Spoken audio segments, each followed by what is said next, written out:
be working as expected, which is nothing short of a miracle, to be perfectly honest. If you notice any differences in terms of audio levels or things like that, I wholesale uninstalled and reinstalled the vast majority of the software on my system to get it up and running because things were not cooperating. So if you tuned in last night for the Bastion stream, it's having some weird issues with audio levels that I couldn't really get to the root of or figure out what was going on with. But the good news is I seem to have, I hope, corrected them. I've done some recording tests, so unless streaming is different, fingers crossed that it works. But I won't dwell on that anymore. Excuse me, this Thursday, and Thursday is our day to play Minecraft, and I'm looking forward to it. I'm hoping we're gonna make some progress. But let's get back into the world. I did a bit of AFKing at our mob system, and then also I did some work to try and figure out how our blaze farm is going to work moving forward. I looked around for tutorials and honestly didn't find any that really accomplished all the things that I wanted it to accomplish. So maybe at some point later on in the stream we'll hop into that. But for now, let's just get oriented in our world and see what we're working with. All right, that's a lot of. We have a bunch of zombies there, which I'm not gonna bother grabbing. So we'll start by heading up to. Oh, actually, I probably shouldn't head that way. Lopkel? Welcome. Thank you so much for the follow. I appreciate it very much, and welcome to the stream.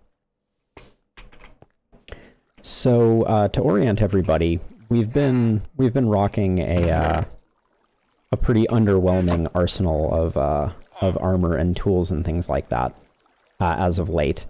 But that all changed after a mining expedition that I did at the end of 2 episodes ago. I got us a bunch of diamonds. And then, like I said, I've spent a bunch of time AFKing here at the mob farm, getting us a bunch of levels in order to get us some enchanted diamond gear. Not going to break it out quite yet. My plan is to... Welcome from Brazil. That's awesome. How did you end up here? I'm curious. Historically, I had a bunch of colleagues who worked in Brazil, Sao Paulo specifically. So that's one way that you might have showed up. But also, if you just found me at random, I super appreciate that as well. So yes, so getting oriented, I went ahead and did a bunch of enchanting. So we have full protection for chest and legs. The boots just need sold speed 3 on them to be fully enchanted up, I think. Yeah, because they have protection on breaking.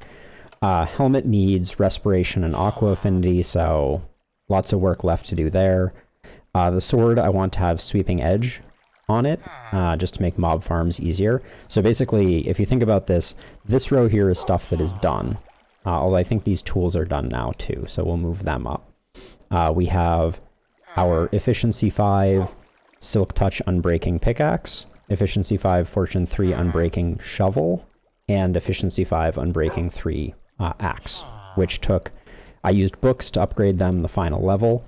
The boots are looking pretty good, but need a little bit of love. Helm needs a lot of love, and then like I said, the diamond sword requires sweeping edge. But this gear will come in very handy, but not for the first thing that I'm planning on doing during this episode. So for now, we'll leave these goodies behind, and I will leave our friends the zombies behind. Actually, oops, before I depart, let's grab this zombie flesh and just do some quick trading with our cleric villager Rosie here.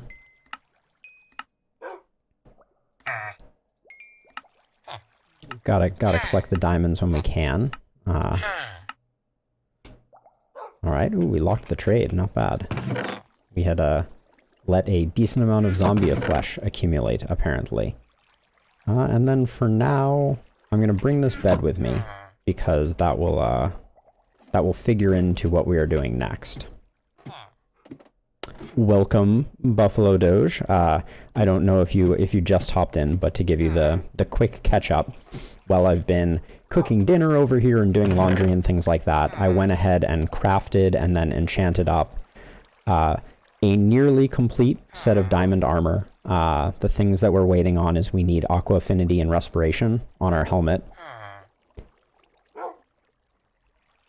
Oh, well, that's great to hear. I'm glad. And then we also need soul speed on these boots. And then we have a full set of silk touch pickaxe, efficiency across the board, and our sword just needs sweeping edge. So we are we're in good shape, but we're not going to need this for the first thing that we're doing, because the plan is, well, there's just so many of them now. Let's we'll knock a few of these out while I'm the plan is to take out the Ender Dragon this episode / this evening, just so that we can get on with doing some end city raiding and stuff like that. But now that I think about it, it is not that important that we knock out those zombies. So let's just head up to the surface, and I want to head back to my base and start collecting the materials that we're going to need for said adventure.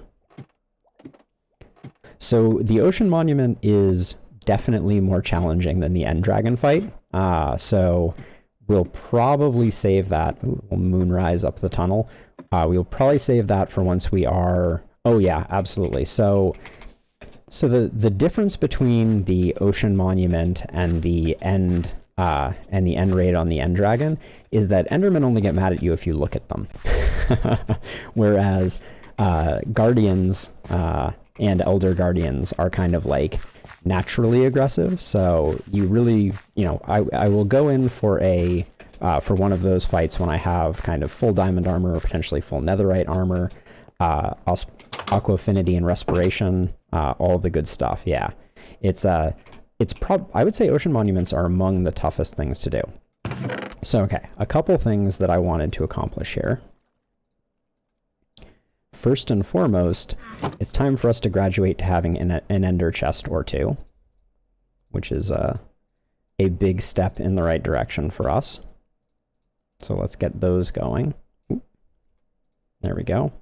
Gonna make a... How did I end up... Okay, I was gonna say, how did I end up with 3? That was a weird visual bug there. And then we'll put the obsidian back in there. I'm gonna hang on to these for the moment. And then the next thing I want to do is we actually got a gas tier while we were working on the blaze farm. I've already awkward potioned these, so I'm going to go ahead and make some regen potions, because those are always nice to have on the End Dragon fight. And the other thing, I'll go down, while I was offline, I did take another trip to visit our Fletcher friend and got us a bunch of arrows, because you can really never have enough arrows. Although that is probably enough arrows. So what we're going to do, the game plan for taking out the Ender Dragon. And this is, all right, regeneration, 45 seconds. I like to go for the long, not the strong regeneration potions. So we'll toss a redstone dust in there.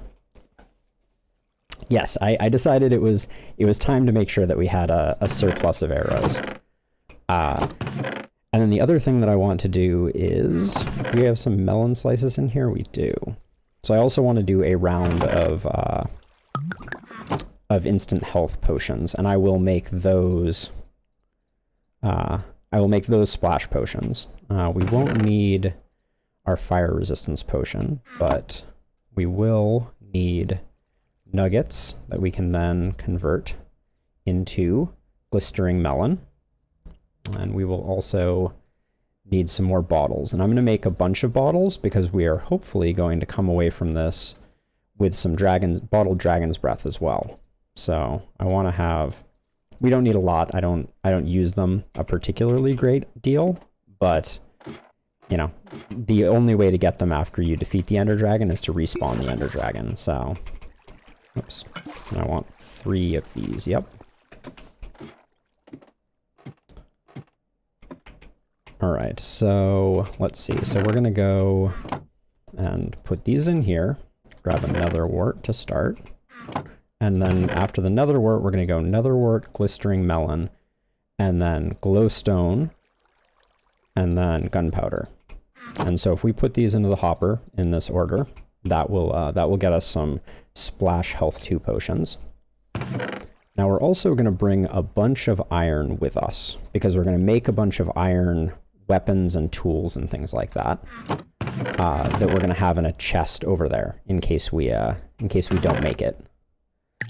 Grab some wood, because we're also going to make some bows. We won't need that many. 5 bows, that's probably more than we need. 2, 3. The bows are particularly important because you need to break the crystals, and that's the fastest way to do it. Okay, so we got 4 bows. This is in the process of finishing up. And this is potentially where our, let's see, and then we have iron for armor and also for weapons. We have a bucket of water. Those are very important, but I'm going to get a few more buckets of water. What's the easiest way? I guess the easiest way is to just go down this way. Oh, I haven't made the buckets yet. Buckets of water are very useful because you can use them to stop fall damage if you get knocked up into the air, thanks to the Ender Dragon. Just gonna grab 2 of those, and we're already starting to run into inventory space problems, but we can get rid of those and those. Now we have our splash 2 potions, which is very nice. I changed my mind. We don't need a second bed, so I will leave the bed here. And then we have 47 scaffolding, which is a little less than I might like, but we also want to make sure that we have a full stack of cobble. The cobble will be used to bridge across if the platform is not connected to the main end island.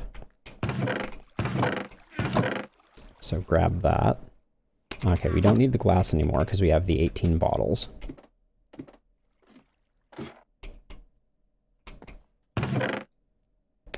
We should probably just make it all. We can make more glass down the road. All right, we have some wood, which is good. We have plenty of bows. We'll need those. We're going to have several sets of armor at our disposal. We have a bed to set our spawn when we get there. We have 2 iron shovels for some reason. Don't need that. We have health potions. We have regen potions. Bunch of arrows. I want more scaffolding though. Let's make a bit more scaffolding. Just because sometimes you can't get a good angle on the end crystals, and the best way to get around that is by getting a little bit of elevation up above. All right. I don't think string goes in this one. String goes in this one, right? Oh yeah, more food. Lots more food. All right, I think. Oh, and we don't need golden boots. Ideally, we want our standard boots. There we go. We'll leave those behind. And then actually, just before we head over, since we have 15 levels, and I'm not expecting us to die, but we may die, so I will enchant up and use up some of our remaining levels, just so that we have no levels going in, or close to no levels. And then after that, we're gonna make our way to the nether, so that we can head to the end. So let's see, a couple pieces of lapis, and these are the 2 items we want to enchant. Chest piece, protection 2. Oh, we don't have 17 levels. Well, I don't really want projectile protection. Darn. Okay. Well, not gonna sweat that too much. No, so the netherite scraps are right here. We have 10 of them at this point. And actually, since we've created our ender chest, let's go ahead and start utilizing it for some of our more precious items here. So put down an ender chest, and actually we can put all this stuff in there too, so that we don't have to worry about inventory space for the time being. And then here's all our new diamond gear, which can live in here as well, except for the silk touch pick. So never put your silk touch pick in your ender chest, or you can't pick up your ender chest, which is quite the bummer. And then at the moment we only have 3 diamonds and 10 netherite scraps, but we'll put them in here for safekeeping. And there we go. All safe and sound, tucked away. Anything else from here that we need? Nope, I don't think so.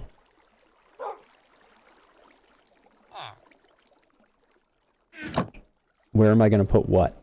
The ender chest? So I'm going to carry it with me. So the way that I normally play, and you'll see a bit more of this as we kind of go forward. And I got the level that we needed, so I can get us some protection 2 pants. The way that I usually play is I always carry my ender chest with me, and I put it down when I need something out of it, and then pick it back up with my silk touch pickaxe. So that's kind of my strategy. And in the future, rather than having an ender chest just full of stuff, I will have an ender chest that is full of shulker boxes, and my shulker boxes will be color-coded for what's in them. So I'm going to put down an end chest at the end portal, just for safekeeping, so that I can get stuff out of it. But at the moment, I do not plan to die. Famous last words, right?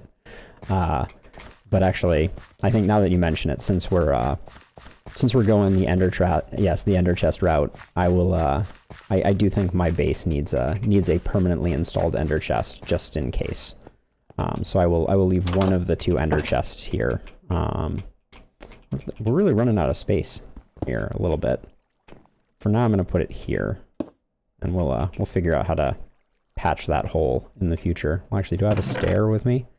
One thing that is I could use a piece of glowstone. One thing that's useful to know, though, is stairs do not block the ability for chests to open and can appear like a full block. So just to give you an example, this isn't what I want to do my final version of this with, but if I go like this and put that there, I can still open my end chest. All right.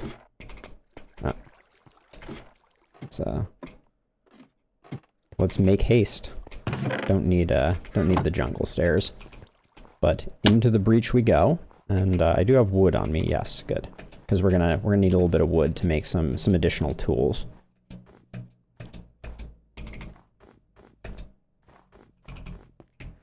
I think I've also improved the lagginess, the lag spike that we were getting upon dimension shift.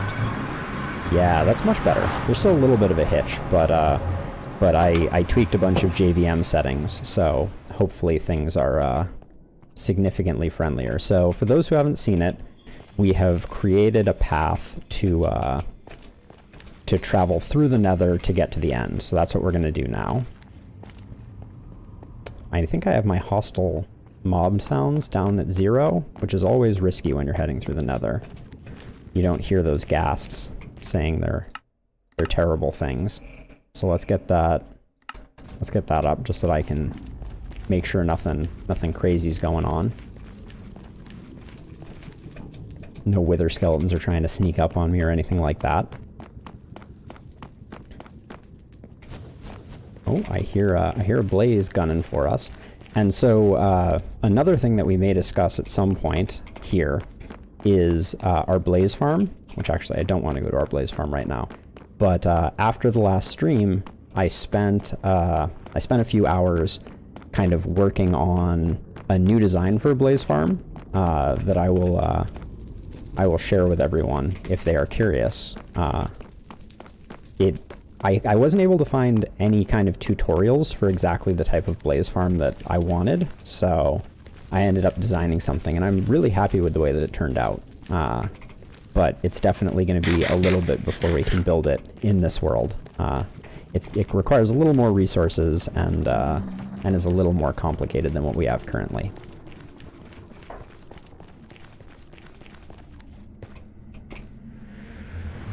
But yeah, so this portal links up to the portal that we built near the end portal. Little ping bam. And what we're going to do is we're just going to set up home base here. So we will respawn here, and I'm going to go ahead and there we go. I'm going to go ahead and make sure that this is all clear, just so that, you know, no funny business with obstructed spawns or anything like that. And then we're going to set up some of the basic stuff just so that we're ready to go. Make a crafting table. And then I also want a double chest. And that's where I'm going to set up all of our equipment. There we go. Great. Oh yeah, and we're going to set down our ender chest as well. There we go. So we need our iron out of here. And also all our arrows and bows. And then what I'm going to do is I'm going to make a column of this be kind of like a set of gear. So that, yeah, I want to publish a tutorial actually, Buffalo. That is something that I would like to do. So what I'm going to do is I'm going to say 32 arrows per attempt kind of thing. And then each set is going to get a bow. We only have 4 bows, so I guess the rest of these will be surplus arrows if things don't go well, as it were. We won't be bringing our nice Silk Touch pickaxe in there. Our first 3 attempts are going to get, or I guess our first 2 attempts after the initial one. I'm kind of hoping we one-shot this, but I prefer to be prepared than sad. And then yeah, I'm gonna make us actually. Let's just do that. So I'm gonna do 3 sets of armor for the time being, to go with our 3 sets of potions.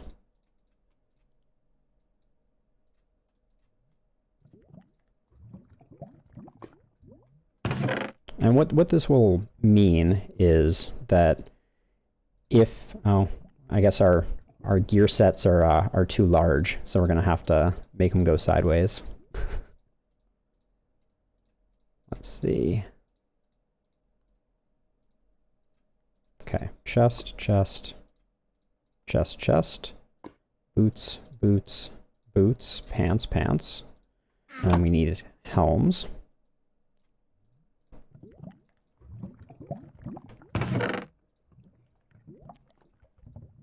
And I will have this and this available to me. We don't need these blocks or these blocks. Have lots of spare iron in case we need it. First time we go in, we don't need spectral arrows. But for my first attempt, I am going to bring a full stack of regular arrows. Make sure the water's on the hotbar. Make sure that cobble is on the hotbar, as is that. We don't have a sword, which I don't think I care much about. But yeah, so let's see. So we're going to land on the island. We're going to bridge across using cobblestone. We won't need torches, and so we'll use that for, if I start to get in trouble, I'll drink the regeneration potion just to buy me a little time, and then the instant splash potion is just in case things get real dicey. But let's see. I think this is everything I need. Oh, and I don't want to bring all my glass bottles at once. So I think I want to, I'll bring 9. And so for those who don't know, you can right click a glass bottle on the Ender Dragon's breath attack. Oh, I'm not going to bring my nice bow either. it doesn't really help us out that much. Actually, I will. It's nice to be able to shoot the Ender Dragon, and this bow is not that nice. We can get another one. Okay. Leave the wood, too. Okay, and we've definitely set our spawn. So, that's always the most important thing. Oh, and where did I... Ah, so we get to create the end portal, too. I saved this for this moment.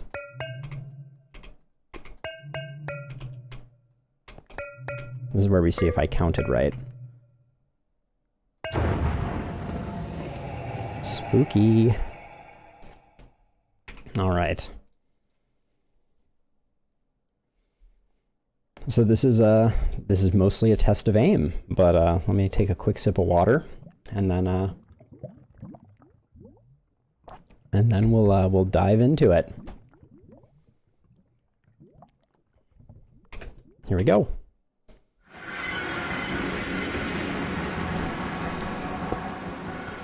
Okay, so we ended up inside the island, which is not great because it means we have to mine up. I would have rather been outside of it, but that's okay.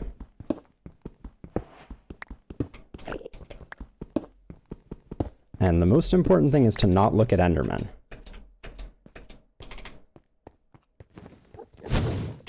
Oh, there goes the dragon, shooting one of its things.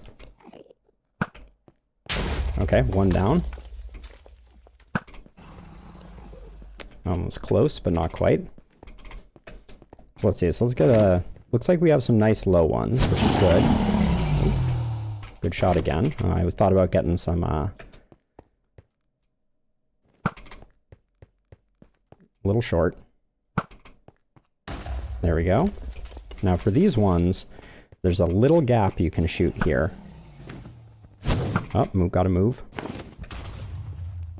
Okay, didn't get that one. Where are my bottles at? There we go. Okay, we got a few out of that.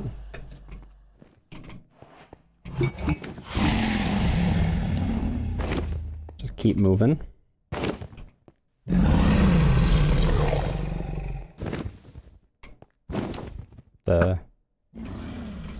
This breath attack is right in the way of where I want to be. It's hard to navigate that gap. Okay, there we go. Breath is dissolved. There we go. Got that one. The End Dragon will also make the Enderman mad at it, so... A little low. There we go. Ooh, first shot, nice.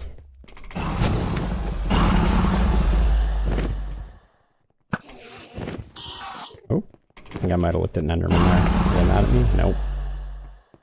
He ran right through my my line of sight there.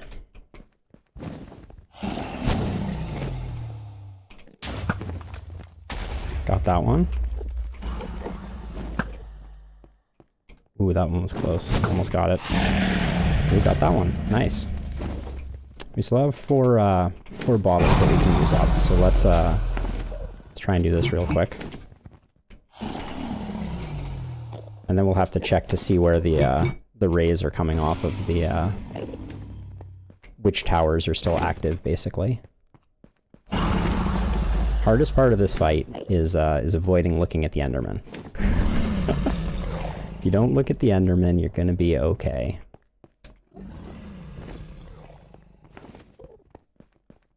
So let's see, we got this short one here. Let's see if we can, oh, first shot, nice. Okay.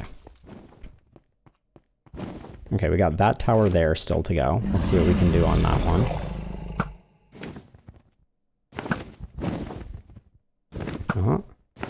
Okay, the dragon is currently perching, which means we have a little bit of a momentary safe respite. Almost got it. Didn't quite. Okay, ooh, we have this one too. So now we're into the tougher to shoot ones. So these are the ones where we may have to an ender pearl. Where we may have to tower up, and that's where we're in a lot of jeopardy. Or the most jeopardy that we will be in during the fight, probably. Oh, this was the one that I needed to get. Oh wow, that was a very lucky shot. Okay, I think we only have one tower left. We'll have to see. We may have no towers left. We're looking for rays to shoot off of one of the towers into the dragon. We can... Okay, you can't shoot it with arrows when it is fully perched, so we just have to kind of wait. But I'm not seeing anything healing it, so we may be at the phase where we just get to shoot it.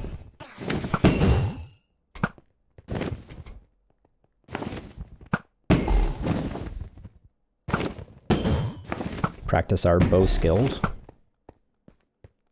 All right.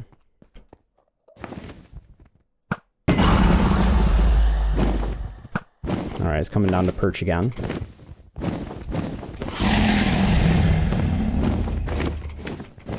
So we just steer clear. That does that.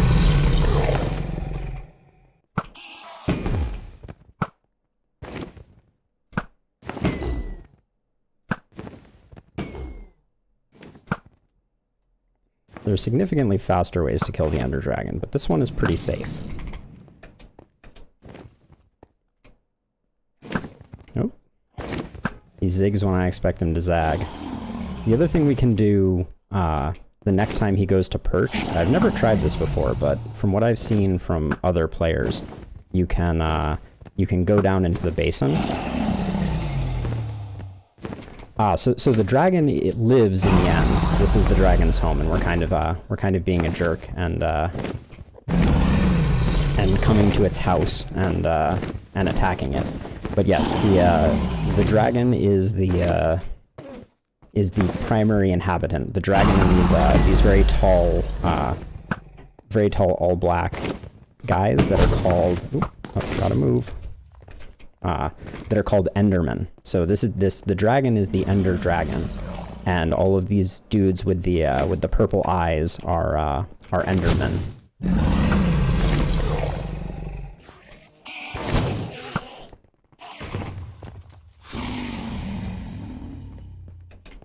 Is that the lore? I'm a little out of date on my lore, so I will take your word for it.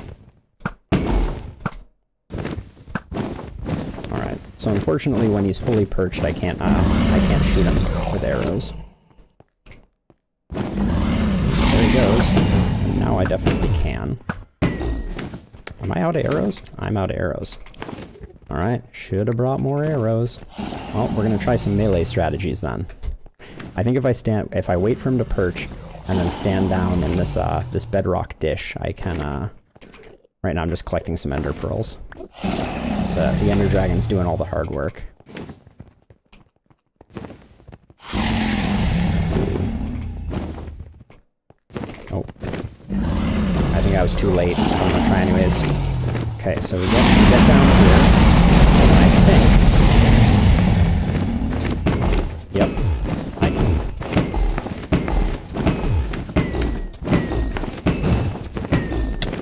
Ooh, boy. Oh, I didn't quite get it. So I tried to use the water bucket to cushion my landing, but this is why we have designed it this way. I want to have an axe. I'll get my other axe.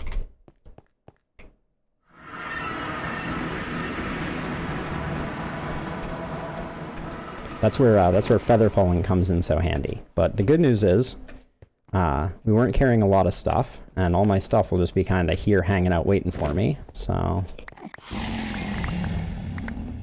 Get this stuff, find my power bow, and now we have more arrows. I should have brought even more arrows since things were going so well. We'll definitely be able to get them on this one.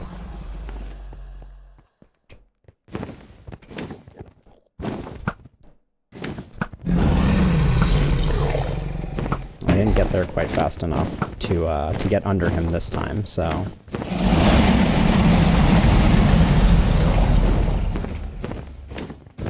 But yeah, this guy's all but toast. Yeah, I should have brought 2 stacks of arrows. Hey Fletch, welcome to the stream. I am very excited to let's drink our regeneration potion. Very excited to show you the oh, where's my bucket of water? Shoot, didn't quite get there. The multitasking is serious business. Okay, we got 64 arrows.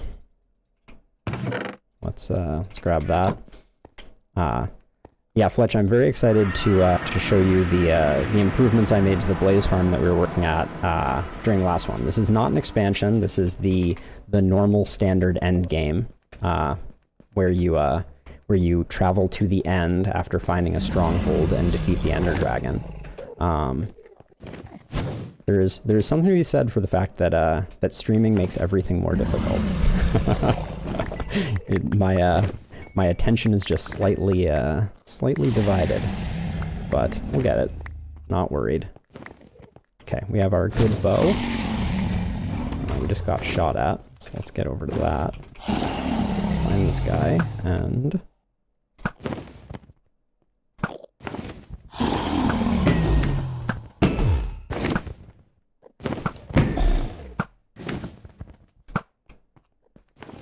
Okay, I want to make sure I have my bucket of water, because that was what I was hoping to get from... Alright, didn't quite make it in there. Let's drink another regen potion, no reason not to. I want to make sure that I have this on my bar.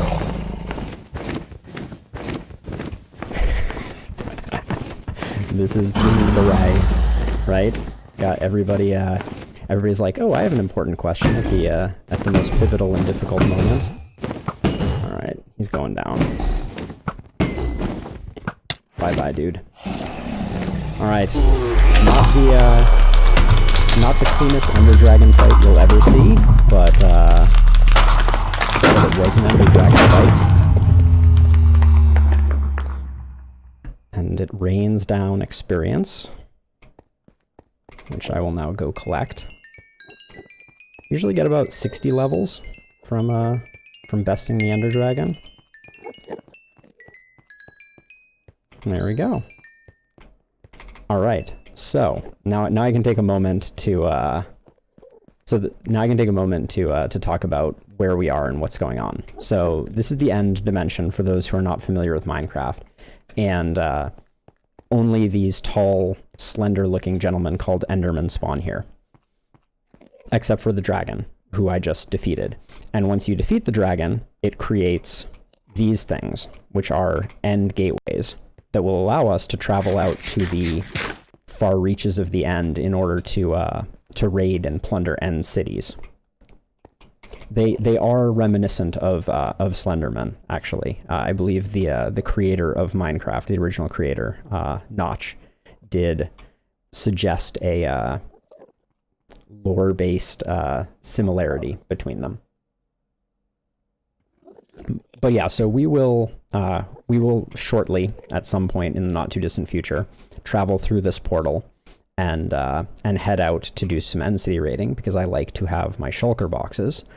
But at this point, we have successfully beat the at least first version of the game.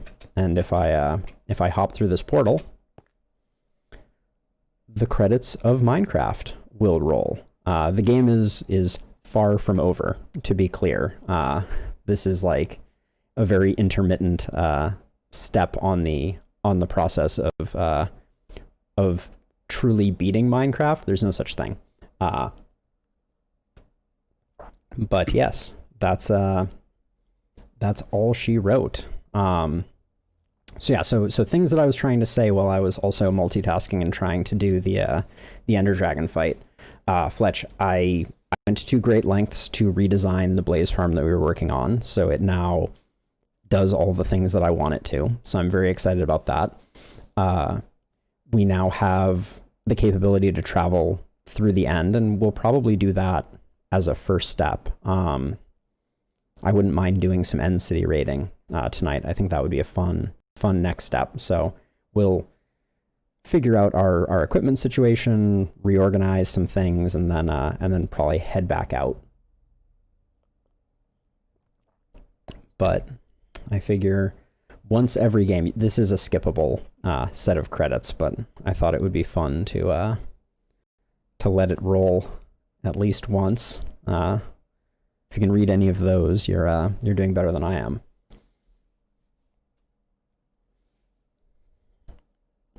But yeah, we can now make lingering potions, which allows us to enchant arrows. Although I've never really done too much of that historically.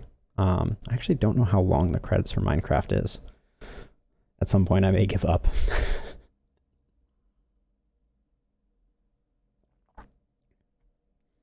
But the other thing that this enables us to do that I will be very excited to do is build a Enderman mob farm, which is one of the fastest mob farms that exist in the game, and also having lots of end pearls is a really, really nice thing. So that will be another end activity, but the primary end activity that I am most excited for is end city raiding. And so Portal's credits are excellent. I will say, like, I've gotten in a habit of absolutely. Welcome Fletch's brother to the stream. Super appreciated. I'll be out of these credits very shortly. Oh, nice. Okay, cool. Yeah. Pizza has been here a couple of times. Very much appreciated him swinging by. Didn't know you two were related. That's awesome. I super appreciate the recommendation. But yeah, so the core idea of Minecraft is there's two activities, mining and crafting. But at a fundamental level, everything in the game is constructed in a 9x9 grid where you place different crafting components in each of the 9 slots, and that will create something. So for instance, a boot, which this would be easier to do once we get back into the game, but a pair of boots is iron bars in the lower right 2 slots and the lower left 2 slots. And so you build items and you collect resources primarily through mining, be it mining ore or things like that. And so then you build up over time, get better weapons, better armor, better equipment, and things like that. And then there is a whole next level to the game, which is the kind of the technical aspect of the game, which is all about taking advantage of the rules and dynamics of the game to, for instance, we built a zombie mob farm. So there's a particular item called a zombie spawner that spawns zombies. We filter them all into a small corridor, raise them up a certain amount, and then drop them back down. And they take almost fatal damage so that we can very easily dispatch with them and get lots of experience, which is another one of the components. So yeah, so at its core, Minecraft is kind of a never-ending game. These credits are incredibly long. I think I've had enough. But wait, are we really? Let's go further back. The 7 billion. I feel like I should read this at some point. It is very, very similar to Terraria. Terraria was kind of like a 2D sprite-based side-scrolling version of Minecraft for all intents and purposes. This is the way at least I look at it. Okay, I'm done. Let's skip that. All right. So yeah, so to give you kind of an actual example, right? This is what's called the crafting grid. And so if I wanted a pair of boots, placing a certain crafting recipe here will do that. In the same way, if I wanted the next most simple item, which is a pickaxe. So I skipped part of the, okay, hold on. I need to go back for a second. So I skipped part of the process. I was able to take a spruce log, convert it into spruce planks, right? So this is what's called a shapeless crafting recipe. I can then create spruce planks, and then if I put 2 planks on top of each other, it makes sticks. And then I can take sticks and put iron on top of it in a T shape, and that creates a pickaxe. And that right there is kind of like the foundation of all of Minecraft. So that's kind of like the base primer. And so you use that same process to create these potions that I've created, to create armor and weapons and all this good stuff. So at the moment, I'm just going to unload a bunch of stuff because I have a whole bunch of equipment that that was from my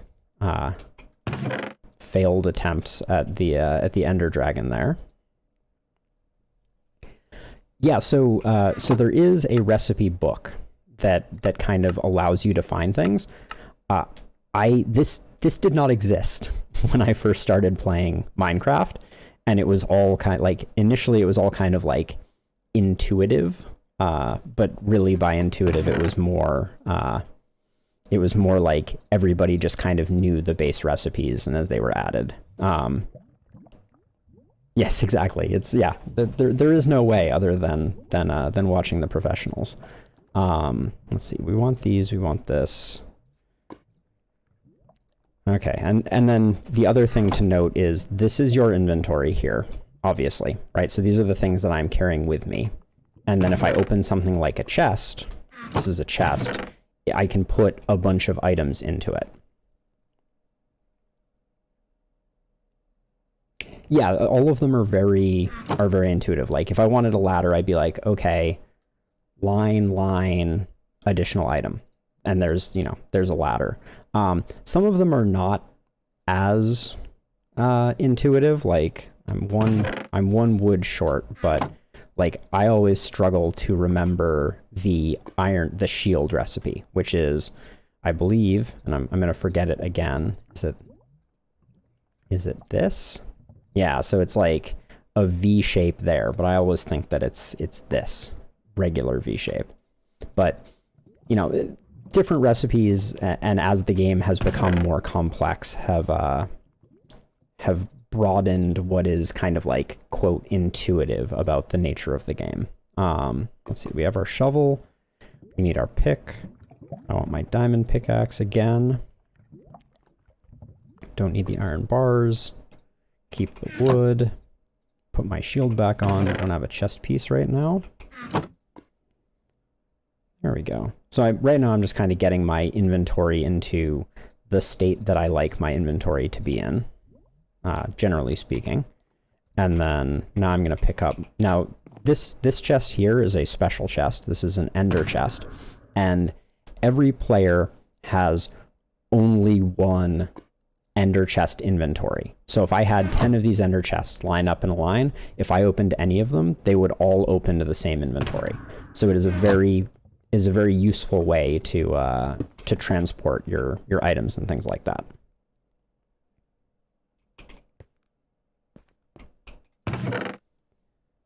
Yeah, the one thing that is absolutely amazing about Minecraft is how the devs continue to expand the world. It keeps getting more and more complicated.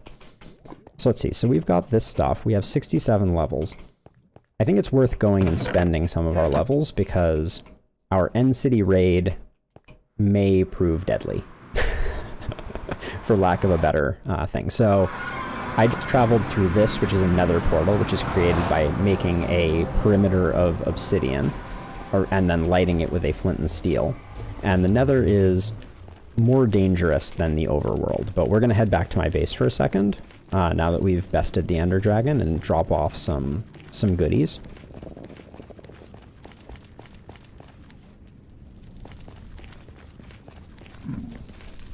This is a zombified pigman, or piglin, zombified piglin now. Which the piglins are a race of pig creatures that live. Oh, I'm not wearing any gold.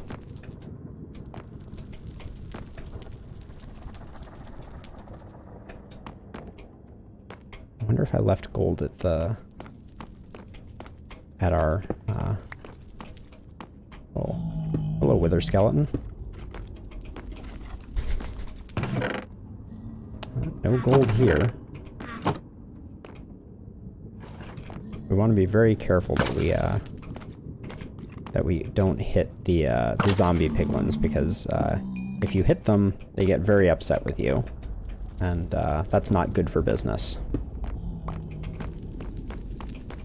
How did we get over here without gold armor? Did we just run by everybody and I wasn't even paying attention?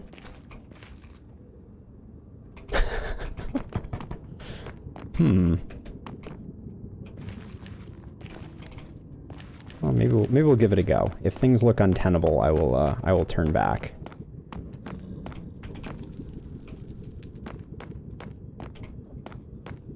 Apparently, just wasn't even paying attention, and yet navigated everything without issue. Go figure.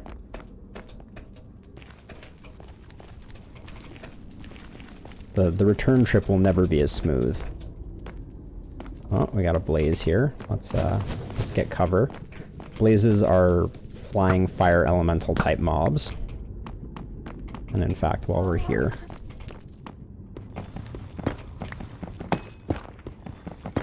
I don't think we're gonna get enough to no, that's not enough to make a pair of gold boots. Boots are the cheapest piece of equipment that one can craft.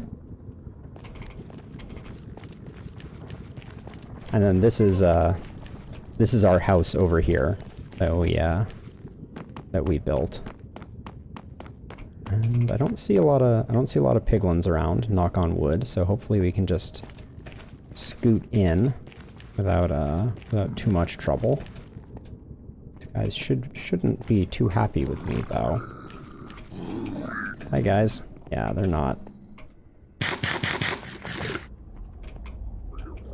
I think they can hit me when I try and go through that door, so I'm gonna widen this out a little bit, give myself a little more room.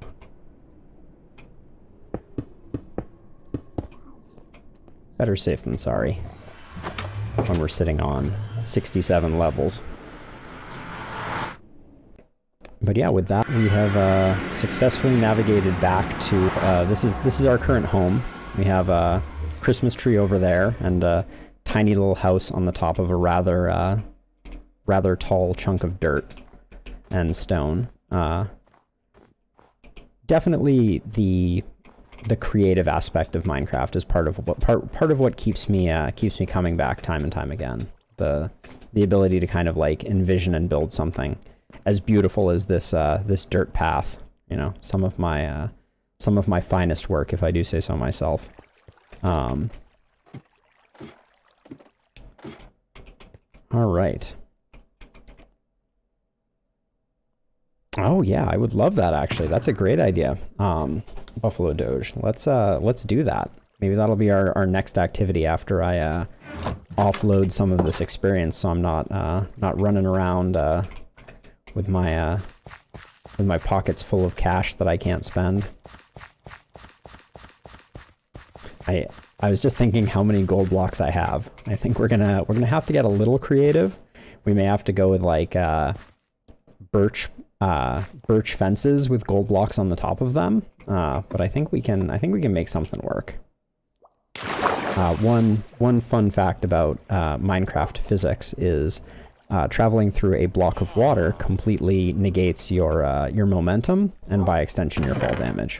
So what we're gonna do here is we're gonna grab a few items, and this is gonna be a lightning quick set of enchanting because I don't want to spend a lot of time on this. So if it looks like a good book, we're gonna go with it. No, we don't want lure 3. We don't want efficiency 3. We don't want power 3. We don't want fire protection 3. I guess it was lure 2. We're just gonna go for it. We'll be able to make a really nice fishing rod at the end of this, apparently. That's going to be the big payoff from the Ender Dragon fight. Okay, so the deal with books and enchanting. Every item that you create can have enchantments on it. Oh, I need to get rid of hostile mob sounds again. There we go. Because this, as a side note, this is our mob spawning system that we built. So what happens is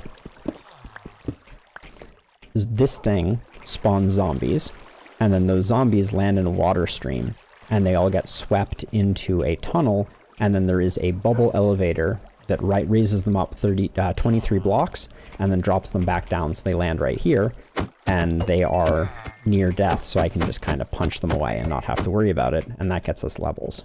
So this space needs to be totally quiet. But back to enchanting. After you...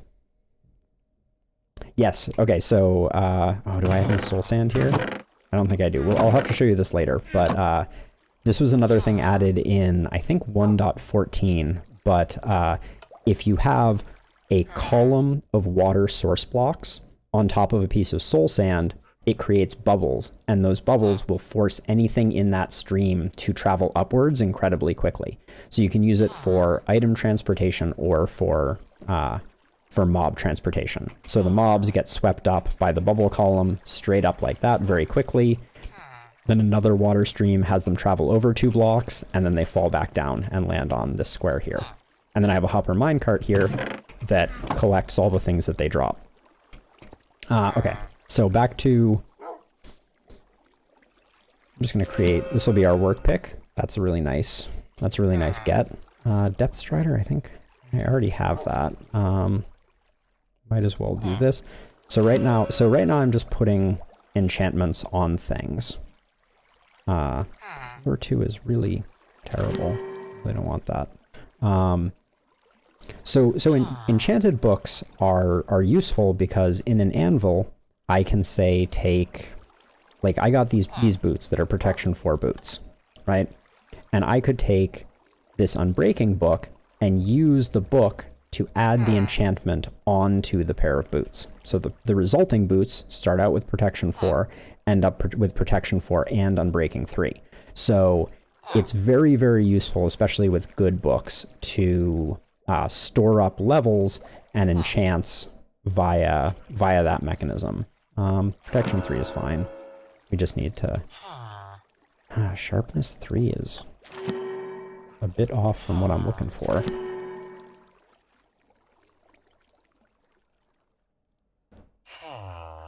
So protection is protection is just an enchantment that increases the efficacy of your armor. So by default, my armor right now confers 1, 2, 3, 4, 5, 6, 7 pips of armor. And protection increases the efficacy of each pip of armor, basically. So it is particularly useful. And in the long run, you want all of your equipment to have protection 4 because it will greatly reduce the amount of incoming damage from mobs. We already have 1 sharpness 3 book, so this is another good example of why books are so nice. So you can put an item directly into this slot, and if the item is not already enchanted, it will give you a list of enchants here. And you can cycle through them. Like, for instance, if I put this bow here, I could get infinity on this bow, which means that it no longer takes arrows. And then if I do another enchantment, because let's say I don't want infinity, I can get an efficiency 3 book, and then if I put the bow in, now the bow has a different enchantment associated with it, unbreaking 3 in this case. So it's a very useful way to kind of increase the effectiveness of your gear. But one thing that I wanted to show everyone, because this is really useful, so I have this sharpness 3 book, and I also just got this other sharpness 3 book. And if you have 2 items that have the same enchant on them, you can combine them to create something of the next enchantment level up. So by combining these 2 sharpness 3 books, I can make a... I can make a sharpness 4 book. And then, if I... Where's my ender chest? If I come in here and I grab this sword, I have a sword that has sharpness 4 on it. And I can put the sword and this book in. And for 9 levels, I can make a sharpness 5 sword, which I will do. There we go. So this is how you spend your experience in the game. Impaling is for tridents. So when we get a trident, I will be able to demonstrate that. We have no use for this. This right here is called a grindstone, and the grindstone allows you to remove enchantments and reclaim the experience from them. So let's see. We'll leave this here for now. The diamond boots we don't need. So basically I just blew through a whole bunch of levels and got us a bunch of books that may prove useful in the future or may not. But it gets us to a place where we're risking less when we venture out into the infinite void of beyond the end. Let's see. Put that there. We want to save the dragon's breath. Take our silk touch pick. If you break an end chest not with a silk touch pickaxe, it is destroyed. So you want to be careful to make sure that you're selecting your silk touch pickaxe. And I, by default, always carry a silk touch pickaxe. In the base game, yeah, levels are basically only useful for enchanting. And once you have a full set of enchanted gear, there's not a lot of reasons to have levels, basically. Yes, that's true. Good point. Thank you, Buffalo. Towards the late game, and this is something that we will certainly do in the not too distant future, there's an enchant that was added called Mending that allows your equipment to absorb experience that would have gone into your level bar and repair itself from that experience. So one of the challenges in Minecraft before the Mending enchant was created was that the only way to repair something was by putting it in an anvil and using the material that it was built out of to repair it. So for instance, you would need to use diamonds to repair a diamond pickaxe, as an example. And every time you repaired it, it would get more difficult to repair because every time an item goes into the anvil, it requires more levels to pass through the anvil and become improved. So mending was kind of the long-term answer to how do you protect against that, basically. How do you have a sustainable way to create items? Okay, we have a little bit of spruce, and we're going to need it because I'm going to make a chest here. So before we go to the end cities, which is the next thing that we're going to do. Well, actually, we should build the menorah first, shouldn't we? Yes, there is a limit. There's both a practical limit and a technical limit.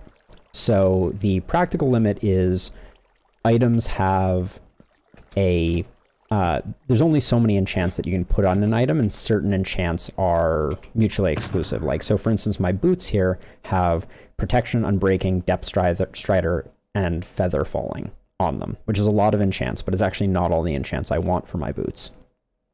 And every time I put it through the anvil, it becomes more expensive to upgrade. So, and it's a doubling type of mechanic. So at some point, you can actually get in the anvil a too expensive to repair further error, basically. But also beyond that, there are only so many enchants in the game. Like, there's only 2 more enchants that I would want on these diamond boots. I would want Mending, and I would want Soul Speed. And if I had those, that would be it. For the chest piece, there's only 3. Hey, Chunky Business, welcome to the stream. We're going over Minecraft 101 at the moment, talking about, well, I guess maybe enchanting is Minecraft 401, but nonetheless.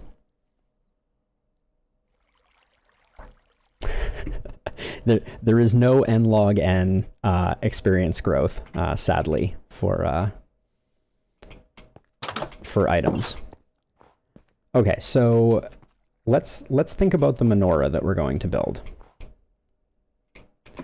Depth strider causes you to travel in water faster. Let's demonstrate that really quickly, because that's kind of a cool one that we can do really quickly.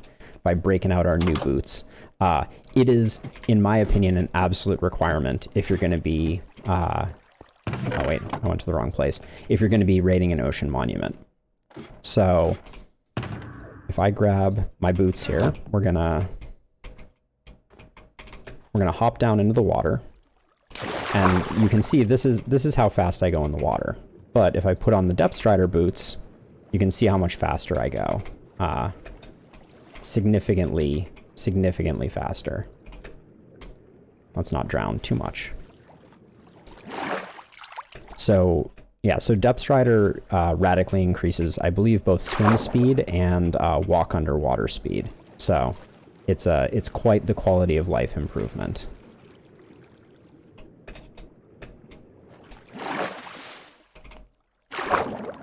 So woodland mansions are just hard to find. That's perhaps the toughest part of woodland mansions. I don't think I've ever seen a woodland mansion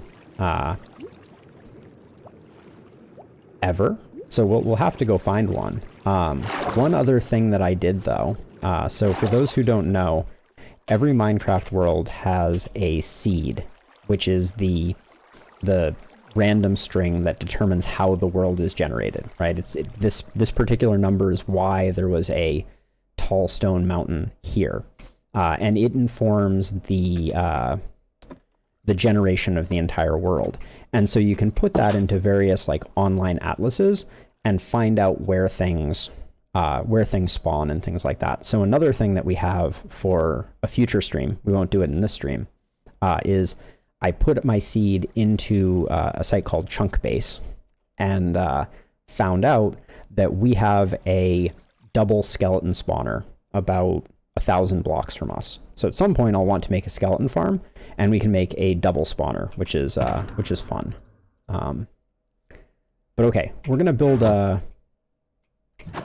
I mean, you know, are we still doing phrasing? Is that a thing? I typed my seed into Chunkbase. So okay, so I would like to solicit from those watching, what materials should we build our menorah out of? I'm thinking I want to go get some birch wood, so I'm gonna get on our horse and ride out a bit and find a bit of birch wood. Oh, we don't have a bed. Hold on, I want to have a bed so that if it gets to be nighttime, we don't find ourselves in trouble. But I'm thinking we'll do birch wood and then we'll have gold accents on it. All right, we have a call for some smooth stone. I could see that working out really well too. Maybe we could do like, all right, we have lots of nether quartz, so we can definitely do nether quartz. So what components do we want to use these different materials for and in? Because oh, and let's leave behind our dragon's breath. That was hard fought. Okay, so gold for the candle holder. Do we want to use nether quartz as the candles themselves? And then if we want, we can do blue flames. Using soul sand. That's a new feature of this version. We could, okay, quartz is the structure. So we're gonna have like quartz for the base that kind of like leads up.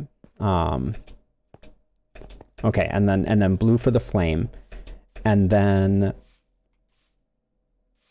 so we're gonna have, to get the blue flame, we're gonna have to light soul sand on fire, or soul soil. Ooh, that's a tough one to say. So from that perspective, do we want the gold surrounding and hiding it? And do we want to use birchwood also? I just kind of made that executive decision. Blue on top of the gold, okay. So do we want to go all nether quartz and not use any birchwood? Is that the call? Because I can turn around. Okay, no wood it is. And also, where are we going to build this? Should we build it on top of the on top of our boat where Big Boy Snorri lives? That's the name of our iron golem, as a side note.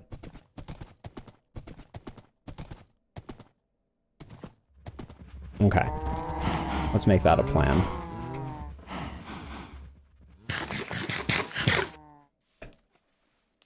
Sounds good to me.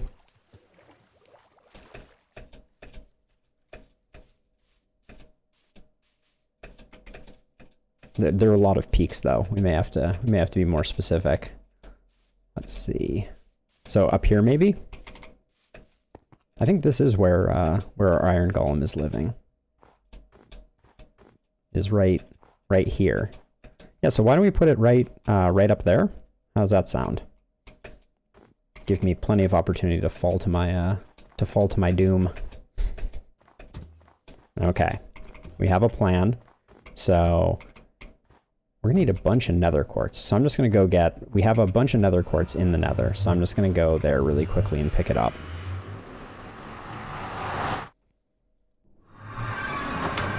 They're not gonna be pleased with me, but we don't have to mess with them. And they were gonna get mad at me when I did this anyways.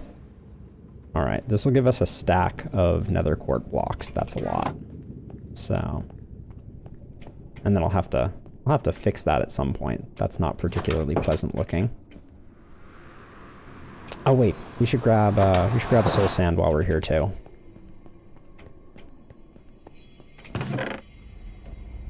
Yep. What's the recipe for soul soil? I kind of like the blackstone too. We may do some blackstone highlights or something like that as well. What's the soul soil recipe? Is it dirt combined with soul sand in like a 2x2 diagonal? I think. We'll find out.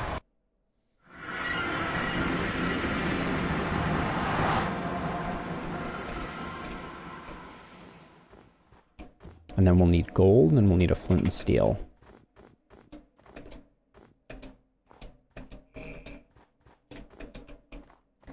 By the way, I mentioned this at the beginning of the stream, but the audio issues we were having yesterday with Bastion, hopefully they're all gone. Let me know if anything sounds a bit funky, but it required me to uninstall and reinstall a great many things and a great many drivers. There was actually something broken. Okay, so if we do something like this.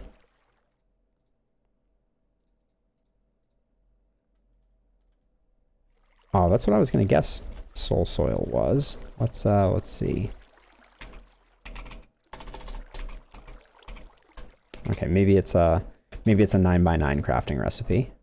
Let's double check up here.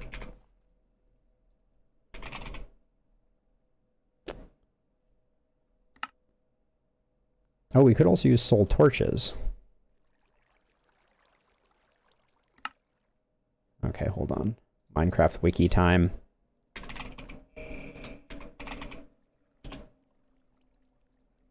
Never too proud to check out the oh, I guess you can't make soul soil. I think soul sand doesn't extinguish either anymore, so we'll be okay. No cheating. Gotta tough it out. The suffering is part of the joy. At least that's what I tell myself. All right. So, how many candles do we need in our menorah? Is question number 1. Is it 11? 9. I knew it was an odd number.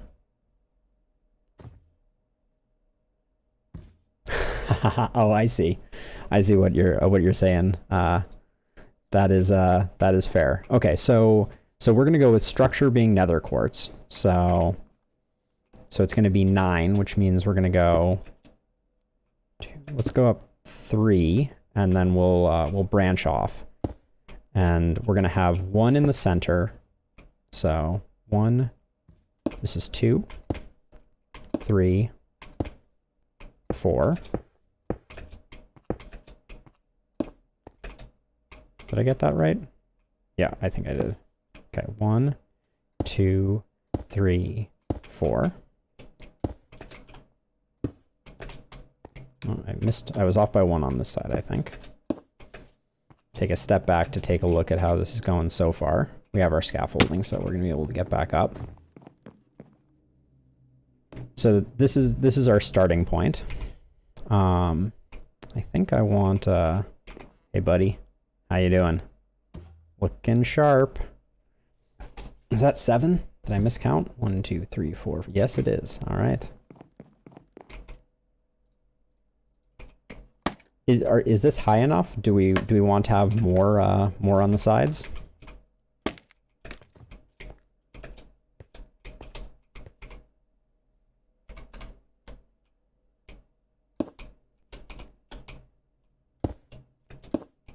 Yep. Yeah, I'll definitely make the middle guy higher. But we could also do something where it kind of curves up like this, and the side, like, it doesn't have to go straight across, is what I'm saying. Like we could have this kind of go up like that too. Maybe here we could have the second row be a little taller. Let me know what you think of that as well while I'm symmetricalizing things over here.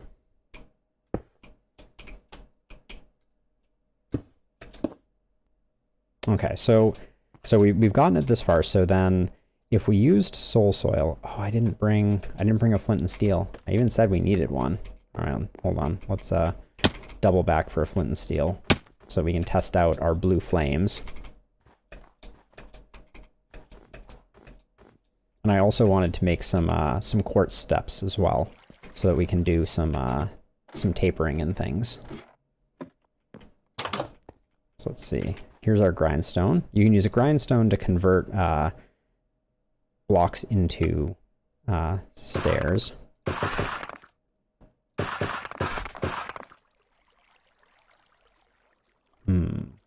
We can't use them. I'm going to start with just that. We may need more, but what I'm thinking is the soul sand at the end.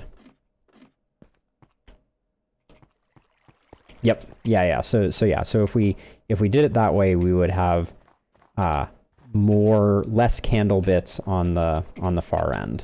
So let's see what it looks like, and then we'll improvise from there. But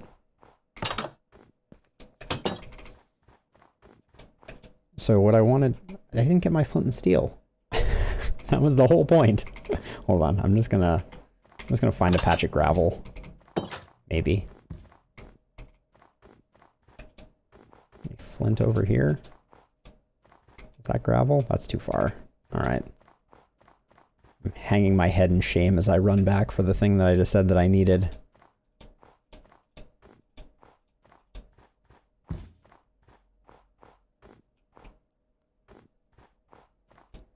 But yeah, so we can potentially curve up the edges, but yeah, all of the candles minus the center one will be lower. The thing that I was thinking about is if there was an easy way to disguise the soul soil, because I'll demonstrate it over here, but what we're gonna have is a block that looks like this, lit on fire, like this. And this will probably light our tree on fire, so I can't let this run too long. I hear fire. Is it something still burning? No, I think we're good. Okay. So that's okay. All right, let's, oh, the gold. Yes, good call. How much gold do we have? I hope we have enough. Uh-oh. We're a little broke on gold at the moment. I've traded all the way to my piglin friends. We might have some down at the bottom here. Let's just check to see if I didn't bring it up after our last mining excursion. There's 8 more. There's also some more diamonds in here. This is my last mining excursion. But that still isn't going to get us. I think we're just going to have to use a block of gold on the center one to boost it up, I think. And then as we get more gold, we can slowly substitute it in.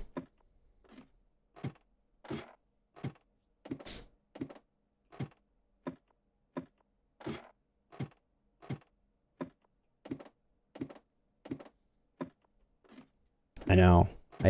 So one of the new features that was added in this version of Minecraft is the piglin race, which are those pig people, and they love gold.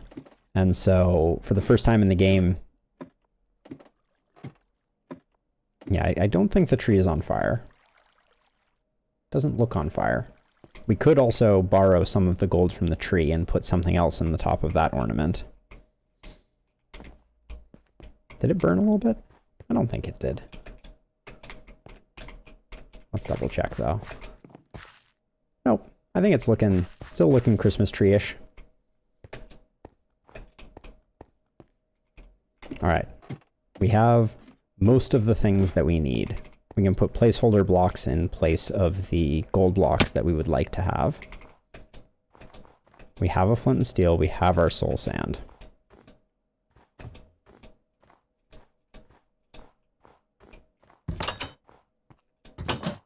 Excuse me, sir.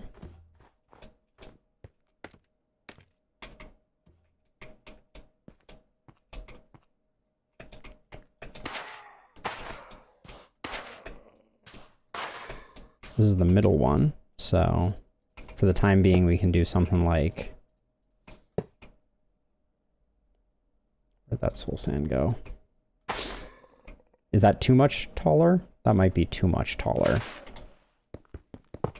Maybe just do 1 block taller initially. And then...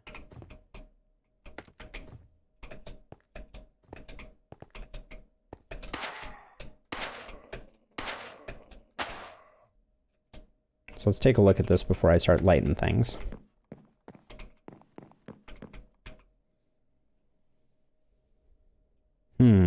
I kind of feel like it might look good if it at least had 1 tier of kind of curving up. What does everyone else think? Yeah, it needs more height. I kind of agree with that.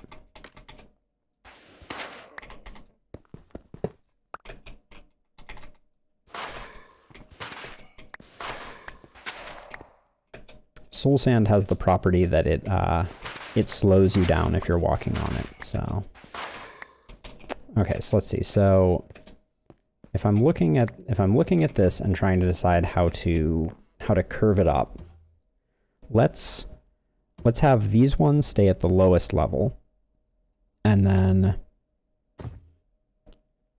it does. It looks like very intricate moose antlers. So let's see. So we'll go up 1. So we could just try going full diagonal, but I think that's going to be too much. So let's go over 1, and then over 1, over 1, and then up 1. Something like that. Let's see if I can actually do that. We'll have to go collect these afterwards. I'm not going to get them now. I think we have enough quartz, though, to... Okay, so we're 1 off, so now we're going to go off of here. But we're going to stay at the same level for this one. And then this one... No, we need to go over 1 more.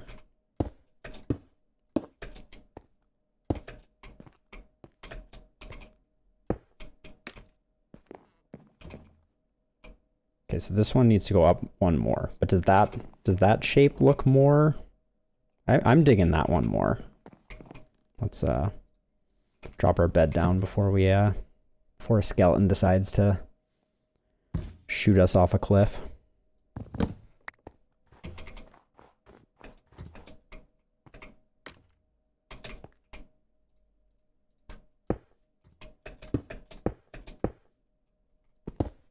This one. Oh. Restream chat, please never speak to me again. Thank you. Could everyone see that, or was that just, oh, maybe that was just me. Okay, that's good. So are we digging this shape though? Is this a reasonable shape? And all of these will have 1 piece of soul sand on top? I'm gonna go down and reclaim the goodies that we dropped, since I think we're gonna need them. Okay.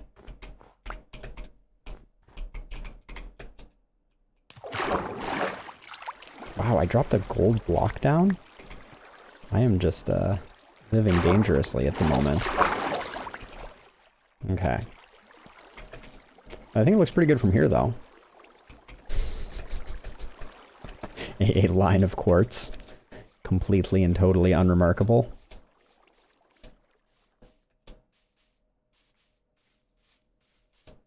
I am so excited. So after we raid End cities, we will have an elytra. Yes, I can make. In fact, I have a decent amount of lapis. Should we incorporate some blue into it? That could be really nice. Let me grab that really quickly just so we can test it out. Grab my lapis supply. Do I have more gold down here? Oh, I do have more gold down here. Okay. Not sure we'll need it, but I'll grab it. Lapis blocks are one of my favorite blocks. Them and emerald blocks I think are really good looking.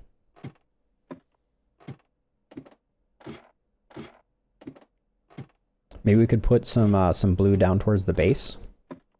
That could be cool.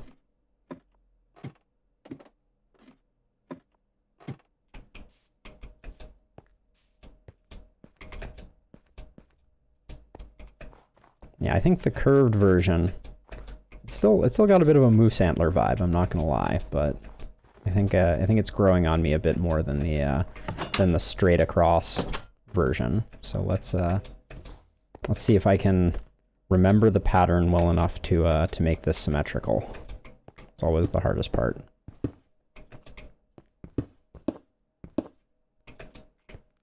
Okay, so then this is going to be up one, and we're going to go across, up, stay at the same level, and then go up one more level. And then even them all out so they're the same height. And then we're going to put soul sand on the top of each of them. And I'll go ahead and light them now so we can just get the full effect.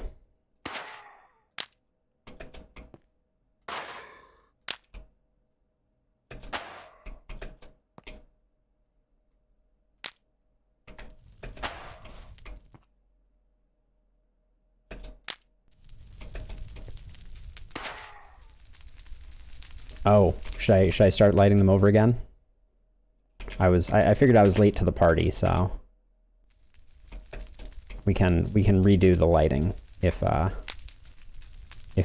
you would like. Let's see. Try not to light myself too on fire. This is where I start making bad decisions. All right.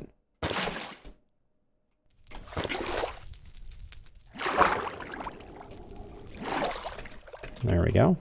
Managed to get out without falling to my death, despite my best efforts.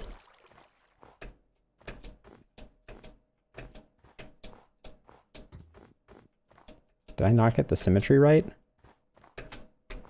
MLG. So the other thing that I was thinking about doing was putting a base around it as well. That was not the orientation that I wanted. Please pick up. Ah, thank you.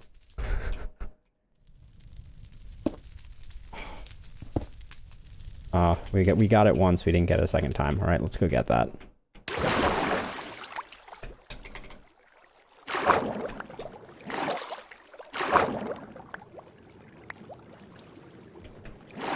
So is there a place that we want to incorporate lapis? That is the next question. I'll get us a distant view from over here so that we can have a second perspective on things.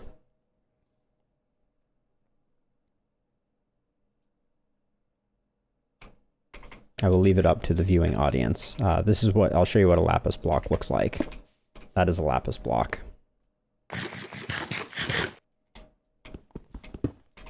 Okay. let's do that.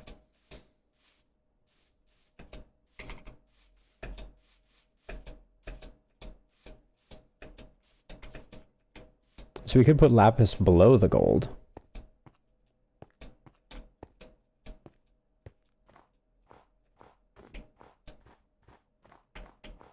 Was that a yeah to lapis below the gold, or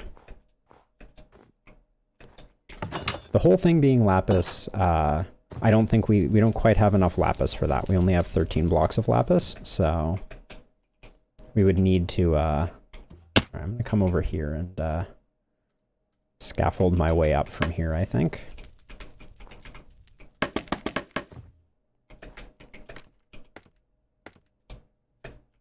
So that I have the ability to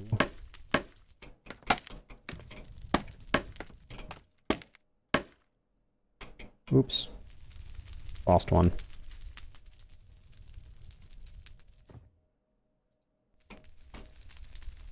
See, oh, don't go down there. I see what you're doing, Fletch. Very, very sneaky.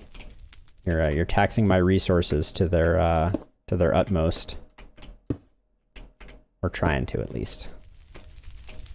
But I see you. So there we go. Figured putting a little bit of a base on it would be nice. So we could try replacing part or all of the middle column here with lapis. That's one possibility. Let's just see what that looks like.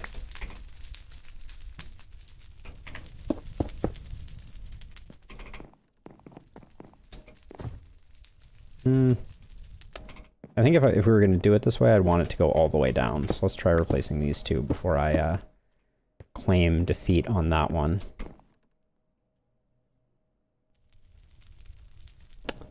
No, so fire on top of soul sand or netherrack will never extinguish. So I think I'm not loving the lapis. Do I have anyone who is particularly attached to the lapis? But yes, these will last. These will burn for as long as they are there. I think. Unless rain puts them out. That could be something that we need to deal with. But is that a decent menorah? How are we feeling? All right, good. Well, we have rounded out the imbalances of the fact that we were too heavily indexed into Christmas tree. But I think while late to the party, our menorah dwarfs our Christmas tree. So I think it all turns out even in the end.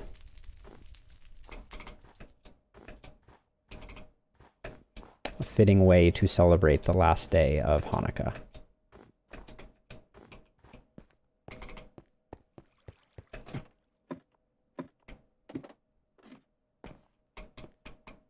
Oh, last night was? Oh, I thought you said it was tonight, or I thought you said that tonight was. So, day late. Wait, last night. No, tonight is the last night. Now I'm getting confused if you're saying tonight is I think I understand what you're saying. Got it.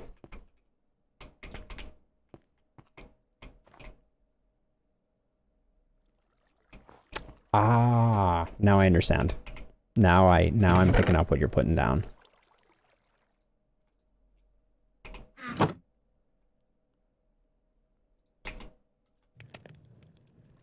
There we go. Leave our lapis over here. So I'm itching for some end city adventures. That's what I'm thinking about. Is there anything else on our docket before we adventure deeper into the end?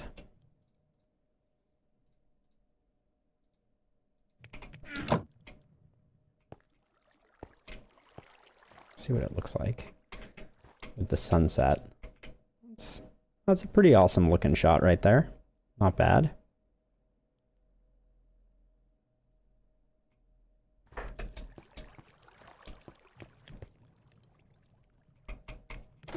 So I built a chest down here and then we never used it, but the plan for this chest is that I want to empty out our ender chest for now. Just hang on to this though, because when we go end city raiding, we're going to have a lot of stuff to carry back with us, and so we want our end chest to be completely empty of of everything, basically. We'll want our ender pearls. We want lots of arrows. Those are always good. Do we want our looting sword? I don't think we're worried about it. We will keep our silk touch pickaxe though. Oh, I have 2 pickaxes on me that we don't need. I'm letting it get to be dark because, yeah, I think that looks pretty awesome. I left some scaffolding down there. I should go clean that up.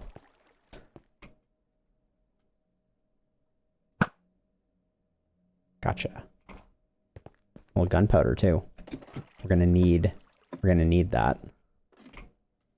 And in fact, before we press forward, I need to make us some fireworks, because those are how we will get around in the end. So we're gonna need as many of those as we possibly can. Once we get our first elytra, we will start flying, and that will be a beautiful thing. Hey, bud. Dropped your pants. Oh, this is a precarious little spot that I've jumped down onto. There we go.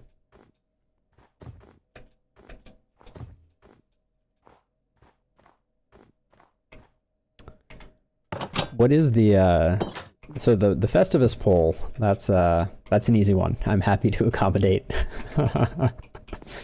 That one I can make in a snap. No problem. That zombie's just kind of waiting for me down there, and he's picking up my scaffolding. All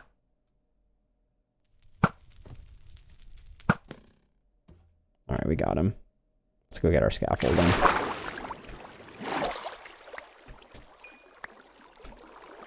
But yes, before we leave, I promise to make a Festivus pole, just so that we have that covered. And it will be the best Festivus pole you've ever done seen.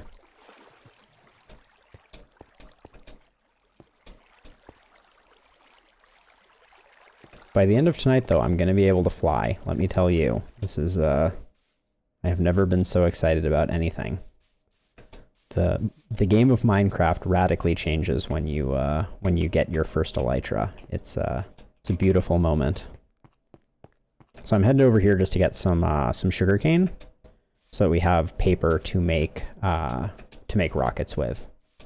Rockets are made with a piece of paper and gunpowder.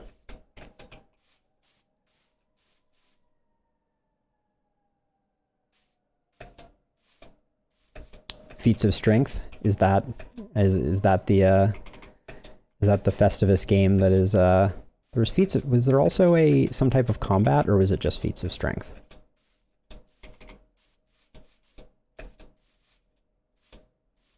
All right, and I think we have a bunch of sugarcane over here. Yes. We have plenty of sugarcane. The airing of grievances. What were the other Yep. I thought there were 3. It's been probably 15 years since the last time I seriously thought about Festivus. Hello, creeper.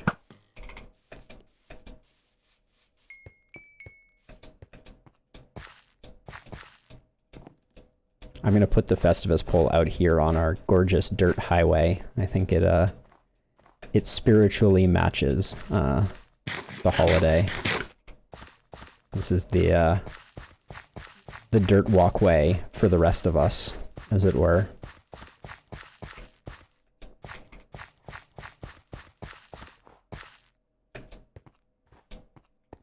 All right, a little bit of iron. Well, we already have some iron, so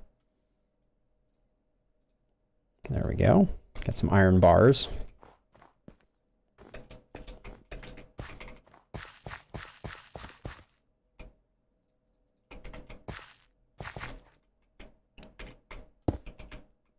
This is the location for the Festivus pole. Oh, I've already misplaced an element of the Festivus pole. Oh, it's really difficult to place. All right, let's get it directly below me. There we go. Perfect. I think we nailed it. The Festivus pole in all its glory. So you set off a firework by right-clicking with it. And if you happen to be flying in an elytra, it will propel you forward. So let's see. Just going to make 3 stacks of paper here. And then I believe this. Is that not the fireworks rest? Oh, it's just 1-to-1. Okay, great. So this is what our current gunpowder supplies have yielded us. Is this many duration 1 fireworks. They are precious.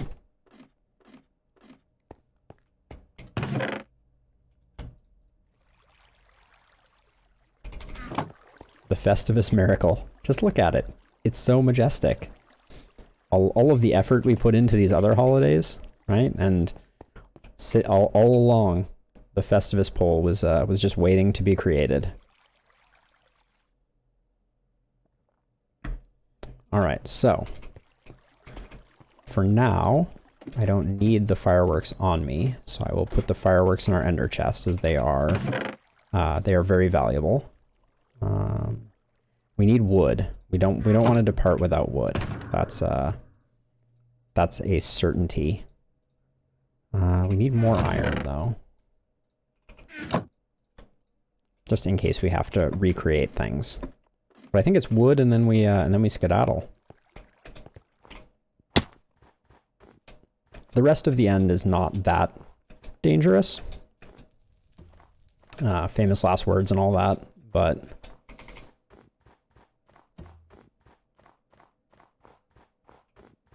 our incredibly advanced log farm here.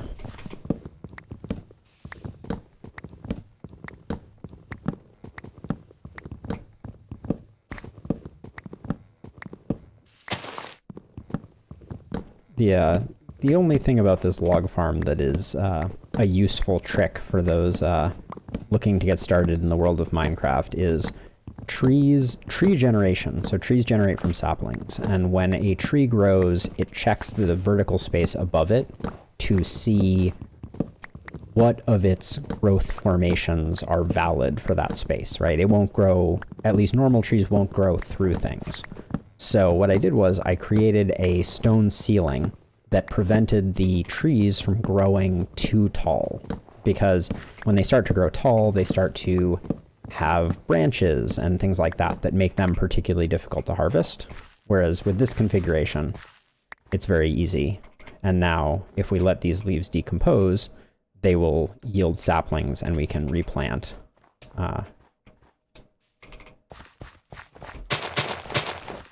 Be very very environmentally friendly in this regard. Oh yeah, the hoe, right? That's right. I need to make a diamond hoe still, so that we can put fortune on it and insta-mine all of these leaves away.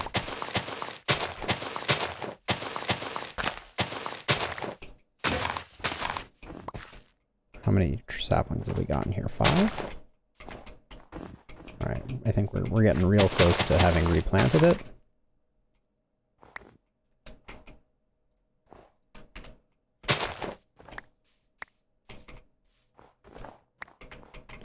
Another one there. Definitely need a more durable hoe.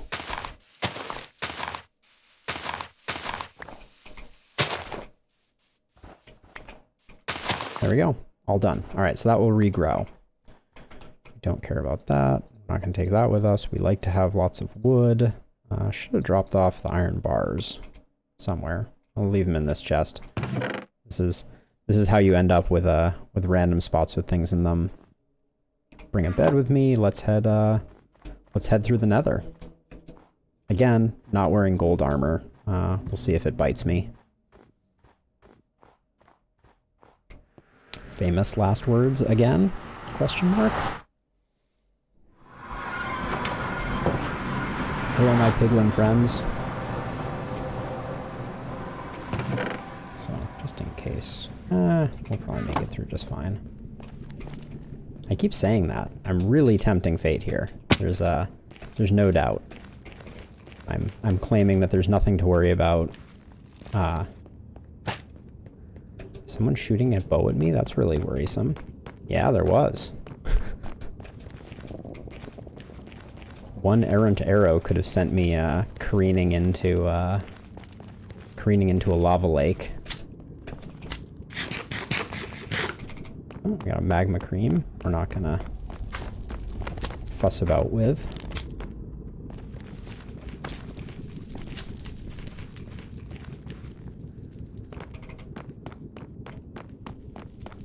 So the end is split into two different segments. The main end island, which is where we fought the Ender Dragon, has some number of obsidian pillars with end crystals at the top of them. And then the extended end, which is thousands of blocks out into the void of the edge of the end, and we'll look at that in just a second, contains the rest. The rest of the end, which is kind of like a series of amorphously designed isles. So we will be journeying to those isles and then hopefully finding an end city, raiding that end city, and collecting the first items that we need from it. So I'm gonna bring myself a regeneration potion. Why not? I can never have too many arrows. I won't bring any spectral arrows, as I don't think are particularly useful to me. How's my gear? My boots are almost gone. I'll just bring a spare pair of boots. They'll probably get used up. And into the end we go. And the end is significantly less dangerous now than it was because there is no end dragon. What we're headed for is this thing right here. Suddenly feel like I didn't bring enough cobble. I forget that that you have to kind of like tower up to these things.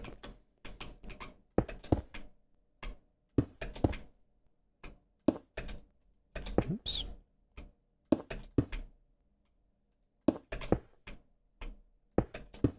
So this is the void, by the way. You fall into that and you're not going to have a very good time.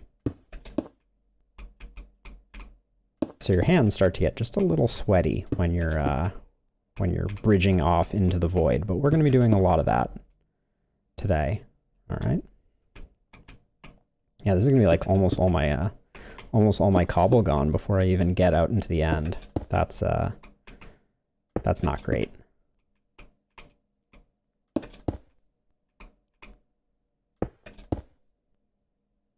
All right, we have arrived.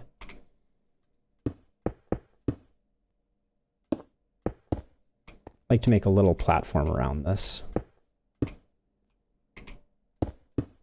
And then what we do is to travel through there are two methods actually.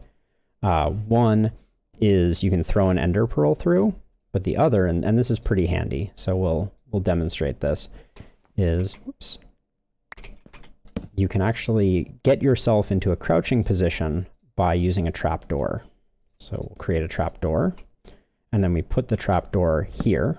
We do that, and then if we do that, it smushes us down. So if I hit F5 now, you can see that I'm kind of like swimming in space. And now I can leave this trapdoor here. Don't need to bring that with us, but we can swim in.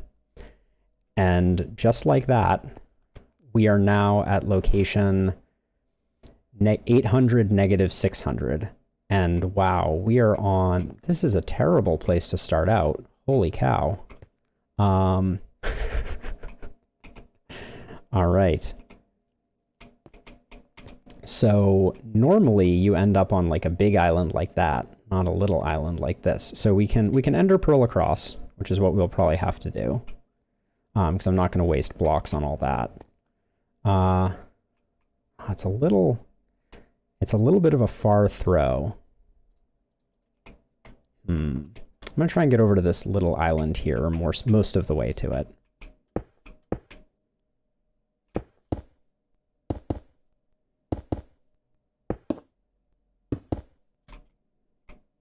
Well, that didn't go very far. So the other thing I have to be very careful of is not to look at an Enderman. So we're just going to do that and hope that that doesn't fall into the void. Okay, good deal. Step 1 complete, kind of.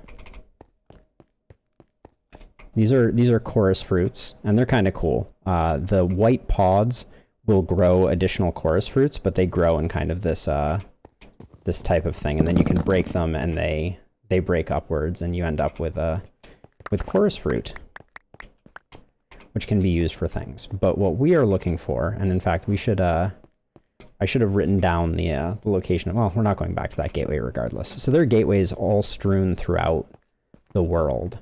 So we're going to find another one. And we're going to try not to look at any Enderman. That's the hardest part of this process. Because if we look at an Enderman, we're done.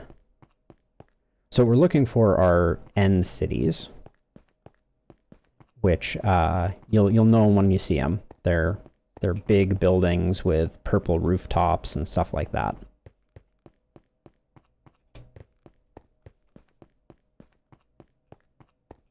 And we're trying to look for them while definitely not making eyes at any Enderman. Okay, we're gonna have to pearl across again here.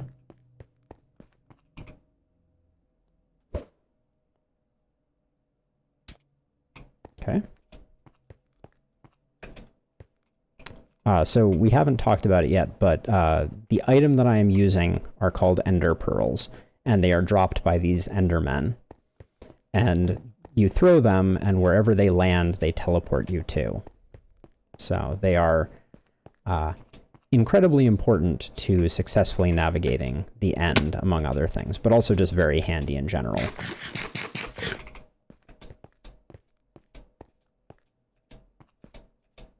Hey, everybody.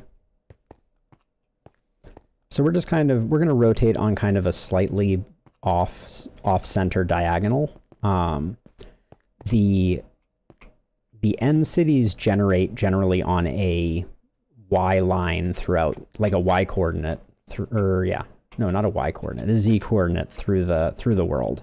So, do I just want to throw across this? At some point, we're probably going to have to kill some more Endermen, because we're burning through pearls a lot faster than I had initially intended to. How far did we? Okay. Trying to gauge how far our throws are. When we need to kill some Endermen, we will, the one thing that we have going for us with killing Endermen is that they're 3 blocks tall. So we can create a 2 block tall, safe space, basically.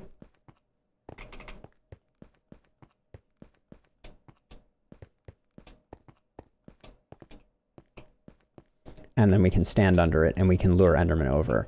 At that point, I will be able to demonstrate also the danger of Endermen, which is that if you look at them, they get very angry.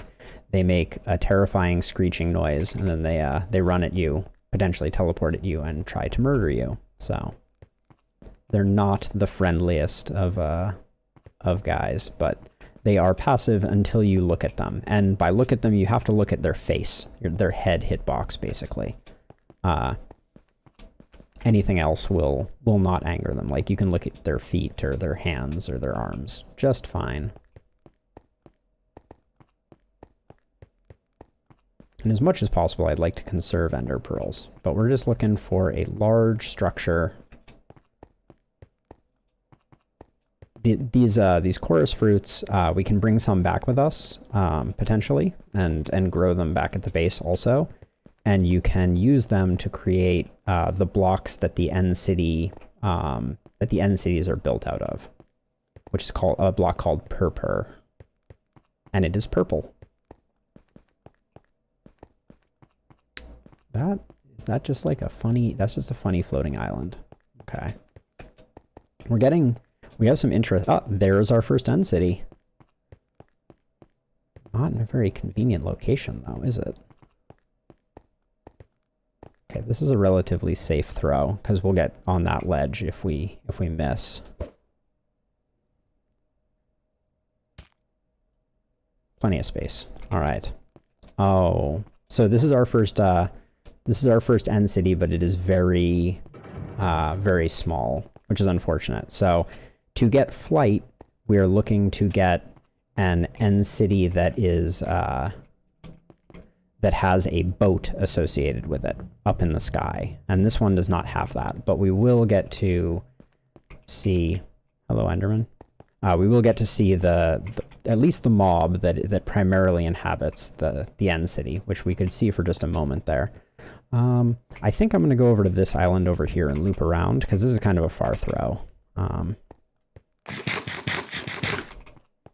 There's nothing worse than watching your end pearl careen into the void and then you follow shortly after.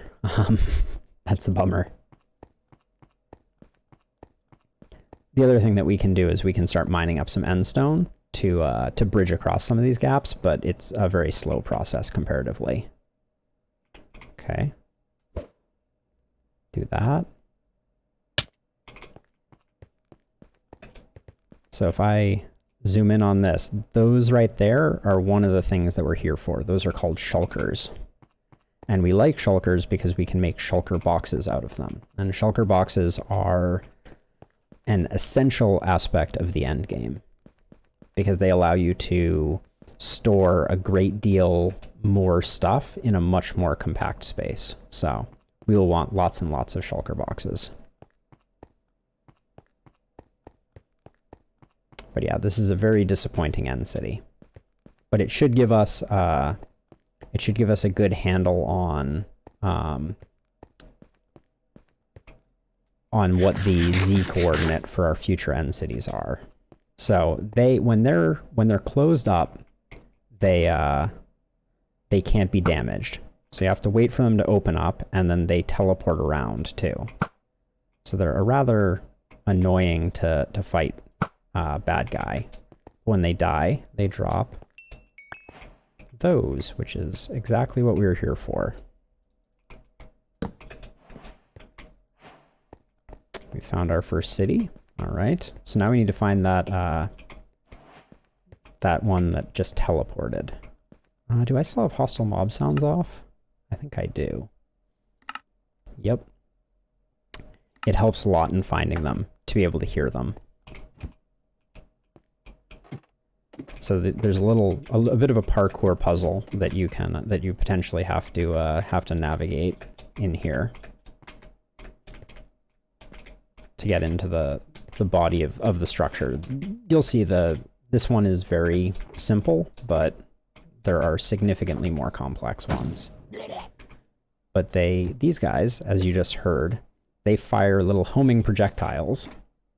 And those homing projectiles will cause you to levitate up in the air if they hit you.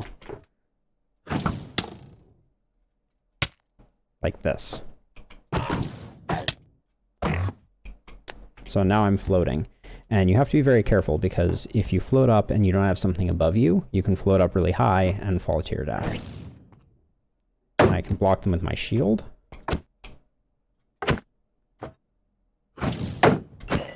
There we go. All right, we have 2 shulker shells, which means we can make our first shulker box, which is a very exciting moment. But this is it. We also will get end rods and banners.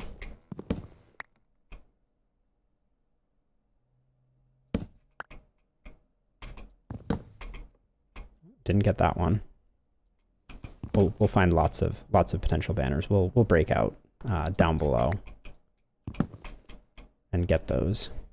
I like to have a few of them. Again, got to be careful not to glance in the direction of any of these Endermen though, because they'll get you. And then I like to check up on top just to make sure that I have not missed anybody.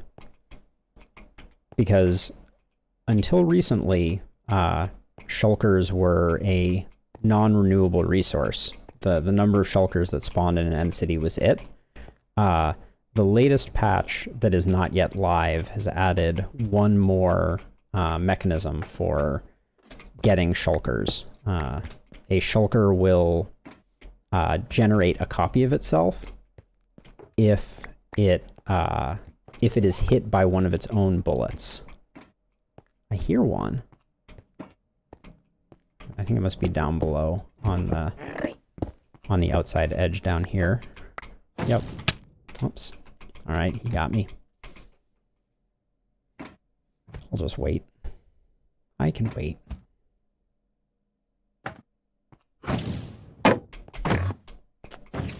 The teleporting is very frustrating. Where did he get to?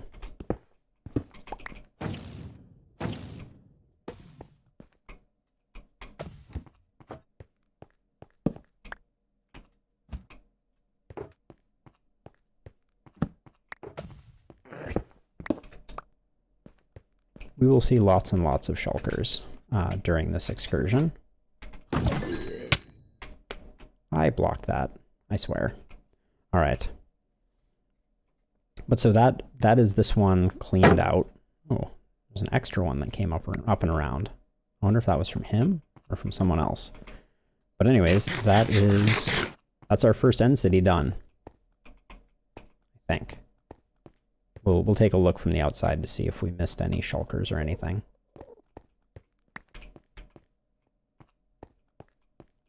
Trying to look without angering Enderman, although our next step is going to be killing some Endermen to refresh our Ender Pearl supply. So let's do that really quickly.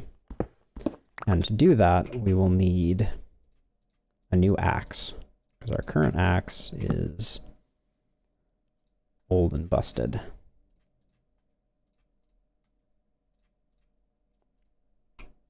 There we go. And so as I alluded to before, these, you want to kind of find a high ground spot and smooth it out a little bit. And then what we're going to do is, just to be absolutely safe, we're going to dig a bit of a trench around it. So 2, 3, 1, 2, 3, something like that. And then we're going to take some of the blocks that we picked up and go up 2, and then make ourselves a roof. So now that we have this, Enderman will come and fall into this little ravine, and we can safely anger them. So we'll anger this guy, and he'll demonstrate the idea. So see, they just kind of hang out. They're unable to get to us, and they're not social. So we'll just renew our Ender Pearl supply here really quick.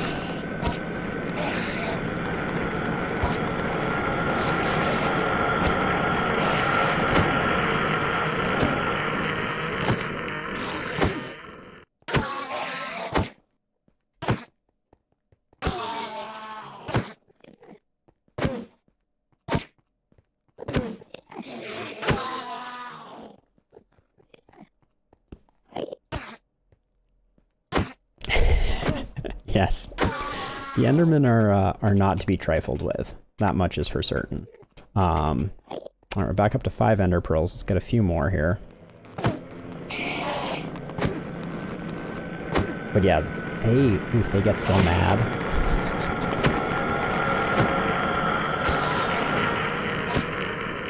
It was accidentally glancing at an Enderman that secured our first kill during the first kill on us of the dragon fight. 7 Ender Pearls. That's probably pretty good. We can probably safely continue on from here. But we built this thing, so let's get a few more. So as you can see, I'm just putting my cursor over their heads, and then they come running.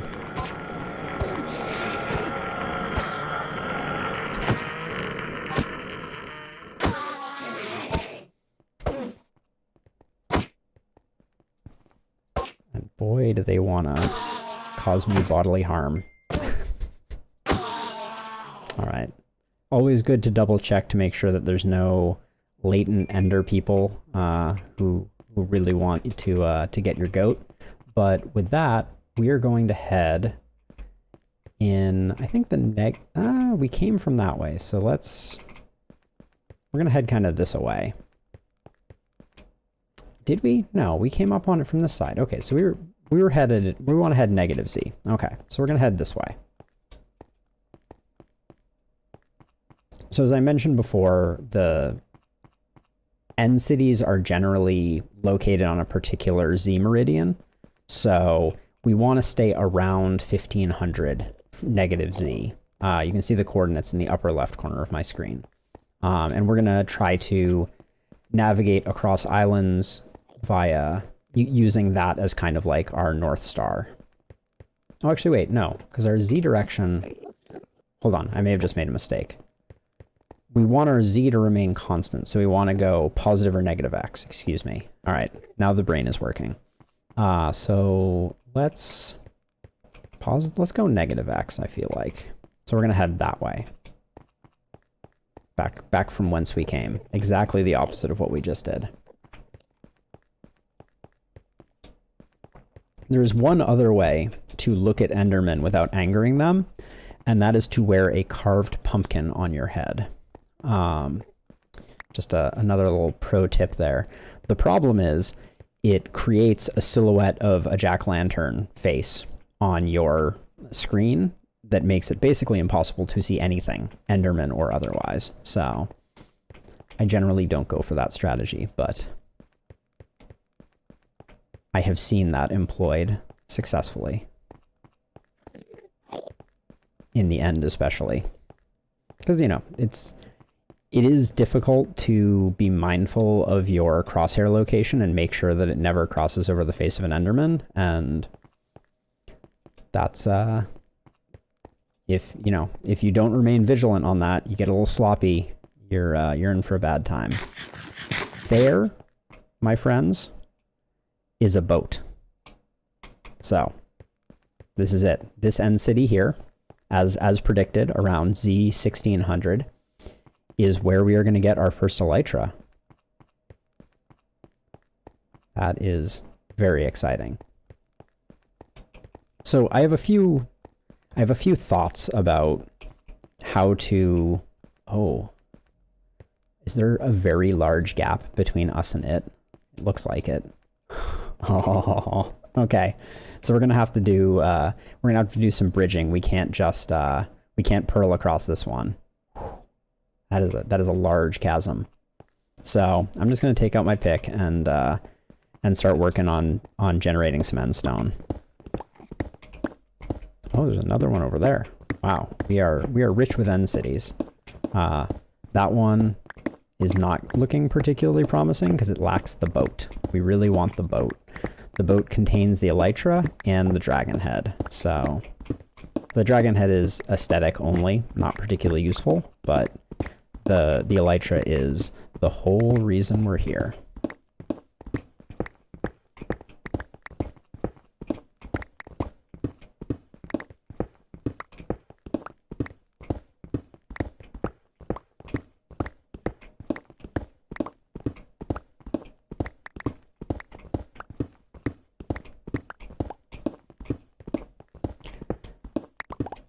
Hey, Stakes Were Made. Welcome to the stream. I know this because I have played Minecraft for probably 12 years now, 10 years, something like that. Oh wait, it came out in 2009, I believe. So yeah, and I started shortly after the alpha. That was my first time playing. So I've been playing for a long time.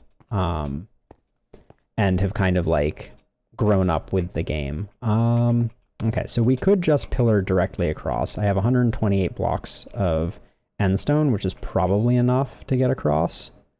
I'm trying to see if there's like a... That chasm might be a little shorter, but I think we're just going to go for it. No, this is straight vanilla Minecraft. No mods. All right, and The sweaty hands begin as I pillar across the void. Oh. Shield.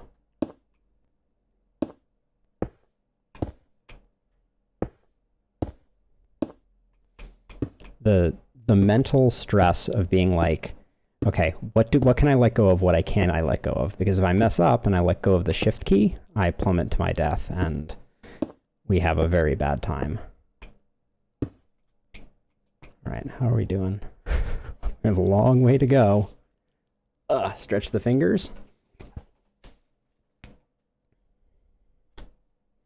Return to the shift key. And pillar once again.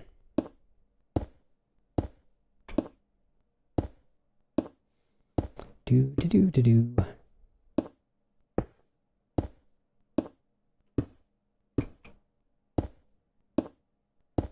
So many bricks, so much void.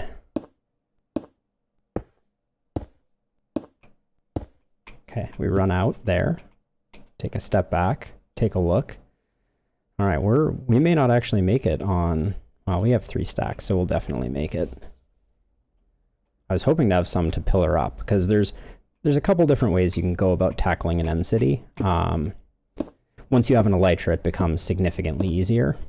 But getting that first elytra, you can kind of parkour your way through the end city portion to get to the boat, or you can kind of cheese it a little bit and column up to the main body of the building. So I'm tempted to pillar up.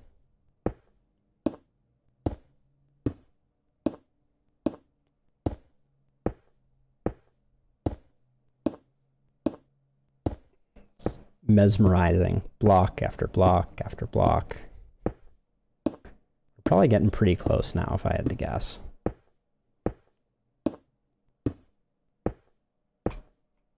See what this looks like.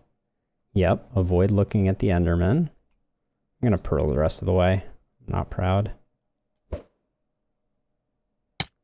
Okay, there we go. So that's our boat right there. Oh, our boat is over the void. That actually complicates things a little bit because it means we can't pillar up. So we're going to do a bit of parkouring. Hello, Ender friends. I promise I'm not looking at you.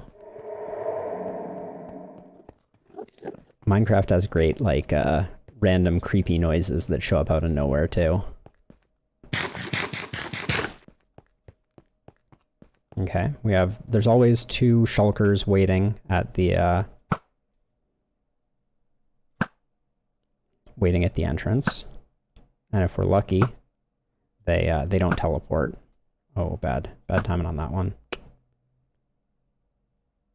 Open sesame. Come on. There we go. All right. Good stuff. We get back the arrows that didn't get consumed, and then once we get in here, I find the axe to be the more effective weapon. But we're going to be doing some parkour right off the bat. It's easy to bump your head in here and end up taking a dive. And this room is not going to be super fun for our first time going through it. So this room has a lot of shulkers in it. That's an understatement, I think. Okay, let's get up in there. We may end up taking a couple hits initially and doing a bit of levitating, and that's okay. Oops. Yeah, we don't mind floating up initially. We just don't want to take too much damage as we kind of float upwards. Okay, let's get out here, and we'll come back to that room later on, but that's about as good as that room can go.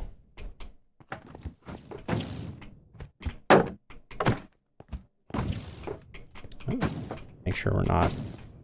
Okay, their attack's home, so...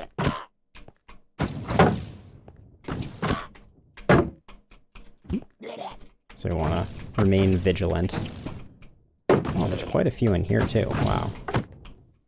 We'll be going back to that other room because we want to get all the shulker shells, definitely. Oh, not too high. There we go. Block that one. Get that. Where's the... There's someone else shooting at us right now, but I'm not sure where they're located. Okay. But I think this was the pathway to the boat, so... Okay, I think there's one out on this rooftop. There, well, I was right. But it got me. Wait for the slow fall to, or the... Where? Okay. Right here? Where? Huh. I don't see it. It must be down on the level below. So we'll check that out real quick. You start to get a feel for the topography of these. Oh, it's right there? Oh, I totally...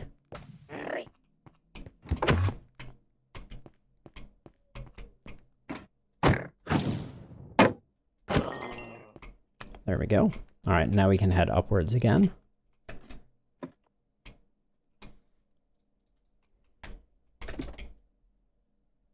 So I like to put some safety blocks in place as I'm scaling up this, because if you get an unlucky hit, it can... Oops. Oh, we got another one of these rooms. Bummer. All right, we're flying. Here we go.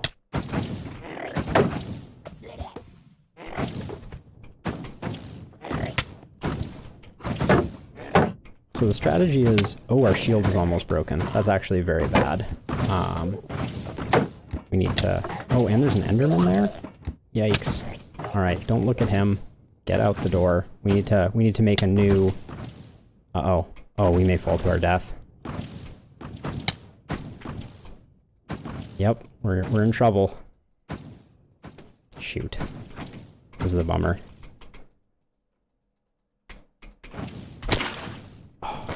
Didn't quite get it. I have to practice that. You can place down a water bucket at your feet to protect you, but... Alright. Well, we're at the boat, so that's the good news.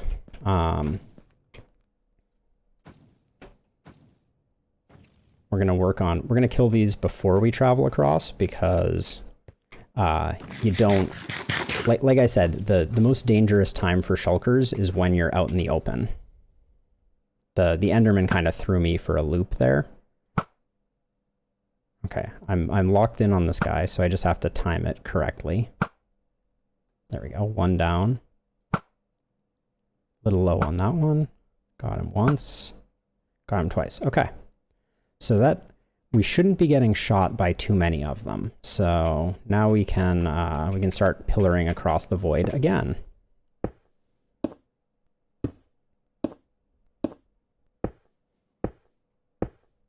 I think 64 blocks will be enough. Once we have the elytra also, becomes a little safer to get knocked up into the air. Okay, I want to take a little break here, make sure that we don't have any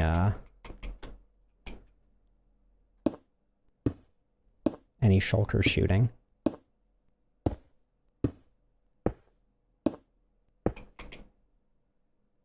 Okay, we're almost there.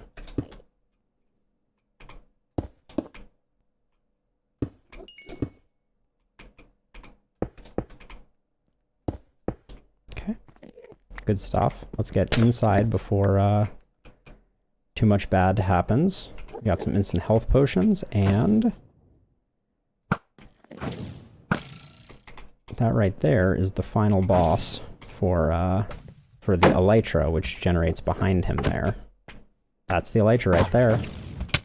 Oops. All right, it's okay for us to be floating here. Got him. And that is the elytra. And as you can see, End City loot is also worth coming out for, is how I will describe it. So let's talk shulker boxes for a second, because they are magical. So the reason I brought so much wood is as we are collecting these things, we can make shulker boxes. So I'm going to create a chest, and then if I sandwich that chest between two shulker shells, I make a shulker box. And at first glance, a shulker box looks a lot like a chest. You can right click it and you can put things in it. So I'm going to put all of this stuff that we got from the end city so far into it. The difference is I can break this and pick it up, and it still contains all of its contents, and then I can even put that inside of a chest. So as you can tell, the number of items that you can fit inside of a chest now is radically higher. Okay, so now we're getting some loot. So protection unbreaking chest.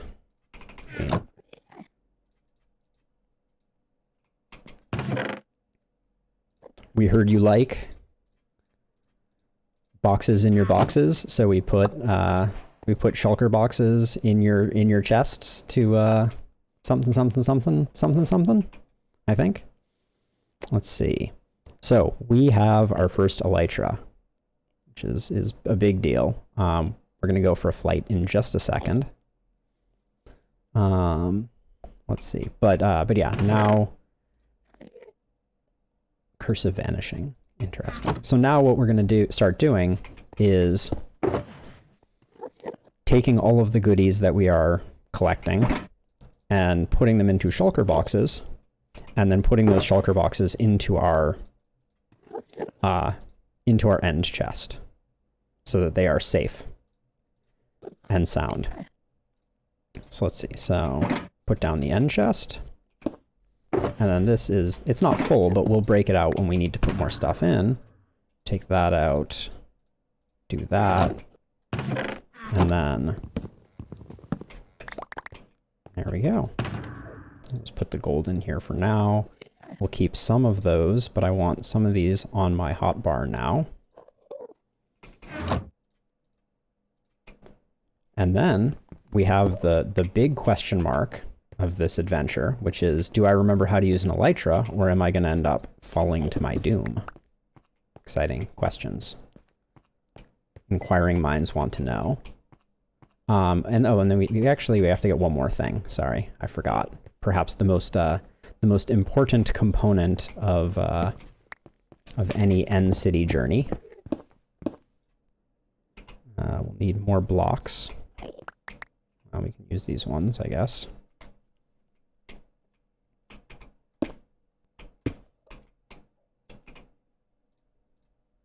This is purpur that I am building with at the moment, as a side note.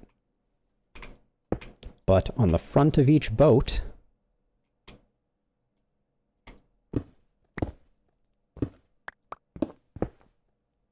is this one missing it?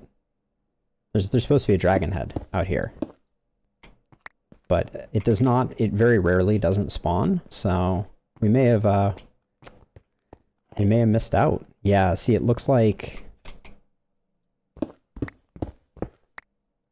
Yeah, it's missing. Okay, no dragon head on our first one. We will find more. So, I am wearing my elytra, which means that I can fly, and I can kind of swoop, glide through the air. Freedom.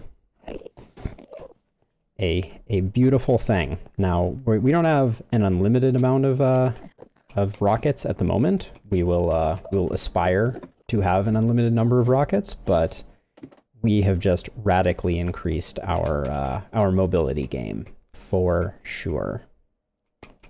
Also, that uses up elytra durability, so we'll have to continue renewing our supply of elytras and not use it too willy-nilly. Hey everybody, how's it going?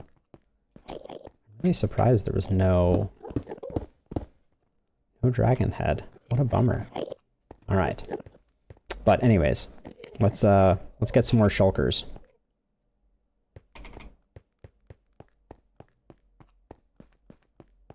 They're everywhere. As a side note, that is They're in all kinds of like little corners and nooks and crannies. They'll drive you nuts. Oh, we didn't make a new shield either. Hold on. This is a very important important thing. We don't want to be rolling shieldless. And I remembered the recipe and everything. Don't need that old broken shield anymore. All right, let's really throw it away for good. Thank you.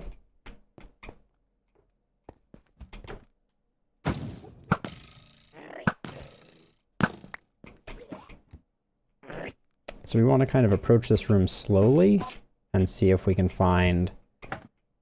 get an eye on a single shulker at a time. Where are they all? This room was all full of shulkers before. Oh, there's one. Okay.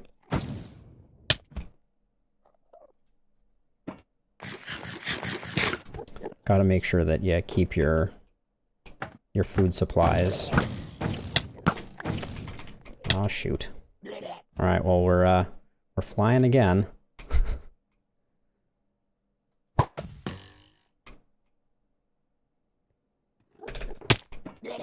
Didn't quite get it. It's a little tricky when you fly up via shulker flight to engage your elytra. So I'm gonna create a little catchment area here. Yes, many cows have died in tribute.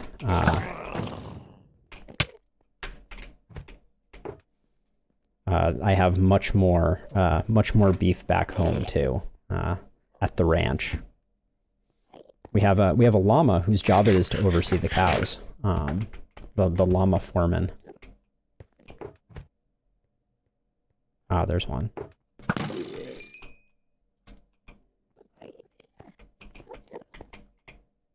It's always a careful balance, because you want to leave enough alive that you don't have to do too much digging to get up, but we need some blocks right now, so I'm gonna do a bit of a in-wall staircase type of thing here.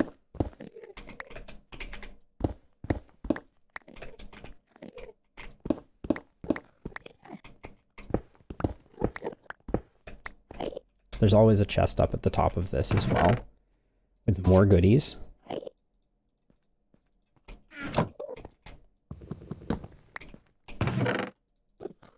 It's a lucrative business, this End City raiding, for sure.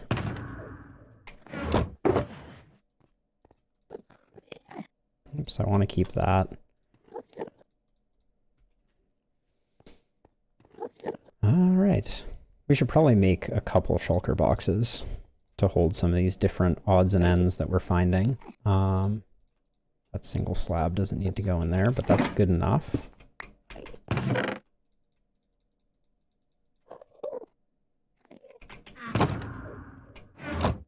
Hold on, actually. We need to do a little better than what we're doing right now. Let's place down a crafting table and make 2 more shulker boxes. There we go. Hey, Snorlaxer. I am raiding End cities at the moment. So we're getting lots of loot, and I just got my first elytra. So we are on a roll and getting into some very exciting stuff. You can see lots of diamond equipment.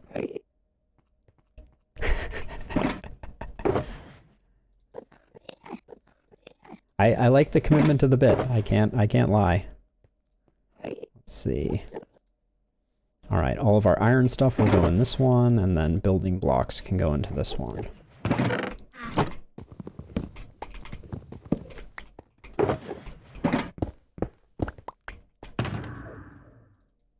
And then, yep, there we go. Make sure that this is my Silk Touch pickaxe. The biggest mistake that you can make is breaking your ender chest while you're adventuring with that. I did get wings, yes. We are winged. I'm gonna conserve them a little bit, but I'll be using them to fly between End cities for sure. Like, I'd be flying all over the place, but if they break, it's a real bummer. So let's see. Oh, there's a shell. All right, more shells. We want lots and lots of shells.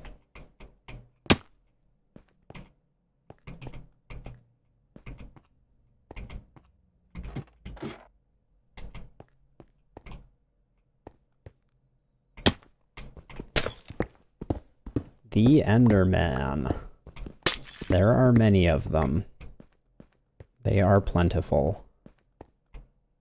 All right, we got another one there. Oh, and actually, that reminds me. The top of this building might have had one on top of it. So let's double check that really quickly. Make sure we haven't left anything behind up here. This, if there is an Enderman City, this is it. All right. Now we continue to the next room. This guy first. Oops. Yeah, as you can see, they glom on to all kinds of crazy corners of things and stuff like that. Okay, he dropped the shell, so we're gonna wanna find our way to that.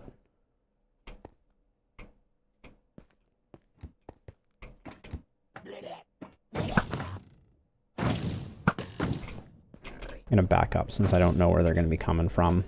Yikes. There we go.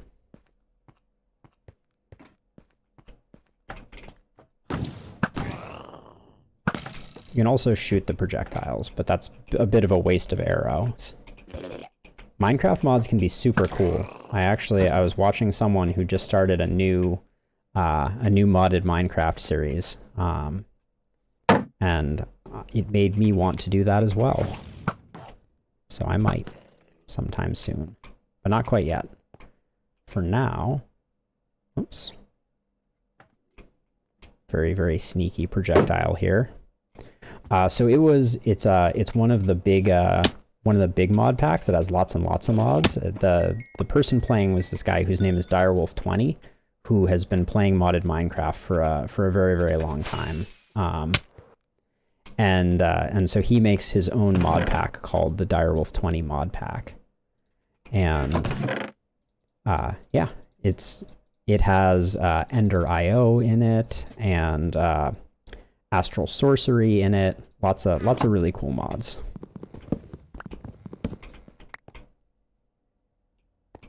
So I don't think he has the morphing mod in it, but that is a really, really cool mod. Oops. Let's make sure that we don't get...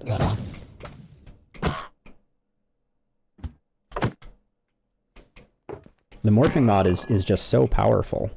It's like the only mod you need. Because you can just turn into everything, and you get creative flight and all kinds of things. All right, let's see. Find a semi-safe path downward. There we go. Gotta practice those elytra skills. They are very important. Okay.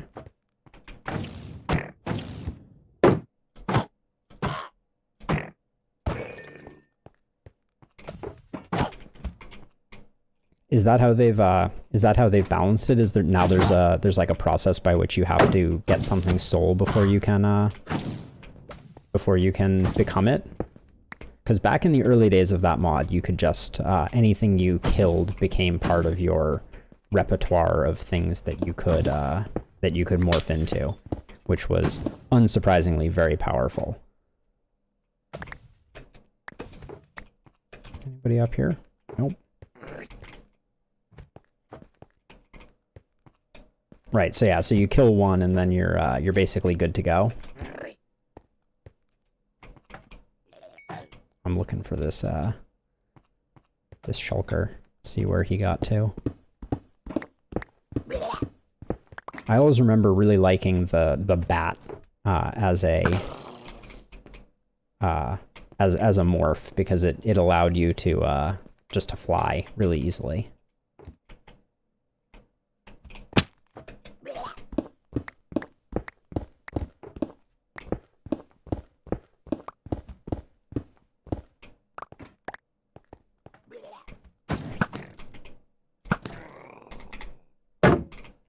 go. Gotta have a shield if you're coming to an end city. There's perhaps nothing more important. Ah, yeah, teleporting is very powerful too. I hear one more Enderman. Hear it making its little noise. Sometimes it can be really hard to find them because they can be stuck on all kinds of random sides of things. Well, it sounded like it was in my right ear. Maybe it's below us? Nope, don't see it. Okay. Well, that's good enough.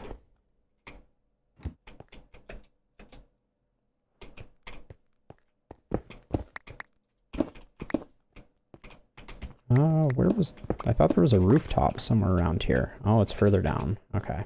So we'll hop down here. There's our last shulker shell. Okay, and so now we're done with this end city, which means we want to look in the -Z direction. And we're going to take off with our elytra and be very conservative on how many rockets we use. But this is the idea.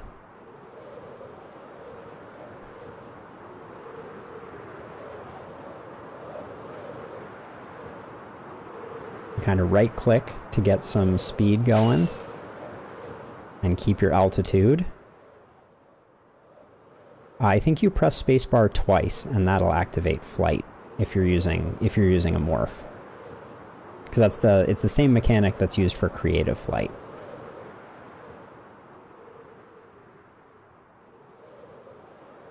Alright, so I'm gonna land here, hope that I don't look at any Enderman. Again, that can be very tricky. And we just want to keep an eye on our elytra durability, because if our elytra breaks, we're going to end up taking a swim in the void. And we don't want that. But I want to kind of be looking a bit left and right from time to time to make sure we're not passing any cities.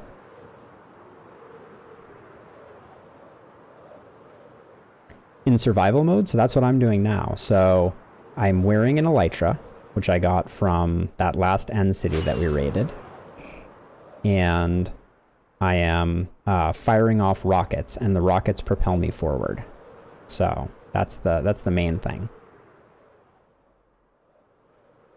So this is what I was talking about earlier, which is if we want to get back to the main island, we can use any one of these gateways to return.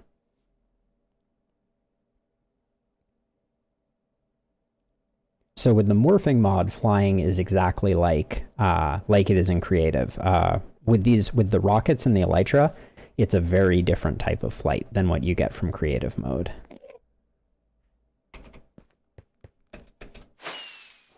Because you can't stop midair, right? I can kind of like fly up like this, and then I can kind of glide down, but I can't pause in midair. Which for creative mode is really helpful for like building and stuff like that. But let's see, we're gonna go -Z because we've kind of slid off course a little bit here. There's another one of those gateways. Yeah, in the morphing mod, yep. Yeah, in the morphing mod, it's really handy. So the thing we're looking for right now that we want more than anything is to find a second end city. So that we can get a second elytra, because then we're in pretty good shape. Right now with a single elytra, it would be very hard for us to find our way back here. Very hard to find our way back here. So, and as you can see, our elytra is almost a third gone. So we need to find an end city pretty soon, or we're gonna be back to using ender pearls and bridging across large gaps, which is a much slower process.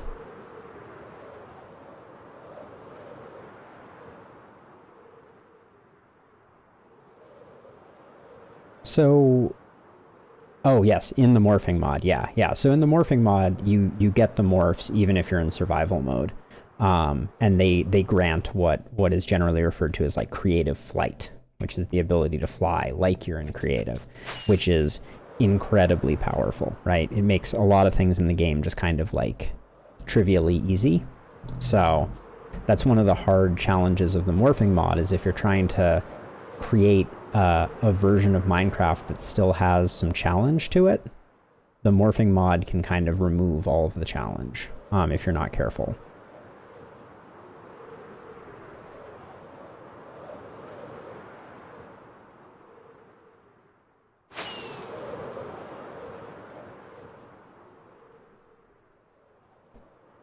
Really hoping for another boat here, because otherwise we're gonna be back to square one, hoofing it in a second here.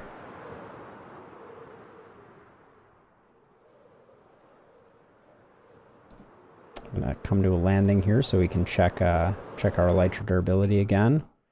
We've crossed the halfway point. All right.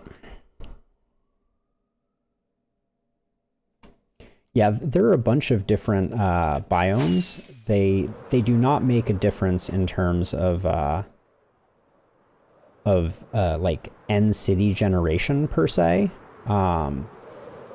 Except that the end city is its own biome, I believe. But we can check that. Maybe not.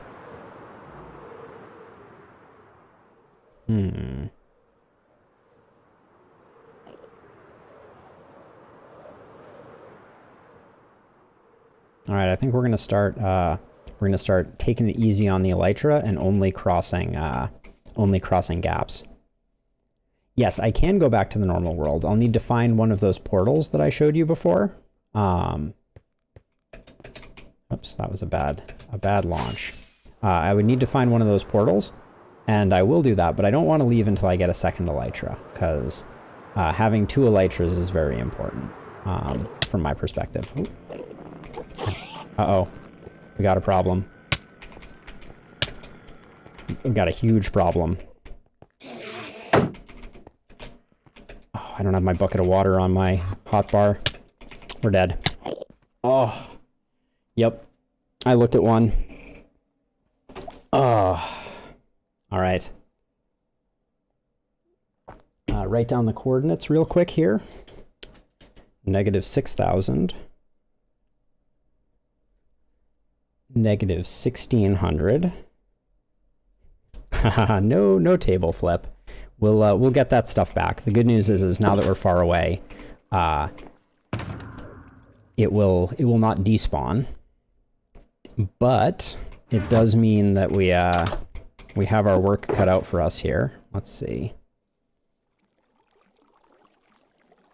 We need a silk touch pickaxe, which I don't think I actually got now that I look at it.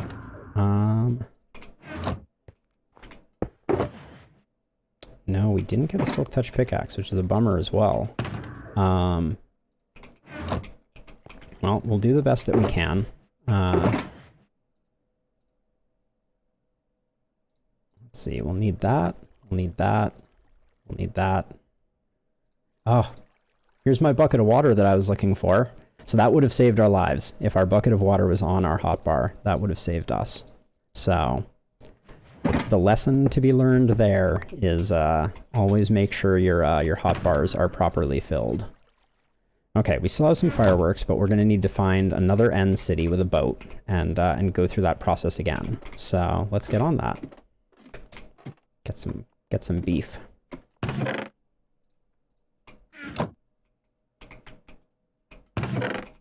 Okay. We need more gear too.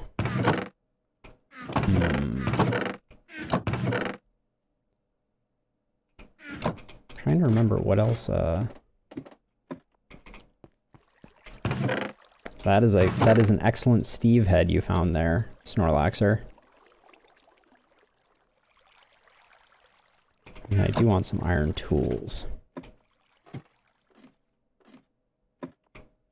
Yeah, they do have less hearts. That is true. Okay, we need some iron. We need some wood too, which I don't think I have much of.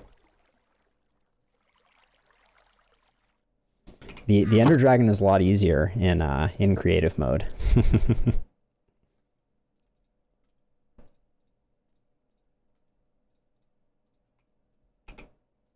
Oh, I didn't need the pickaxe, but I do need a shovel. All right.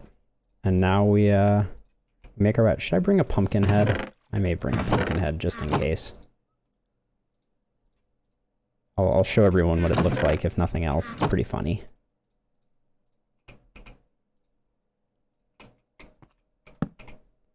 So you use shears on the pumpkin, which carve it into a pumpkin head.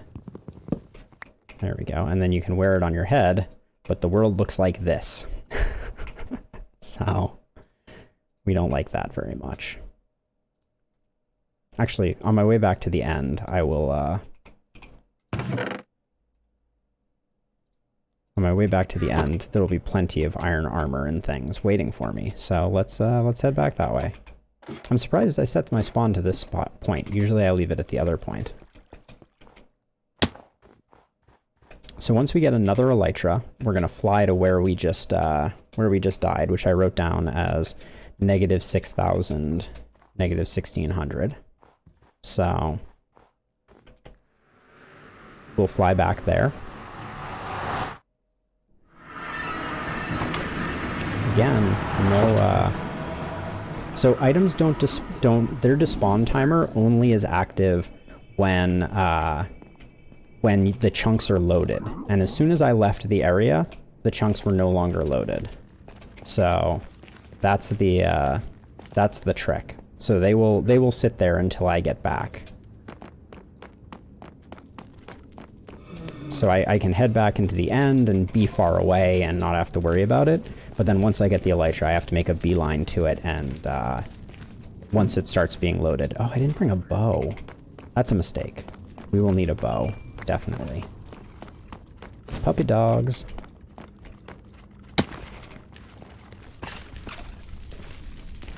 I heard skeleton noises. Oh, that's a lot of wither skeletons over there. That's true, I do have bows at the portal. They're pretty bad bows, but I do have bows. Yeah, my only good bow, I guess, I left behind there, so that'll make things a little more difficult. I also didn't make myself a shield. That's a mistake. So we'll need to figure out some plan for that.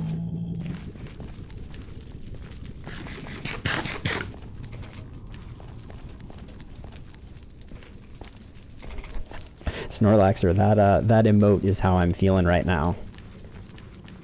Ah. You look at one Enderman when you're not planning on it, and you don't have a water bucket on your hotbar.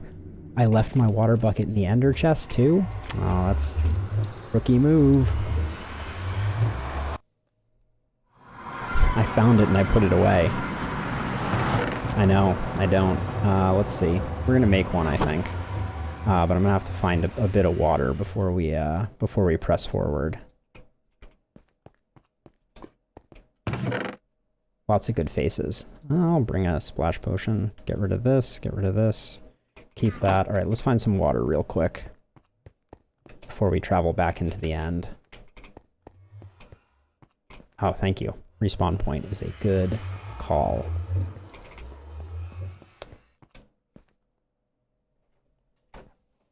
I don't remember seeing water anywhere around here, though. I wonder if this is going to be a fool's errand.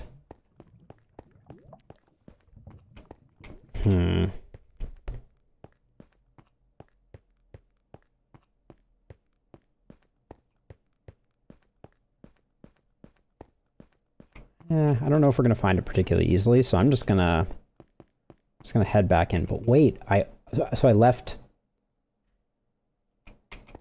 I don't think. Wait, I think I did to make the portal, didn't I? Did I pick it back up again though? I don't see it anywhere, but I've made two critical errors here. I don't have any fireworks, which is a problem. I need fireworks. Yeah, I think I must have picked it up, but without fireworks, we can't head back in. So I'm gonna have to double back. Because if we find an elytra and we don't have fireworks, we're not gonna be able to get back there in a reasonable time.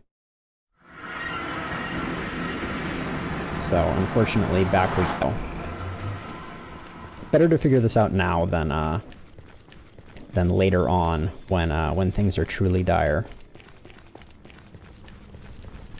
Snorlaxer, how are you finding all these great emotes? You are an emote wizard.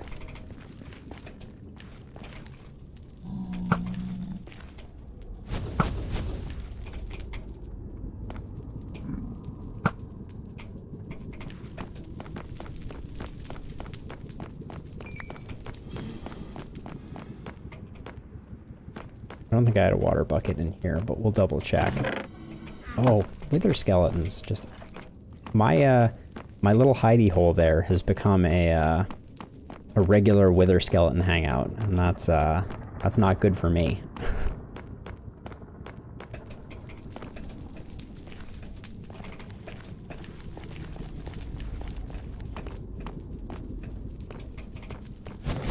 Whoa, that is a crazy number of blazes and a wither skeleton there. Holy cow.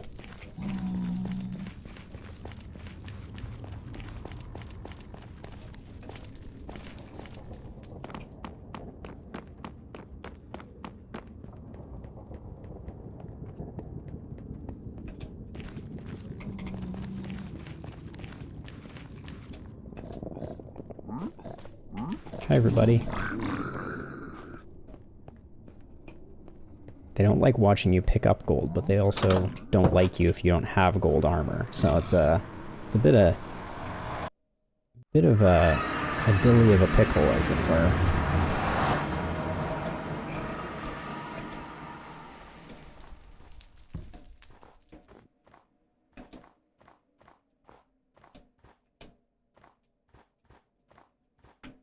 I'm also very curious how I'll have to go back and watch the replay to see how I glanced at that Enderman. I thought I was being pretty careful, but okay, now we're here. And I don't want to take all of my rockets, but I want to take some. And also, which one of these? I can't believe I left my water bucket in one of these,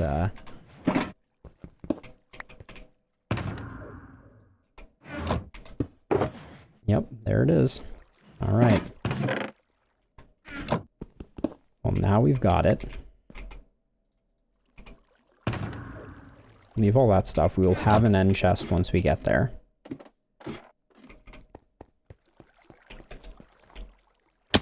It's a bad time for Steve, Snorlaxer, with all those creepers around. Shield, thank you. Oh, that's right, actually. So having wood is particularly important. Now, I left a bunch of wood there, and I think we're all out over here. So I may have to... I may want to grab a little bit, because I think I brought some sticks, thinking that would be enough, but sticks are not the same as logs. So let's not chop down our Christmas tree, but let's head over and get a few logs before we depart. This Steve army. Old sticks. How do we know how old they are? They could be relatively new sticks. Well, I guess I would have known, because I would have crafted them if they were relatively new, so...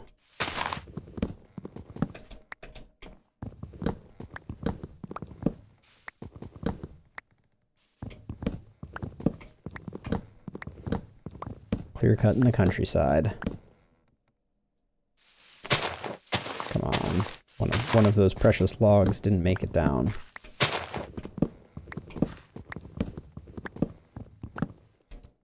I'm glad I don't have to deal with the creeper army. That would make things significantly harder over here.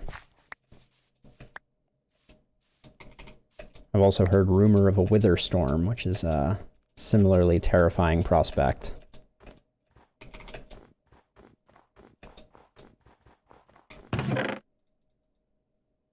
Okay, we're going to take the spruce logs with us, keep the spruce planks. Now we're good to go. All right. Back to the end we go. This time for real.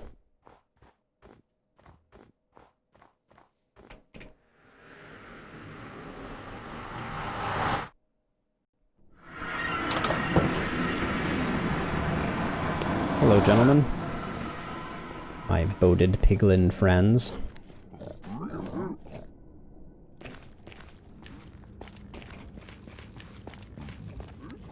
Now things were a little dangerous on our trip back here due to some ill-placed blazes and wither skeletons. They may still be around too.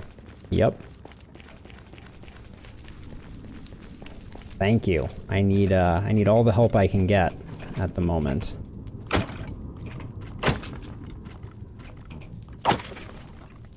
So that means there's a bunch of blazes around the corner. Let's just make a run for it. Yep, there they are.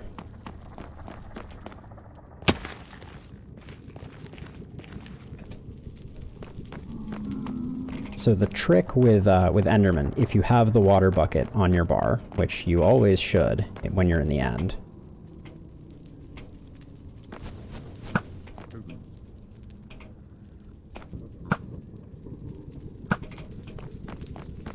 is that Endermen teleport and de-aggro when they step in water.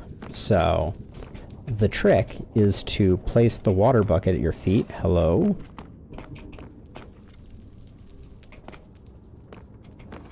Got some wither skeletons.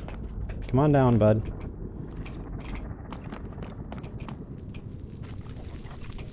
This is why I make these little bars. They keep me safe. I think there were 2 of them up here, though. Okay, the other one is over there. Holy what? That scared me a lot. Oh, that startled me quite a bit when that wither skeleton para-dropped in on my head. There we go. I'm just gonna... There we go. Just leave that stuff there for later. Thought I was being all clever blocking off. Okay. Oh, he can go around. I'm just making a run for it.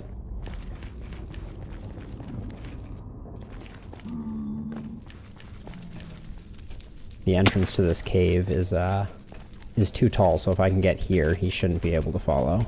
Alright, he didn't chase. Alright. I need all the Steves I can get, Snorlaxer. Thank you. I need the full army for this particular recovery run.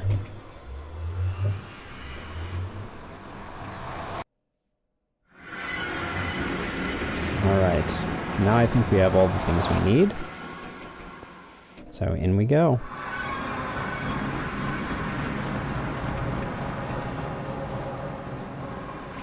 So this is what it would look like if we tried to wear the pumpkin mask. It might be worth it, honestly. It's an awful view, but if it saves us from an errant Enderman ending our days, it might be worth it. Okay, so... Whoa. Okay, that's weird that it teleported us onto this. I'm going to build this out just because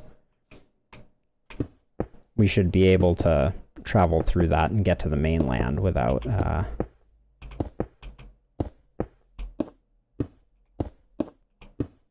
And right now our goal is to get to about Z1600, and this time we're gonna... Oh, this pumpkin is driving me bonkers already. I can't do it. There we go. So we'll do that, and then... So yeah, so this time we're going to head in a positive X direction. And the hope is that we'll find another end city with an elytra pretty quickly. Okay, let's not look at this guy. He looks like he's looking at me funny.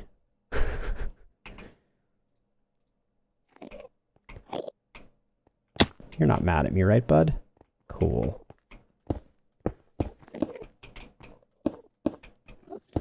Okay.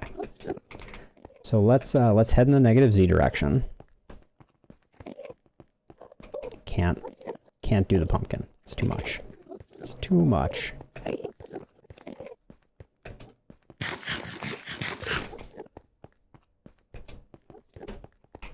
Let's stack of blocks on the bar. And this time, last time we took a left, I think, right? Because we went -X. Yep, so this time we're going to take a right. You like the pumpkin challenge? It's so unsightly. There's actually, there's a data pack that makes the pumpkin not have any visual effect, but that just seems like, that seems like cheating to me, so.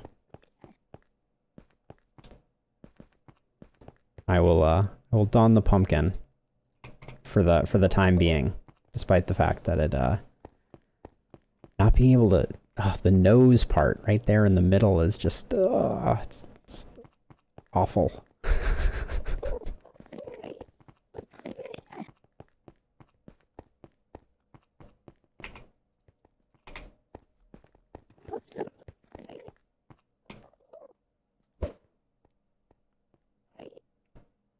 Have to kind of look off to the right to make sure that I can see where my pearl is landing.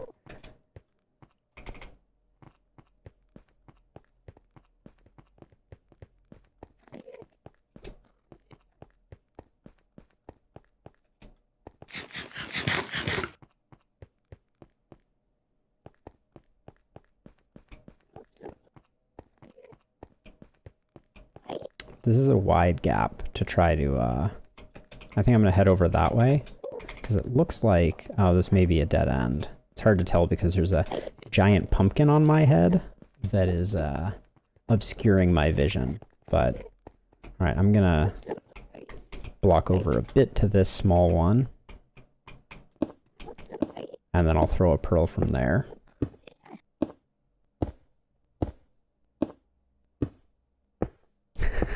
Well, I mean, I assumed it would be equally annoying for you, but if my suffering at the hand of the pumpkin is something that that brings great joy to my viewing audience, I would never think not to.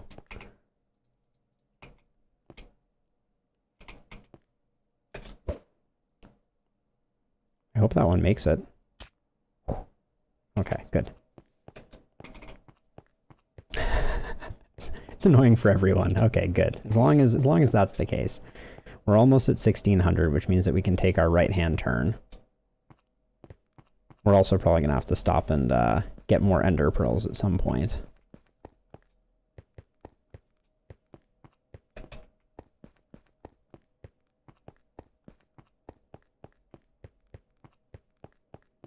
These end cities can sometimes be few and far between, so we hopefully we're not in it for the long haul. But, well, I mean, I know I'm in it for the long haul, but we'll see if we can make progress on our recovery.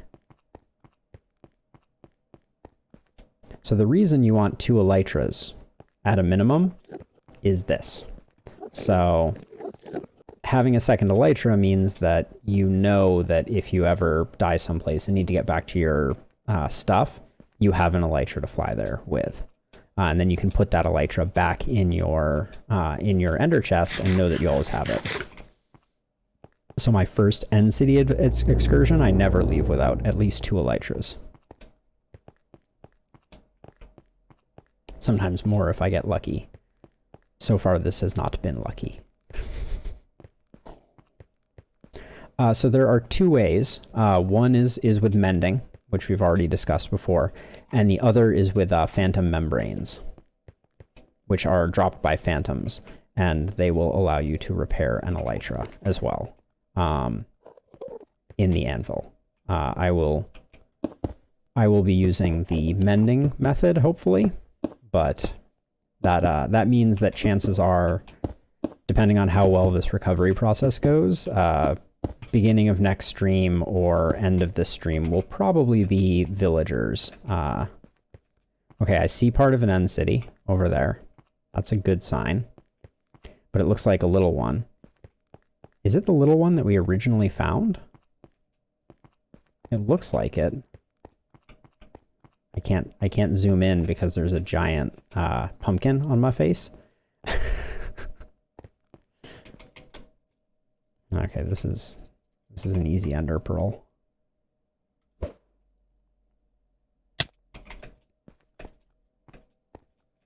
We'll know pretty quickly if this is the same one or if we have found another bizarrely tiny one.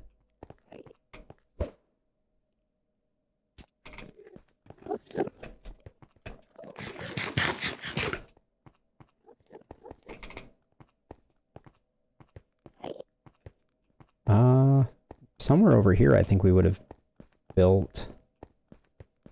Nope, this looks like a different one.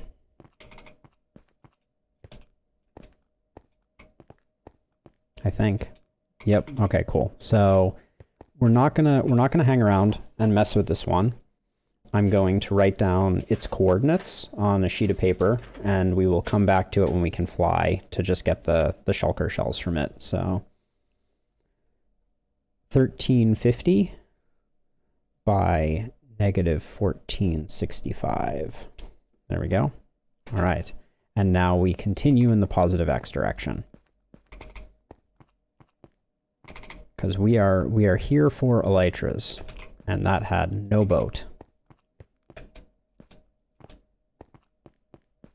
We're gonna have to set up another Enderman killing chamber thing pretty soon here.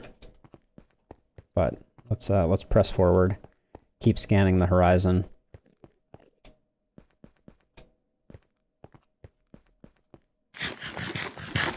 Really, you burn through the steak pretty quick in the end dimension, running long distances across the end barrens and end midlands.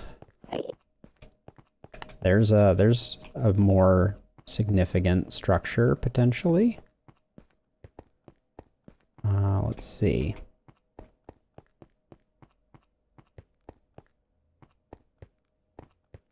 So we have to get a little closer to see the full generation of it to see if there's a boat associated with it. It looks like it's kind of a medium-sized one, so it might not have a boat. Why is it still not generated in? Might be funky generation? Oh no, there it goes.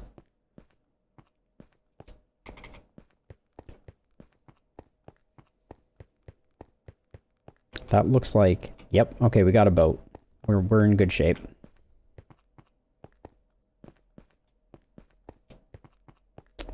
Let's see. Looks like this gap might be the right gap to go for. Okay, so I'm gonna take off the helmet for a moment here for all of our clarity. So this is an end city, and end cities have sometimes associated with them a boat structure, which is that thing there, and within the boat is the elytra. So any end city that generates with a boat has an elytra, which is very good news for our quest. And then hopefully once we get that, we can not use up too much of that elytra's durability flying over to negative 6000x.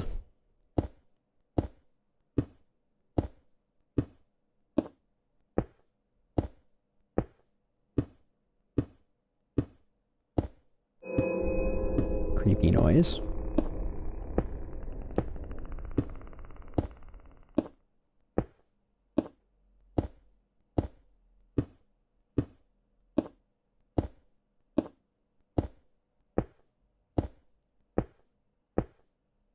So I think the design that they were going for, that I've never really done, but is to they expect you to walk to the end of that like long segment that extends out towards the boat, and then ender pearl the last little bit. Like it seems like that was the intended design. But I've always bridged because I'm a bit of a scaredy cat in that regard. This time I think I'm just gonna pillar up to the boat. I think that's the best way to go. It's a little dangerous because I might get caught by... This generation is not great. I might get caught by one of the shulker's homing bullets. Do we have enough here? I don't think this is enough. All right, I think we are gonna... Wait, so I can go around that way and around that way? All right, let's just to conserve some blocks, I'm gonna at least see if I can wend my way around a bit.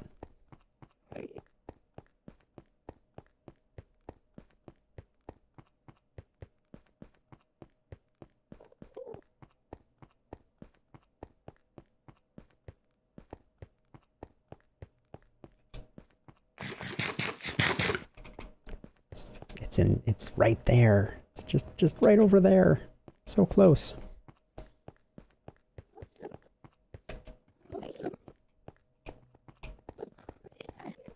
Happy Hanukkah. Thanks for tuning in. I will you can catch up if you want to on the rest of my adventures and things like that, but it has been very nice having you along for the ride in my end adventures. Sleep well and have a great rest of your night.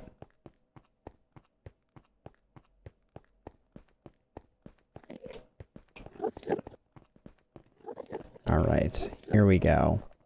This looks like our short bridge across. This is good.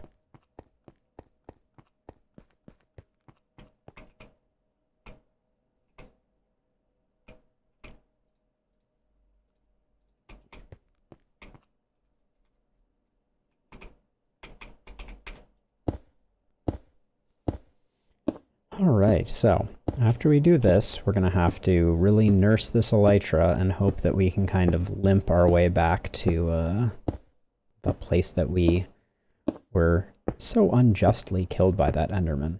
I think I barely glanced at him, if at all, but if I've learned one thing, it was probably my fault. The Endermen, they are unforgiving, but generally speaking, they don't randomly aggro. Knock on wood.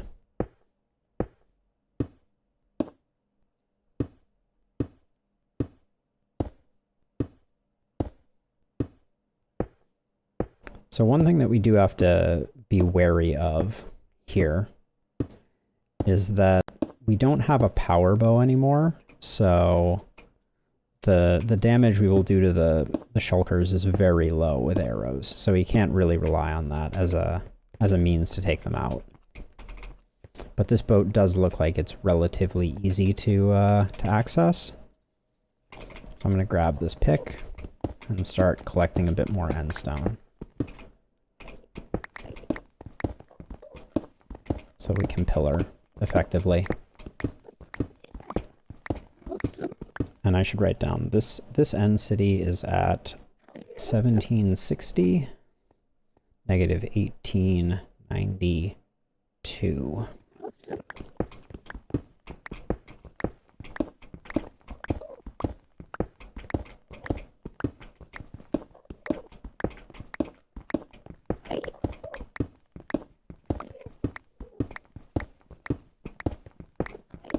So once we start columning up, we are pretty much committed because we don't have the ability to fly, which means that if indeed we run afoul of anything, we will we'll just be kind of stuck.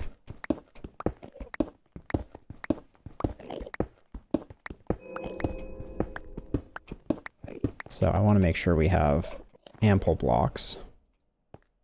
This should be enough. Put the pumpkin head on just while I'm looking around. Actually, it's super in the way. Yeah, so this will line up with the back edge, which may be fine.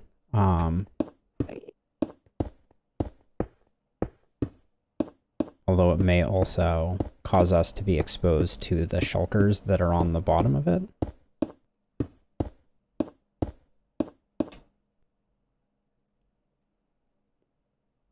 Okay, looks good. Looks like we may... I'm listening for shulker noises. I heard the first bad noise.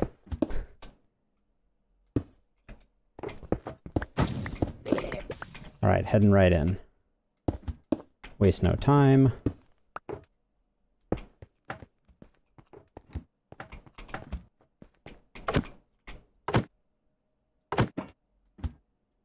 Where's my shield? Wait, I made a shield. Where did it go? I going crazy? I feel like I'm going crazy.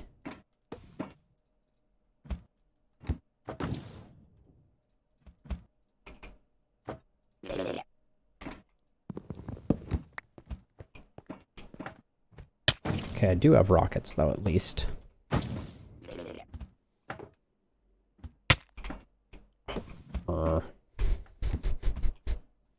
These guys are so annoying.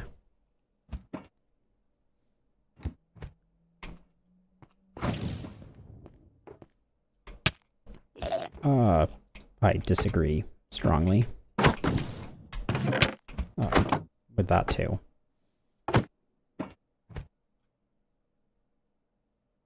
Open up, bud. There we go.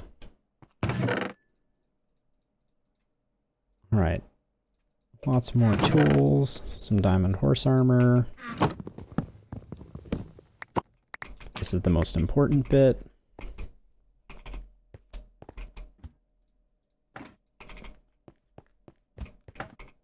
Oh, let's get the... Let's see if this time we have a dragon head.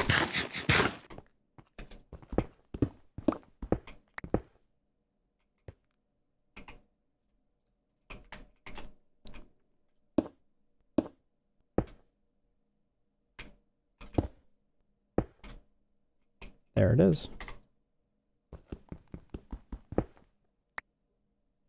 There we go. All right, we got it. For posterity. Boom. There I am. All right. So we're gonna clear the, okay, we know where this is, so we can come back. So let's do our corpse run before we get to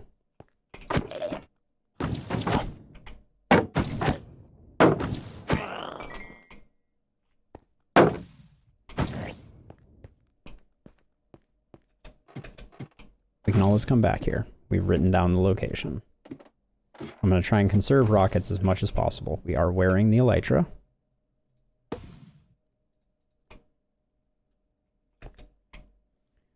We want to head in the negative Z direction, so let's go.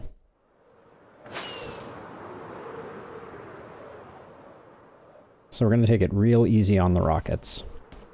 And I'm gonna pumpkin up, so there's no chance of me angering an Enderman, since the only thing we really care about here is getting to negative 6,000, negative 1,600.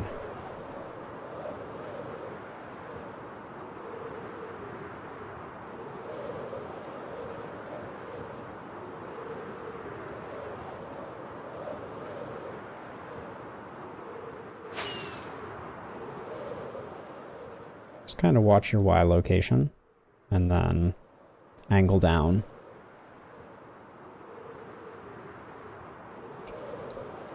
Okay, elytra's hanging in there.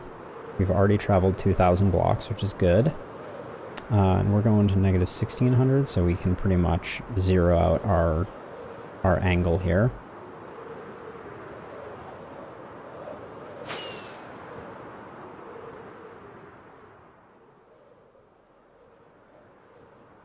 There's no better way to travel.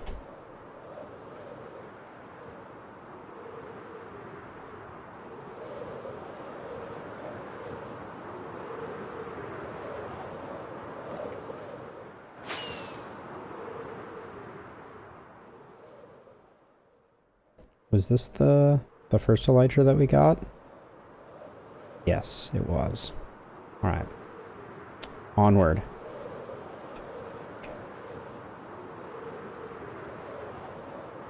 Oops, that's negative 1,300. We want to do better than that.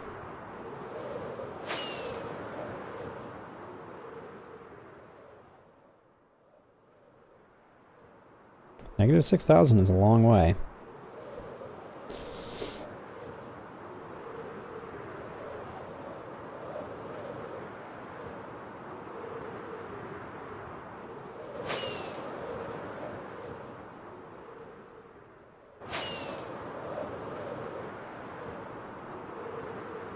Not being super judicious with my with my rockets, which hopefully won't come back to bite us. But I want to make good time here.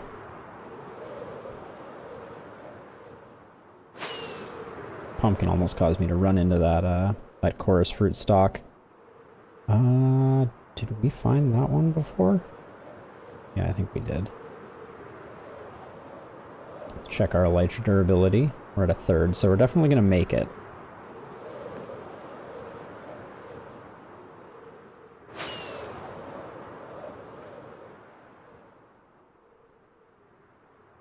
Alright, I meant to say we're at a third off. Coming up on half, though. It's going to be...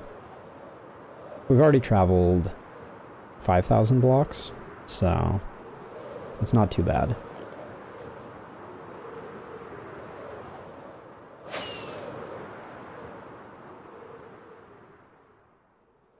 There's an optimal angle for conserving rockets that I think I'm missing by a little bit here, because I think that it is it's a little steeper, believe it or not, but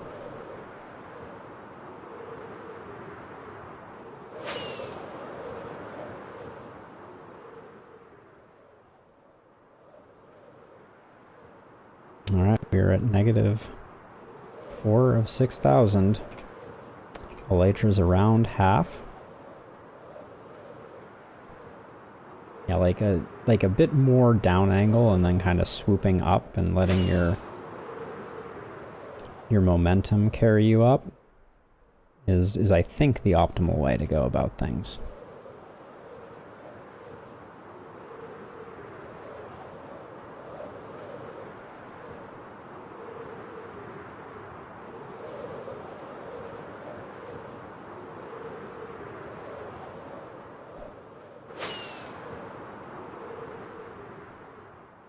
Using up a lot of rockets here. But we are 1,000 blocks away now. Keeping our Z coordinate reasonably good, although I wanna get it closer to 1,600.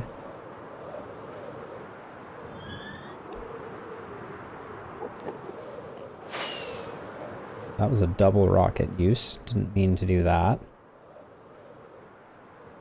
I think it's probably this island right here that we crash landed into, and all our stuff is going to be laying on. Okay, we're right on target with...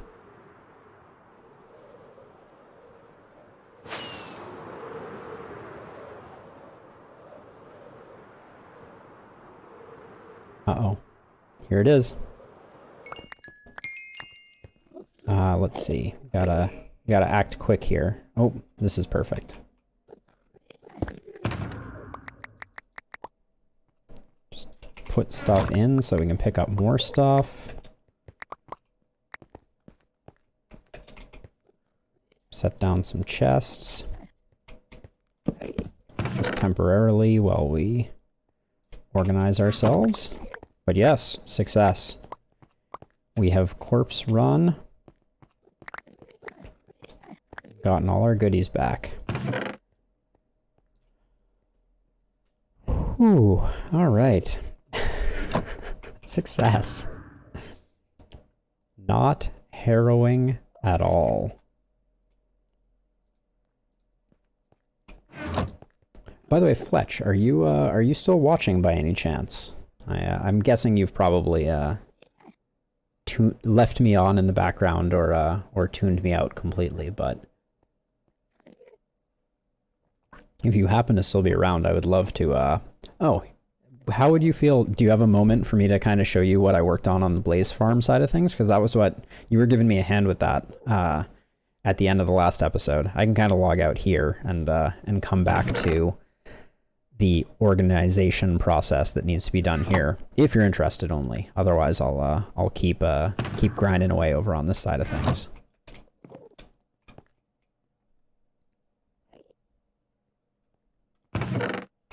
All right. Give me a moment to not have to worry about looking at an Enderman. All right. So this is what I ended up building, and I'll kind of walk you through the bits and pieces of it. But I'm super pleased with how it all kind of turned out. So the main concept, as you'll recall, the main problem that we had was these guys floating up in the chamber. So what I've done is I've created a system where the chamber where I kill them is right here, and they actually get transported by a minecart from over here to over here. So let me show you what that looks like. This button launches the minecart, and then the minecart goes around and around and picks up blazes from over on this side and deposits them in over here. Why it isn't getting these two, I'm not sure entirely. But then what happens is when I push this button, it crushes all of the mobs that are over here and returns the minecart to being dormant, so that no new blazes are introduced, and then these blazes are a single hit kill. So now the only thing is, I feel like I've jinxed it, but this not picking up blazes is very odd to me.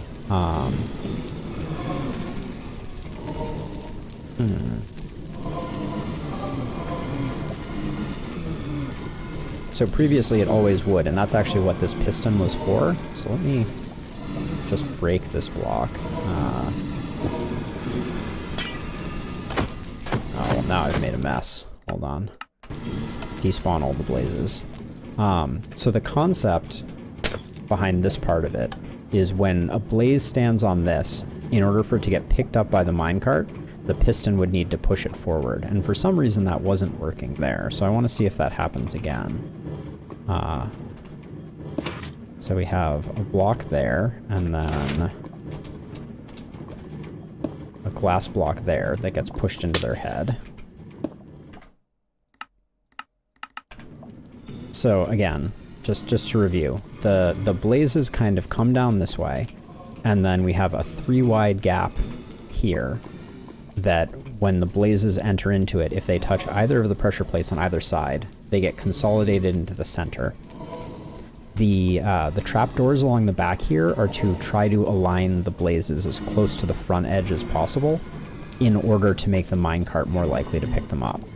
So the blazes should fall down, land on the pressure plate, get pushed forward, and then the minecart picks them up, which was working perfectly fine previously, but seems to have hit a bit of a snag there. Yep, that works just fine. So each time a blaze touches the pressure plate, it is pushed forward by the glass block and then consolidated. And the reason that this works is because of this rail. Oops, if I can get in here. This rail right here is an activator rail, and what that means is when a minecart travels over it, it ejects whoever is in the minecart, and the ejection process for the minecart looks for a valid space to eject to. And because of the glass that's located here, this location here is the only valid too tall space for it to eject into. So we end up with a situation like this. We push the button, and it smushes all of their heads until they are one hit. And the idea is that the remaining blazes will collect over there, so that they don't take any of the any ancillary damage. I can kill all of them. Oh, that's the wrong block for that. I'm breaking my creation. There we go. And then I can push the button again, and it will dispatch the minecart, which will then continue doing laps, collecting blazes. But now, I mean, given that there is a start minecart and a crush button, you know, but actually I feel a little bad. It should be. There we go. Much better.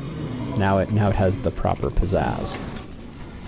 But so what we're learning here is that this doesn't work if there's multiple blazes that get pushed forward. So we're gonna need we're going to need to come up with some additional mechanism here that will cause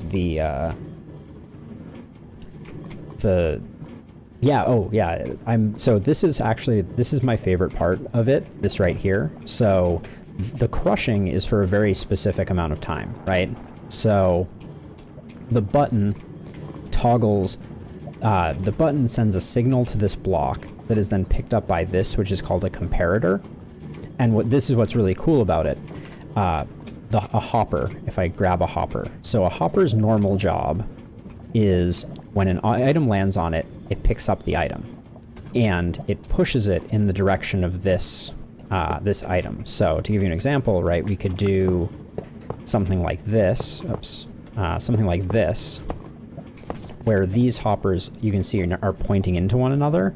And if I drop something like this cake into the first one, it's going to end up all the way over here because this hopper pushes it into this one, into this one, into this one, into this one.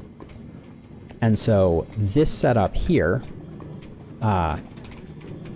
because there is signal in this block, this hopper is locked. So because it's locked, it doesn't release its items. So the other way that I could do that, just to give you an example, is... Actually, let me grab one from over here. Yeah, so if I grab a redstone block, if I put a redstone signal on this hopper, and now I put the cake in, the cake doesn't end up here because this hopper gets locked by the redstone signal. If I turn off the redstone signal, the cake continues moving down the line. So what this does is, at this moment, this particular hopper is locked and this one isn't.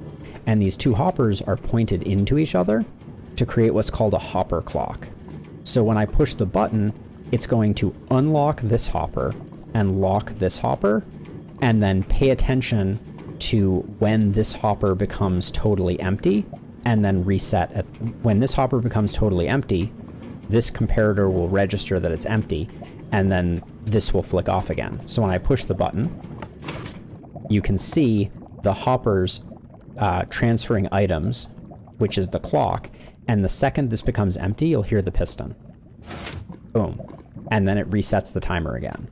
So that's how I got the precise timing for how long to crush the blazes for. And then if I want to crush them all the time, I can flip that switch. So the hopper clock is pretty cool. But so what we need to come up with over here is a method to pulse this instead of fully extending it. Because we've learned that a blaze can fall in here and not get pushed forward significantly enough to be where we need him to be. Him or her. Could be a lady blaze. So I'm going to see if I can come up with a good way to do that. So we're going to... If we put redstone dust here, does this still activate the... Sometimes I'm not 100% sure of all of the mechanics of these things. So is this going to still set off the piston is the question. Oops. No, good. Okay. So now that we have this signal line, will get fired off by this repeater, and then if we take another piston and put it here. Is that how I want to do that?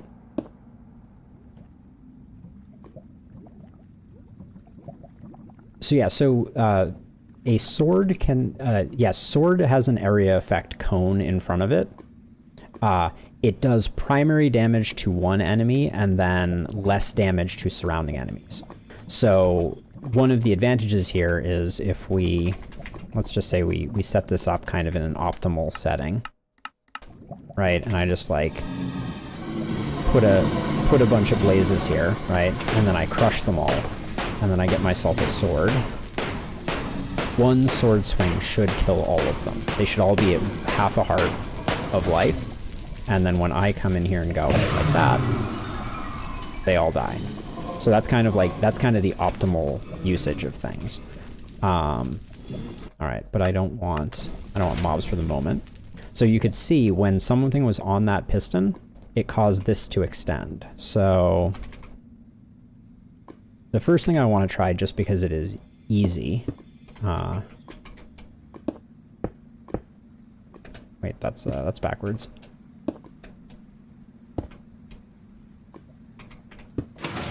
Is this. So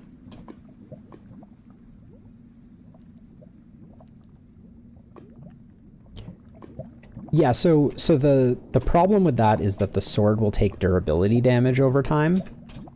So you would need a lot of swords potentially. So like as an example, one of the ways that Minecraft players get around this is they will build a system where they're holding a sword and they have a contraption that constantly is trying to hand them a new sword in case their sword breaks. So that's one option. But okay, so I've changed this so that now a clock fires when a blaze lands on this pressure plate. So we will see if that alleviates the problem with the minecart not going. So the blazes come down here. Oops. Yeah. Close that up. It means that it'll be a little louder now, because it's going to do that every time. Let me dispatch the cart so that it's not going all the time. Whoa, that looked a little funny. So the reason this guy is hovering? Oh, he's hovering because the glass block is still shoot. Okay. Yes, we ran into this problem last time too, which is that the presence of a one-tick clock was causing the piston not to grab and retract the glass block. So the glass block ended up getting stuck extended, which stops the blazes. So we don't want to do that, which means that we're actually going to need to go down a level like this, I think. And then, that's not how you spell piston. There's sea pickles in this game too. Fun fact. They're an excellent underwater lighting source. And then, so we're doing this because we want, oh no, this still won't work.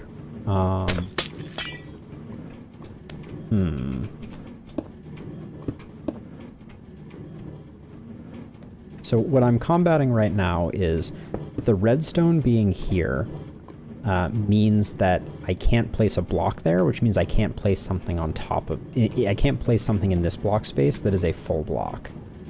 Or I can only place a full block. I can't place like a floating block, but that's fine, because I think we can do that. And then that. What I'm trying to get around here, not very successfully thus far, I fear, is that I want to have, I want to have a repeater. And as a reminder, a repeater pushes a strong redstone signal into a block. So if this gets power, it will push power into this block, which turns this block into the equivalent of a redstone block, which will extend the piston. So I think for the purposes of aesthetics, I'm gonna do this in brick instead. Just so that I can keep track of things. And now we want an observer here. We want an observer there, but we want it facing the other direction. Like so. There we go. So now it always pulls back the glass block, which is perfect. Except that we want a sticky piston that pulls the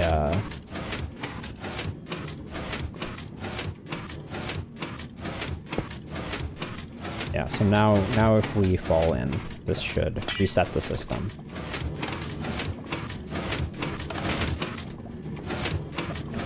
If I can get out. There we go.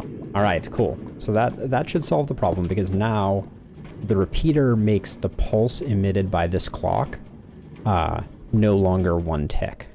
So now, when blazes fall in, this should continually compress them up against the front anytime there is a blaze standing on that stone pressure plate. So let's see how that goes.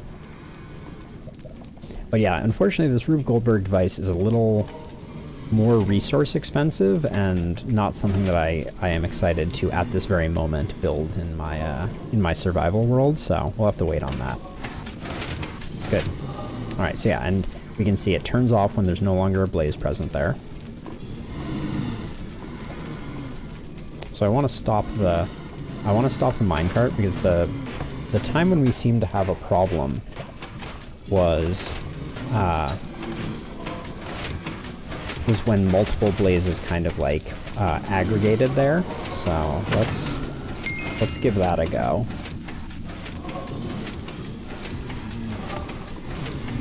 So the things that are, yeah, so it's not too terribly bad.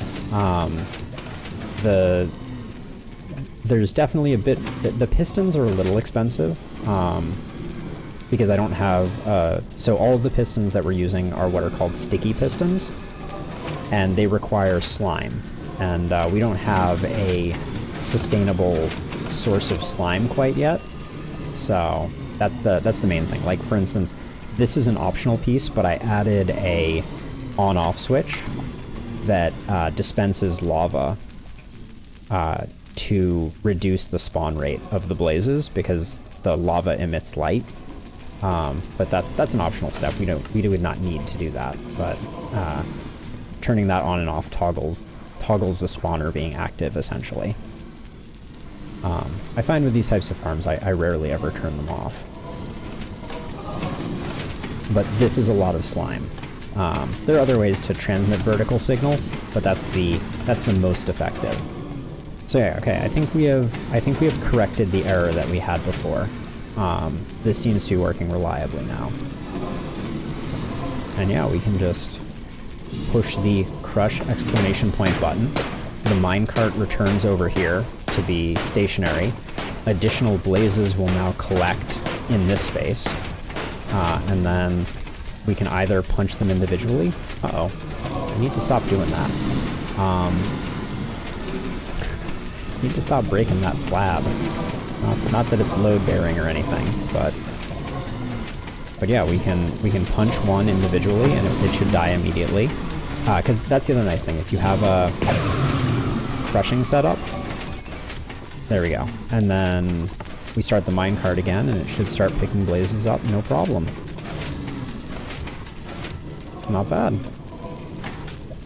And as more blazes come, and just to confirm,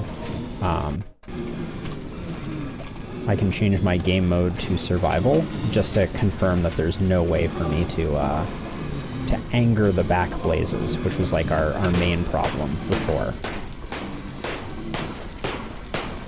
There's no risk to me, I'm not in any danger, because I'm now in survival mode, so I could fall to my death or things like that, and I can just come here and punch these guys. And these guys, they're remaining at the bottom, they're not moving around, they're not getting angry at me, because they have no way of getting line of sight of me, unlike in previous designs. And whenever I want, I can start them going right round again. So yeah, this is the design, and I think I will. I wonder actually what happens if this is active. I'm wondering if a blaze comes down, if it's going to get put somewhere weird because there's not a valid space for it here. Yeah, okay, that's a little funky. So that's a bit of a design flaw, that it doesn't. The activator rail does not dispense the blaze into this space if this piston is extended. But yeah, relatively not super expensive design, seems very reliable. So I want to build this in my world to replace the abomination that is my. So there totally is an AND gate. Well, let me see if I can easily do this.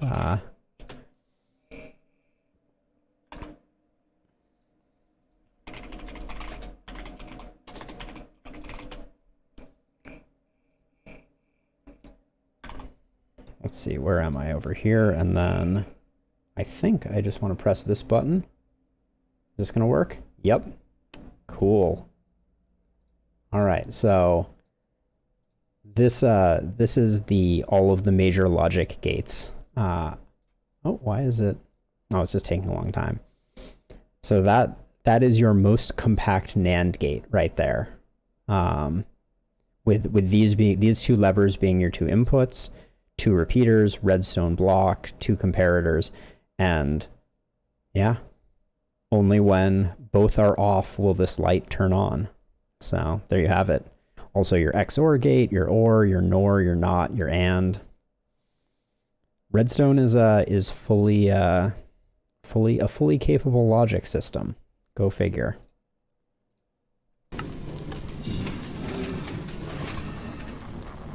Some of the things that people have made are absolutely unbelievable. Oops. But yeah, that's the idea. I think I'm also gonna make a YouTube video tutorial, because after we got done tinkering around with it, I was like, this has to be easier than this. And so I started doing a bit of Googling, looking around for tutorials for how to build an efficient blaze farm, and I didn't find hardly anything. Most of the results that I found had like the same fatal flaw, which is like they allow headroom for the blazes to fly up. So this design solves that, and I haven't seen a lot of people solve it. So yeah, I will share my invention with the world. Thank you for coming to my TED Talk. Oh yeah, and then the other thing that I added was a collection system. So back behind here, there's a hopper minecart on top of a hopper on top of a chest. So all of the blaze rods get collected in this chest under here, which is a pretty standard design. But the thing that's useful about hopper minecarts is they can pull through an entire full block. So yeah. I will definitely build this in the coming weeks. Probably just not for a little while until I take care of the other things. But I guess it's time to go back to the end and sort out my disaster of an inventory. Yes. Where were we?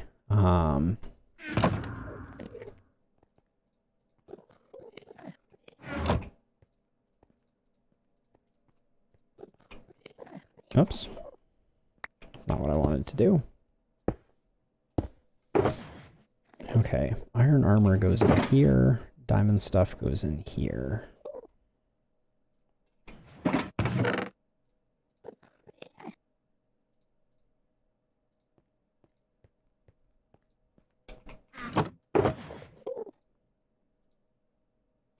Okay, this is my main pick, so this stays on me. Lots of iron stuff. Okay, I should make sure that I'm wearing some pants and boots that are more than nothing. There we go. Oh, this elytra is almost cooked though. We're gonna have to hoof it for a bit, it looks like. Okay, this is random stuff, so send all that this way. Dragon head can go in here. More building blocks.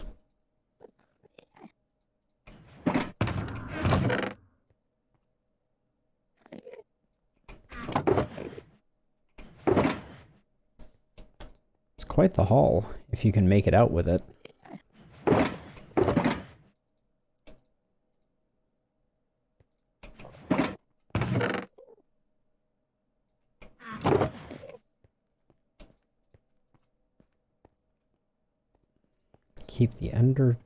Keep the shells. That can go away. Don't know why I kept so many beetroot seeds, but we won't ask too many questions. Lots and lots of potions.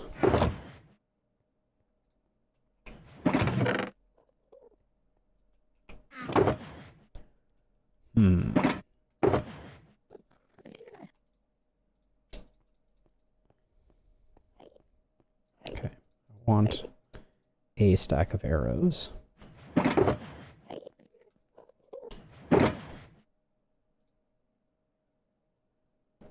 Wow, that's quite the pickaxe right there.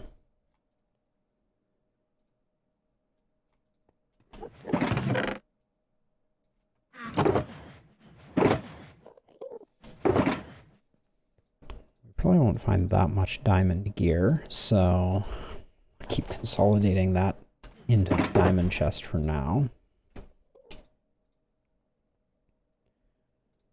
Put these in here for now. Don't need to go crazy. Keep the pearls. We already have a shield. So we'll keep our spare shield in here. Slow and steady, getting things cleaned up here.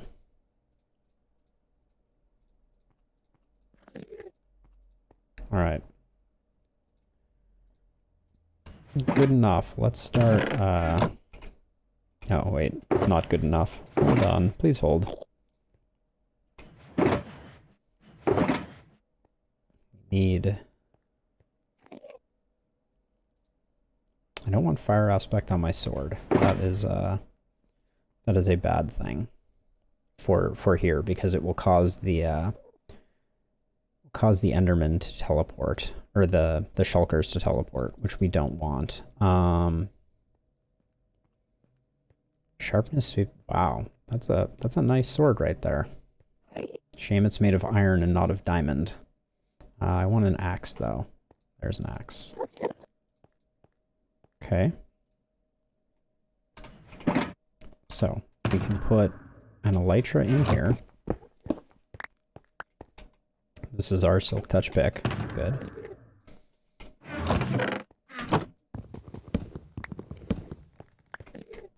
Oops. And then, all right, we are fully recovered. Back at it, but with not a lot of elytra durability. So we're gonna limp it in a little bit and hoof it for a while. And we're gonna wear the stupid pumpkin.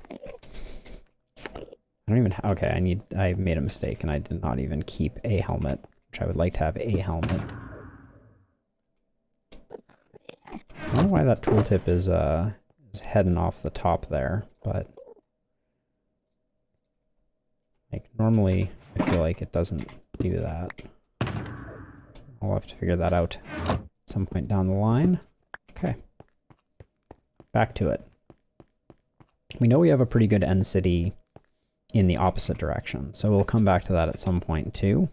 But for now, let's just walk across the barrens. We'll look for an exit, because at this point I wouldn't mind going and starting to work on some other ventures. But if we could pick up one more elytra, I wouldn't be opposed. That's when you know you're in trouble. It's when the greed starts taking over and you're like, I just did a really arduous and awful corpse run. Got all my stuff back, managed to eke by, and now I'm like, well, I could hang out and do a little bit more, you know? I can always get a bit more loot.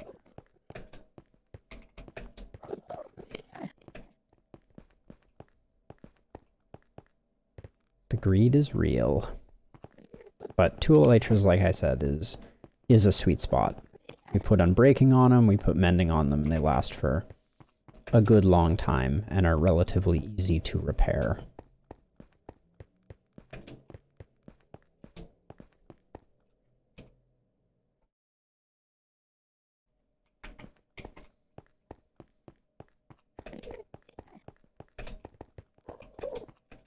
All right, 1400, so we want to veer a little bit right, I think.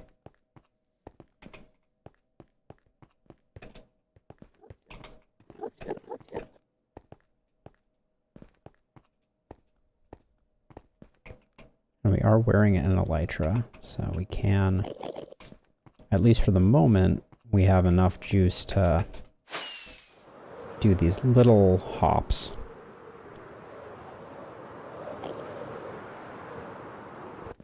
That'll get you when you're flying in. If you're moving quickly, mobs will pop in directly in front of you, and that's an easy way to end up staring at an Enderman when you don't want to be.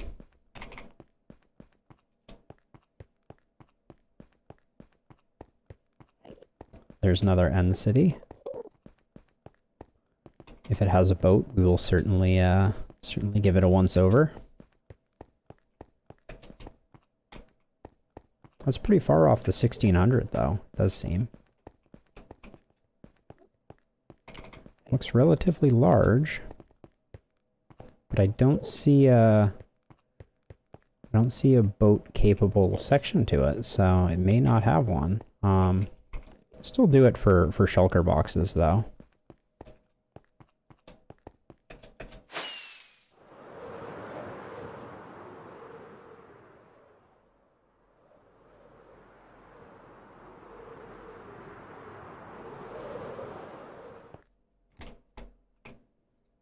Those are reversed. Okay.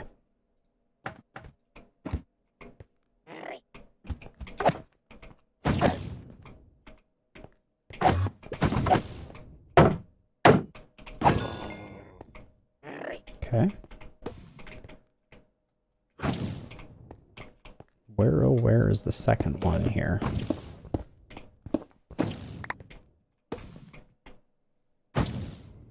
See one up there.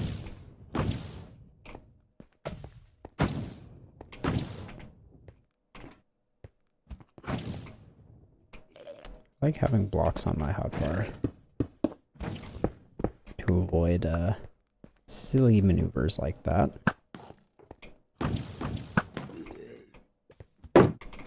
Okay. Okay, so we got one over here.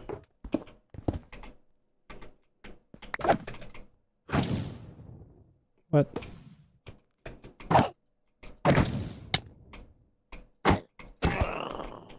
Did we get one from that? No.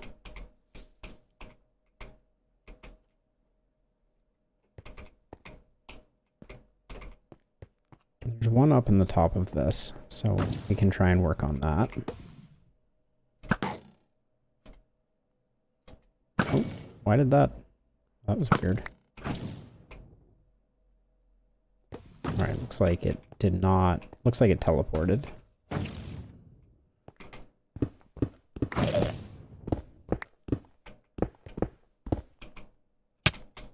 Ooh, let's get inside so we don't float away.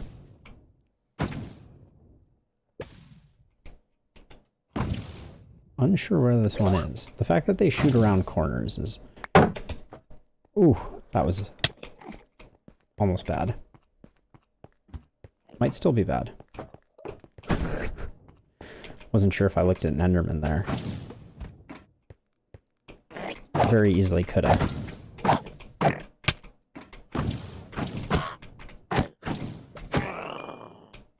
Okay.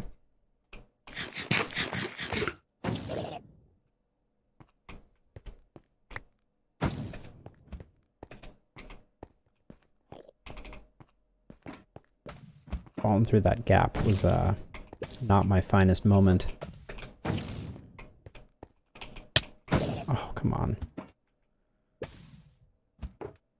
Where is this guy? I see him shooting me, but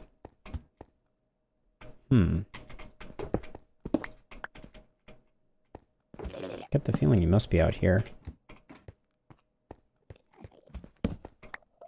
There's just so many darn Endermen around.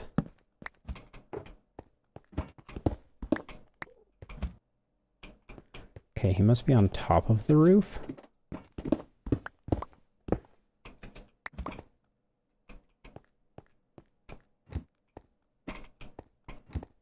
Hello? Well, there's one right there. Getting nervous about staring at things again. Oh my gosh, it's impossible to...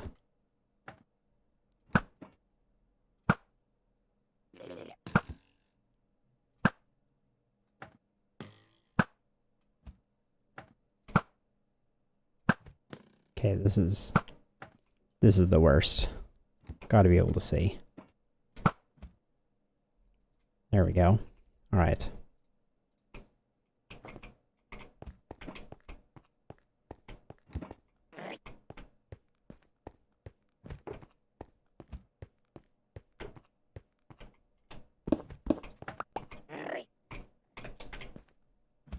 Okay, we don't need... The wings are dwindling quickly.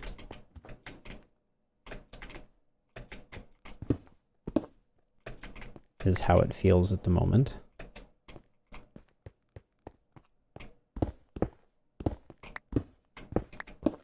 Is there one here? I thought there was. Got the one up there. Okay, there's two over here. These are good ones.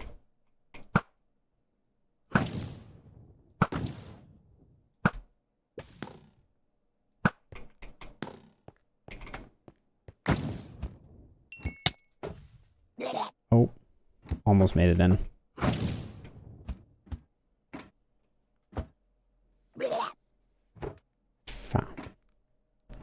I activated my elytra, sorry. I've got it. I gotten a bit in the zone here for a moment. But yes, I was wearing my elytra and I activated my elytra and then did a controlled descent. Like the god gamer that I am. What can I say?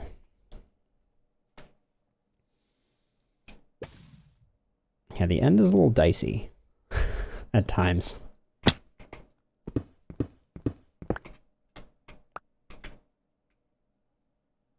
I'd be good with leaving pretty soon. A few more shulker shells is a nice to have.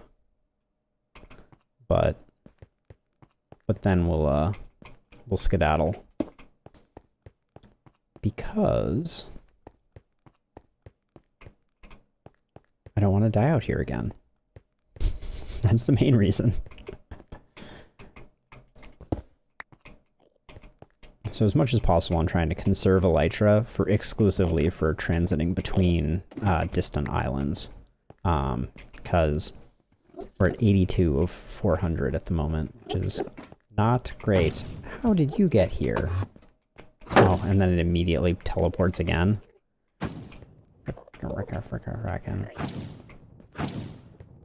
Sounds like it's in this ear right here.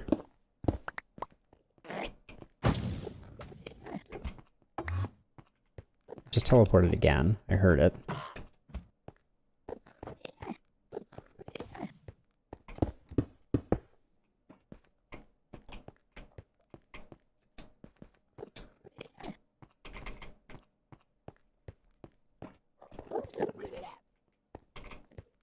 Oh, where did it go? Come on now. These shulker boxes are precious. Once we get a little more established, they're a bit easier to come by, but like early on, your first few are just so valuable. Thank you. We didn't even get a shell from that one. All right, calling this one done. Almost looked at that Enderman. Faux show. Negative Z? Is that? No. Yeah, I do actually want to go negative Z a bit, because we're a bit, well, let's just go negative X, which is going to take us out over this ravine. I think this is a long gap. All right.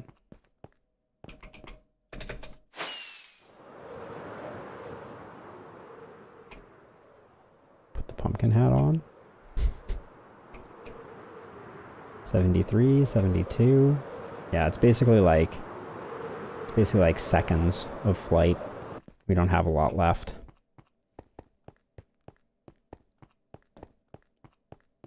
So I kind of want to go negative Z for a little bit here. We're at this point, we're looking for a large purple beam in the sky. That will denote an exit. And if we find one, I will gladly take it.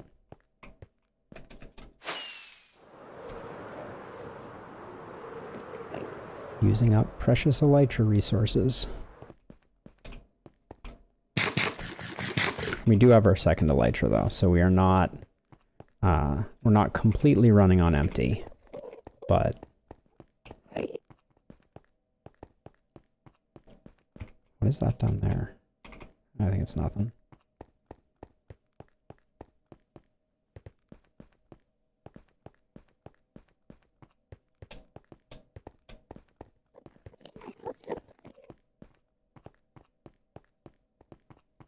These little gaps sometimes will totally get you when you're not paying attention in the end.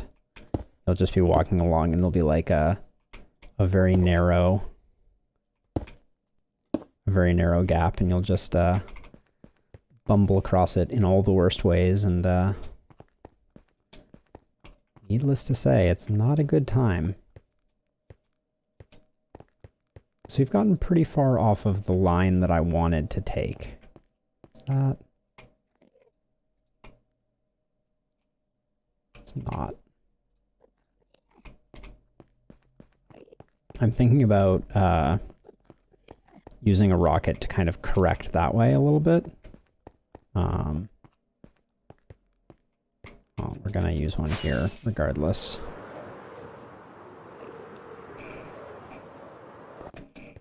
Yeah, and I'm gonna head in the negative Z a bit more.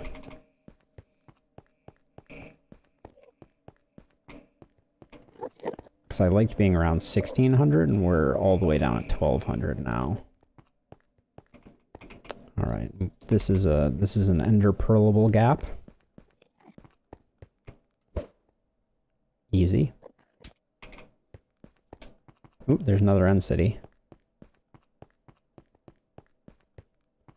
Maybe it's big enough? Or is it a really little one? Real small fry? Hi guys. Ah, but it has an exit, so we can escape the dangers for the moment.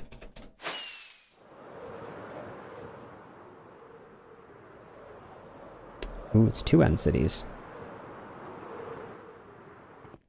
Oh, and this one has a boat. Okay, we're doing both.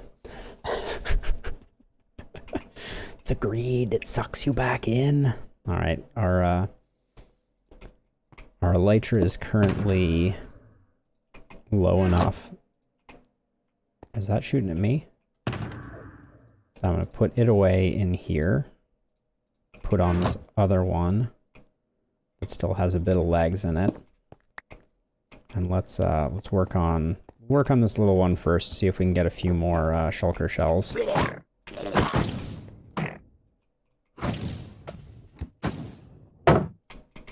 Oh. Alright. Oh, come on now.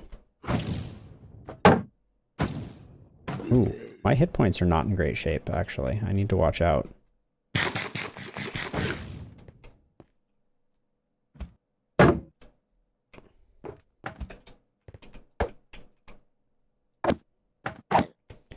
This pumpkin head is the worst. There we go. Ah, I can see again.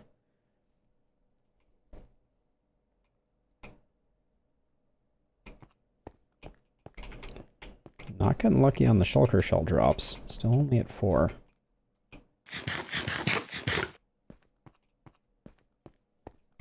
Once we get established a bit more, we will go out on long farming sessions to collect hundreds of shulker shells, but it's a little dicey in the early game before you have your feet under you.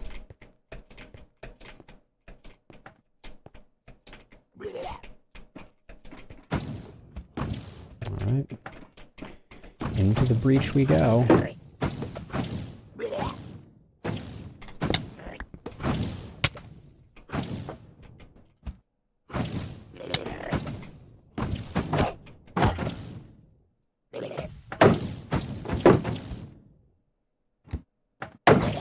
These rooms are just a disaster sometimes.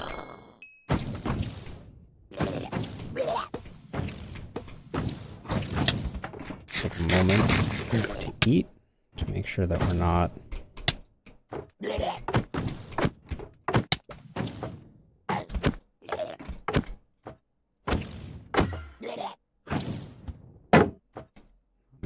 jeopardy. Oh, a little fall damage there. I think I can jump up and get this one, so... Missed a shulker shell, don't want to do that.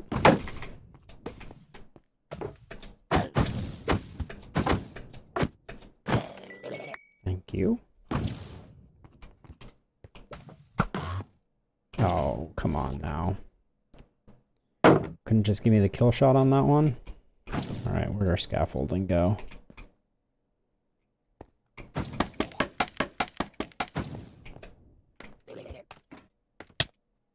Oh, alright. Guess I didn't need that anymore. Oh, come on. Gotta get up to dry land here. I don't want that wearing off while I'm hovering above a big gap. There we go.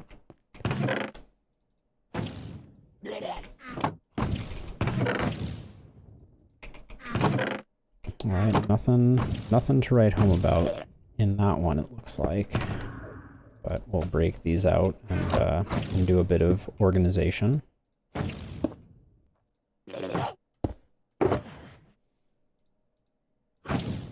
Alright, up to 10 shulker shells. That's what we like to see. Just endless pickaxes, and I need a new pair of boots.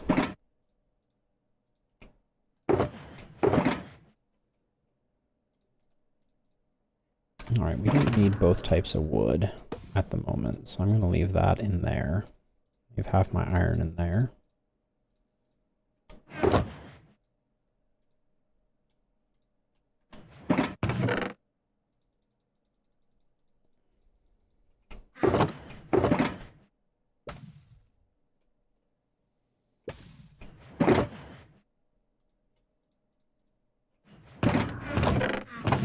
Alright.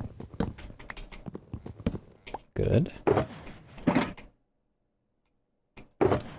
Ditch the gold, ditch the chests, and all those go back in there. This is my Silk Touch pickaxe.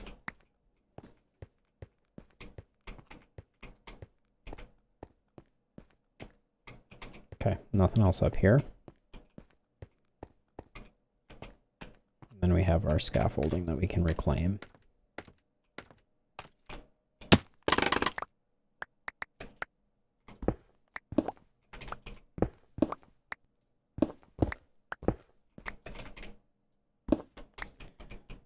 See if there's anything outside, because we left a few of these guys around.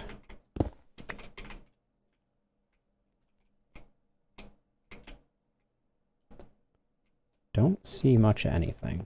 We'll see if any are back at the entry level.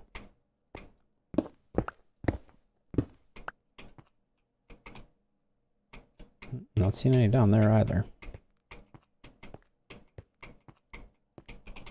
This gets so much easier once you have enough elytras to kind of to bring a few spares. Makes all the difference in the world of getting around the end.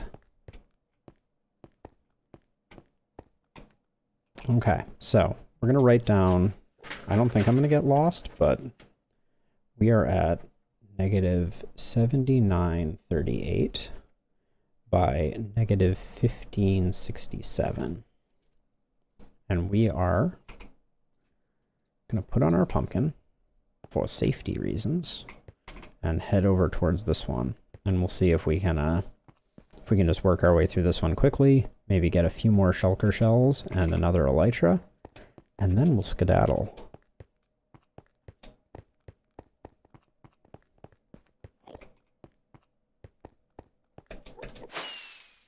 So much easier to just be able to fly up. It's almost like cheating. There we go. Don our helmet.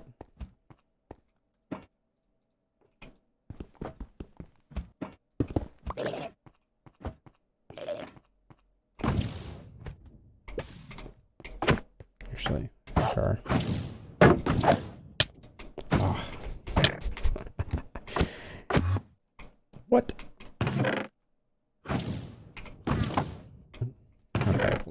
see. I would love to know the lore behind the developers being like, you know what else we should put in end chests? Beetroot seeds. Like tons and tons and tons of beetroot seeds. Wouldn't that be awesome? And then everyone else was like, yeah, absolutely. That makes perfect sense. Baffling, I say.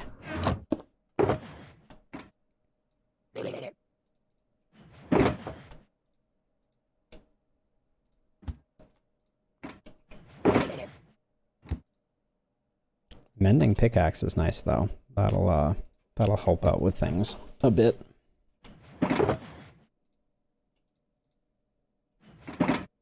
Alright, we can use up a little more of the durability on that one before we need to break into our next elytra.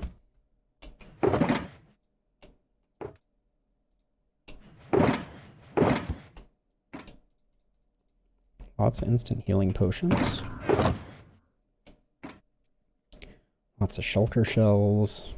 We got extra shield, which is good. Carrying too many arrows, but that's okay. Let's press on. Alright. This is still Silk Touch, yep. Let's find that that pesky varmint that decided to teleport up here. Yep. He was one of the good ones. And there's generally two out here. So let's see if we can find these two. Oh,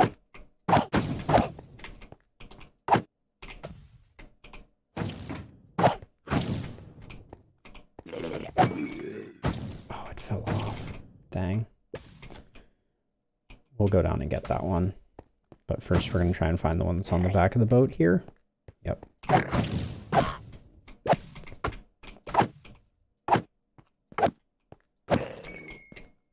Okay.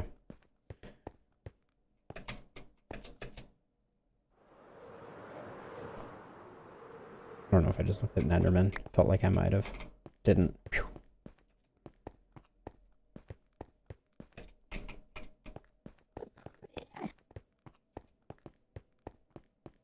But yeah, I think that, like, one of the things that is most remarkable to me about Minecraft is that there had been just tons and tons of mods that added flight to the game, and each and every one of them kind of trivialized the difficulty of the game, right? You added flight and instantly everything became easy. And this design where they said, well, what if you can only kind of glide and you have to use rockets to propel yourself and all these different things, made it so balanced and yet so enjoyable. It's just like, I feel like it is like the master class in how to add a powerful thing like this to the game.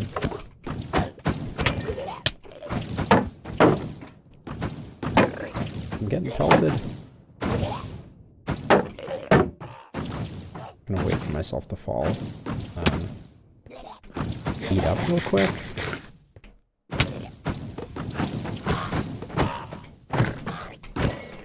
Get him.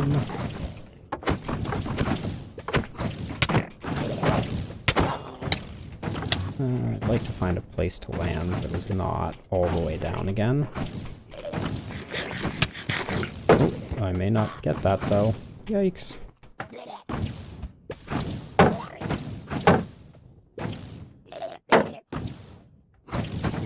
Alright, stabilized.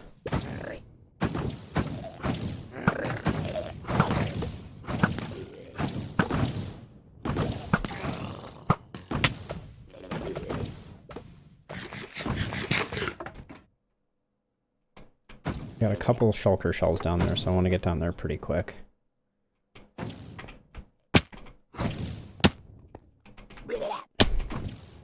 Oh, was it only one? Could have sworn there was a second one.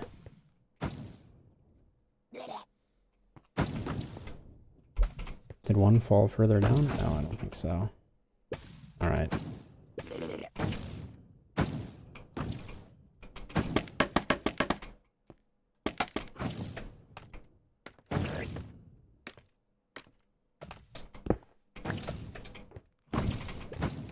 Okay, just gonna make a beeline for over here. Oof. Shulker shell. Can never have too many. Eat some beef while we are glued to the ceiling here.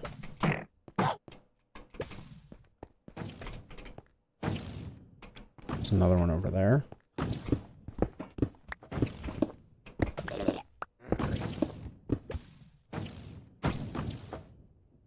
Anytime I see experience orbs, I'm not super concerned about the hello.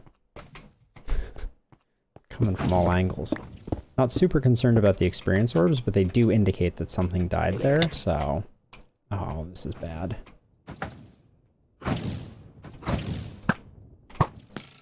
gonna go over here. Okay. Handled. Open sesame. Gotcha. Who hit me, though?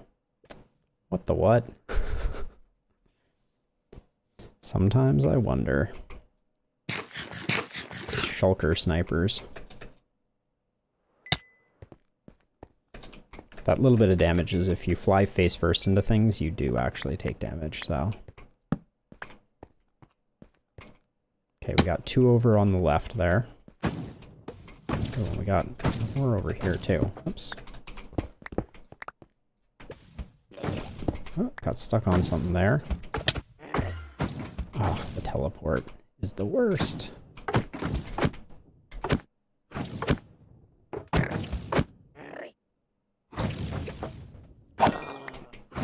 There we go. Got him. Whoa, that was a fast block break. It's the only problem with high levels of efficiency on your weapons. You can insta-mine or nearly insta-mine some things that you don't necessarily want to.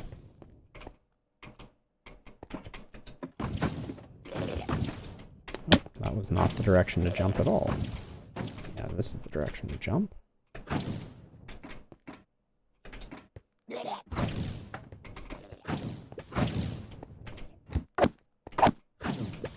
This is some weird generation. Oh. Okay, we'll come over here.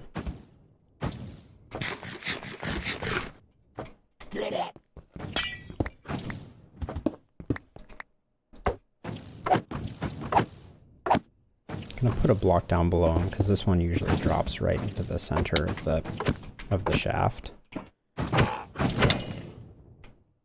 If he drops anything at all. Okay, there's one over there that we need to get. Any day now. Okay, Elytra's still looking okay. So we can go down into this, and I think there'll be chests in here. Yep.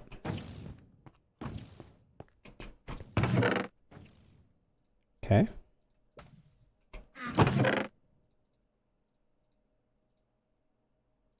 Ooh, mending vanishing isn't great. Okie dokie.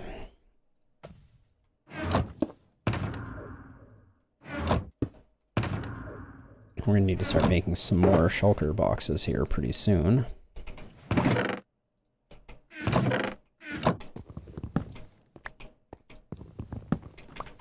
As we fill up the ones that we've created so far.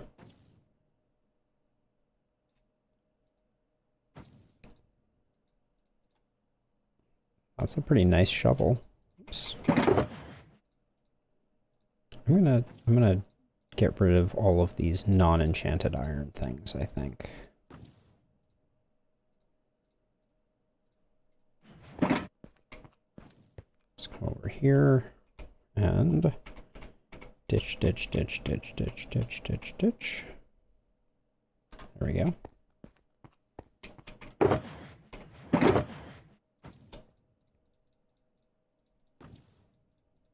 We're keeping most of this stuff because we can use the grindstone to recoup experience from disenchanting it.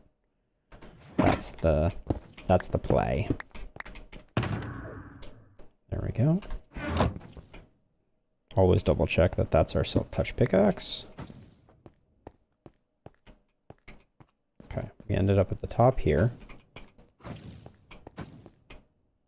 And then, is there somebody up above here?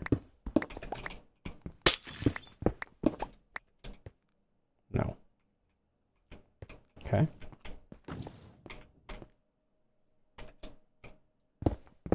And we already did the boat, right? Yeah, we started on the boat. We did up there.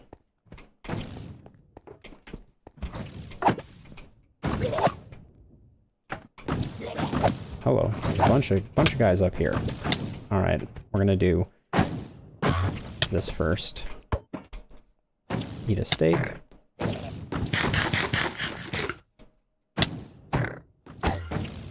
Oh, everybody's teleporting. Come on, guys. Need you to stay still. Floating is just, it's so annoying.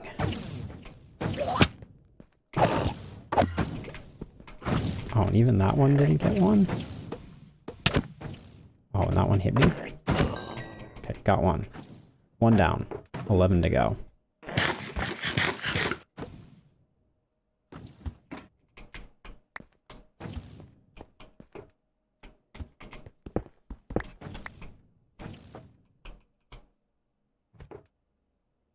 The problem is they can teleport anywhere, including on top or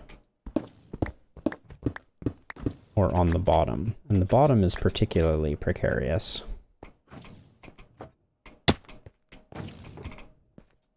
Because it's hard to see things that are on the bottom. I hear a lot of them still firing off, but not seeing their projectiles anywhere.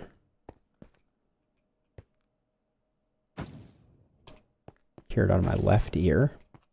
I mean, they might have teleported all the way down into this large open area down below here. I hear one over here-ish.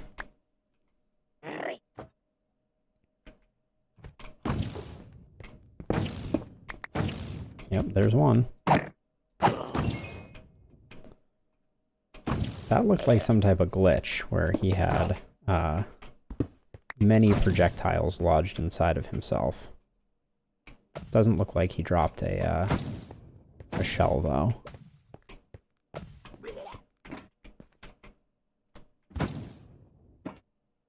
Okay, there's one on the left side on the second floor.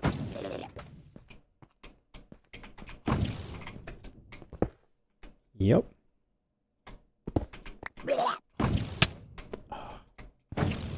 Didn't quite get that out fast enough, did I?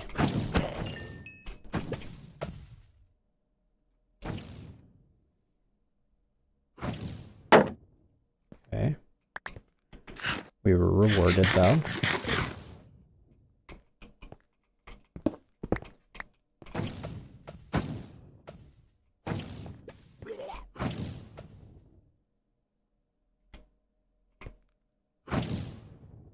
Oh, there's one under there. Okay.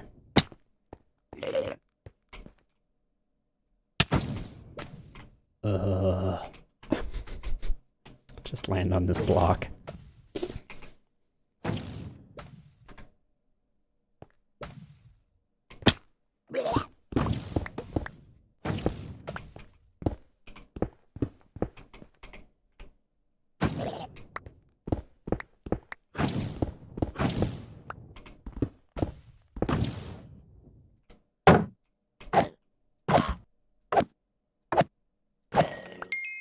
Got it. Nice. All right.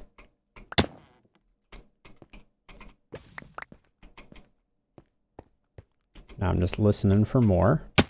Ooh. You can still definitely fall to your death in these, in the corridors here. The corners fall all the way down. And they'll get you. But we have 3 elytras now. We're loaded for bear with armor. So I will don my pumpkin of shame. take a quick look around here. Don't see anything else. I'll come back for more in the future.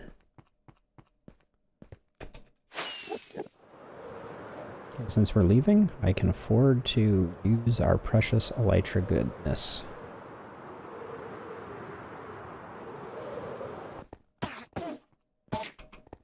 Wait, that sounds like a mad Enderman. I'm just going to be extra careful here. You mad at me? Oh, that's weird. The way the background shifts in that is pretty cool. All right. A little bit of end stone here. We grab an ender pearl. Chuck it in. And we're back. Back on the main island.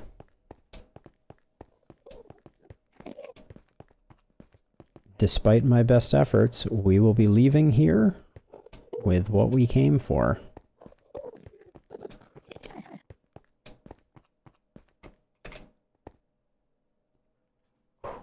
All right.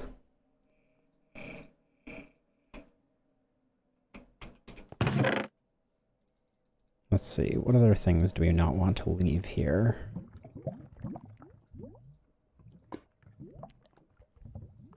That's a lot of iron. Let's not leave a lot of iron here.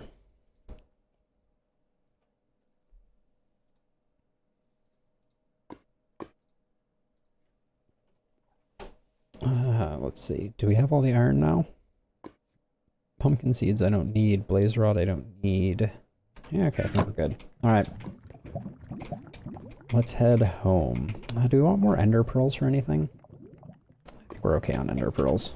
I left some behind. It's a lot of books. I mean, all we have to do is open up our ender chest and we have plenty of space for everything. So let's just...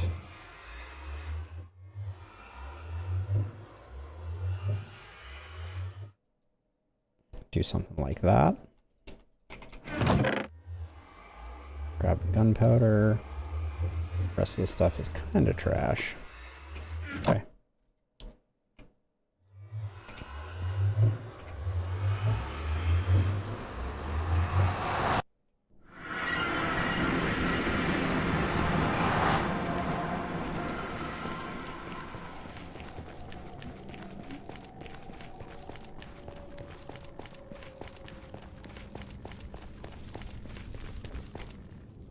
I have enough elytra durability to do the unheard of. Give myself a little head start through the nether. Oh, the elytra makes everything so much better.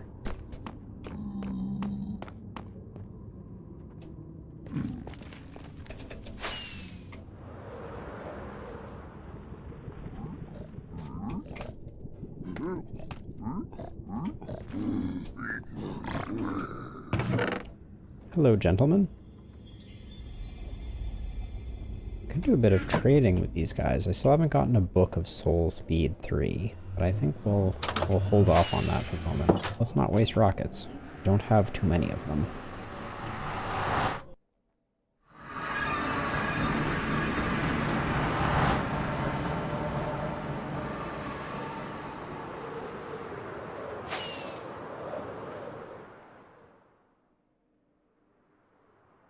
Quite the majestic looking base from the air.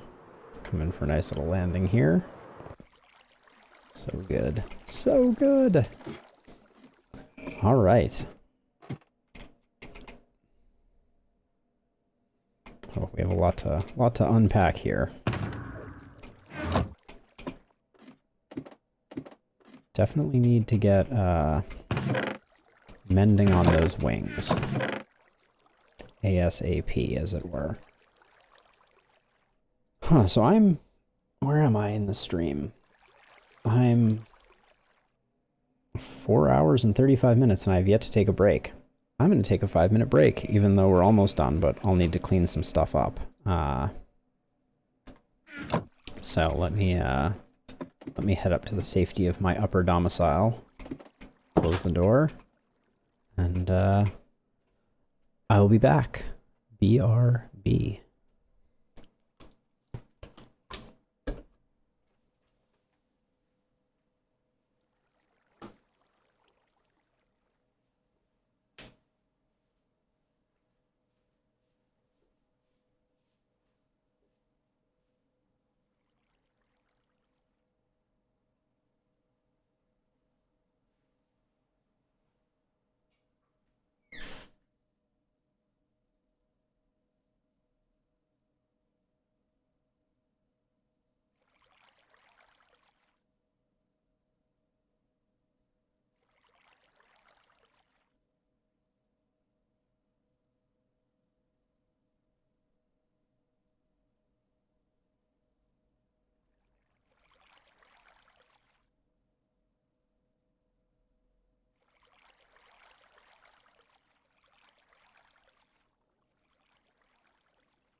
Alright, since we're in the end game, I will waste no time.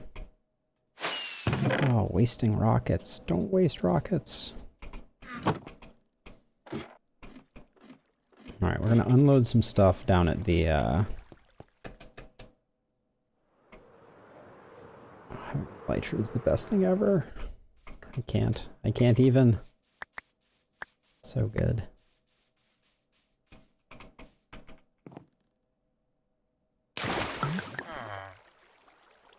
Alright, we have more books than we know what to do with, so let's get these in there.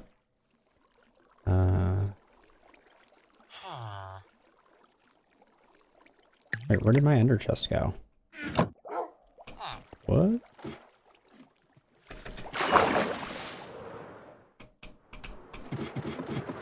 Wait, oh, what just happened there? I was on the ladder flying backwards. That's never happened before. Alright, I'll take the slow way out.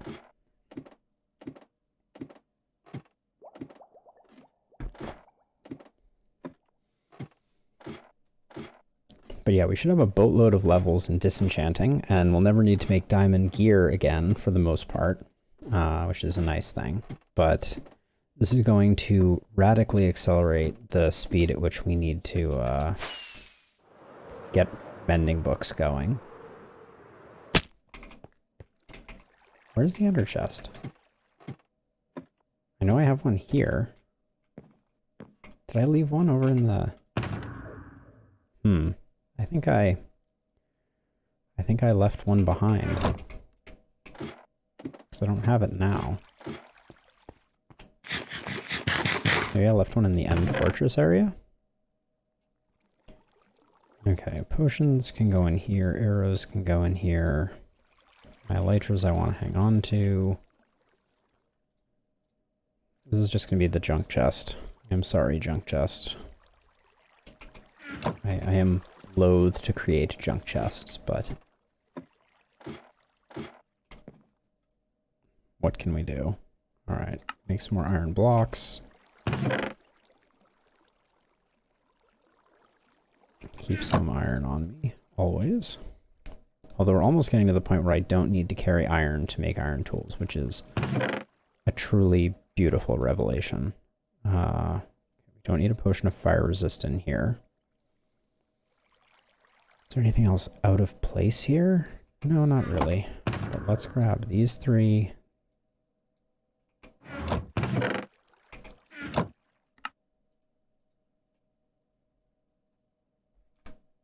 Let's see. Don't want to send... I can send the planks in and the spruce wood in? Uh-oh. I sent something that I didn't want to send accidentally. What was it? I don't know. We'll do that. And then make some more iron blocks. There we go. Slowly getting things back to good. Don't need iron helms. Sorry, iron helm. Actually.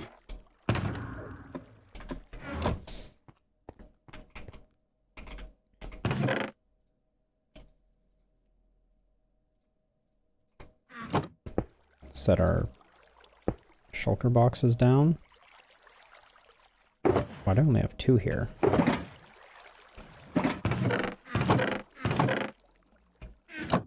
Okay, I put a shulker box somewhere weird.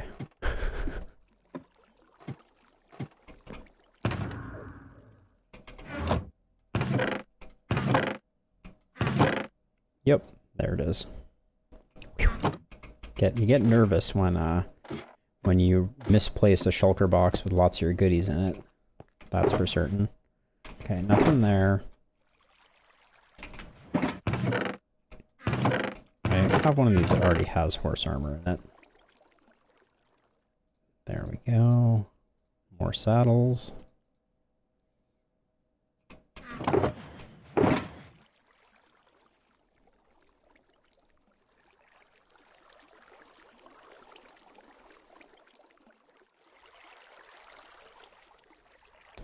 Pull these out and put them up above.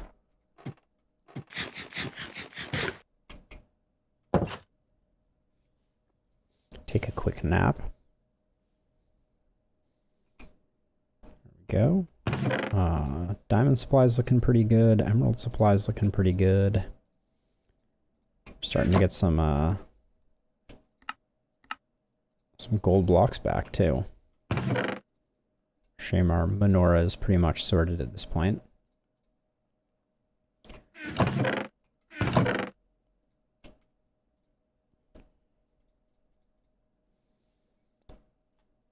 Ditch those.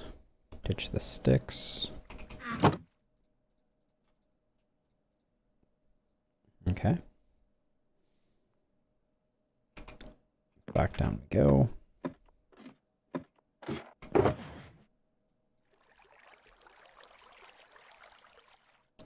What else in here is not worthy? So 21 shulker boxes are, well, 10 shulker boxes is pretty good.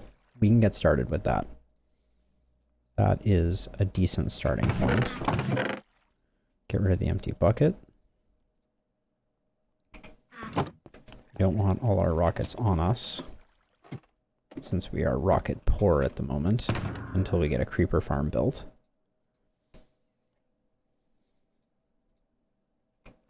I need another end chest because I lost the one that I created, which is a bummer.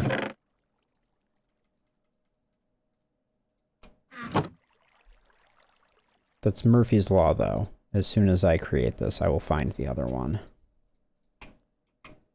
There we go.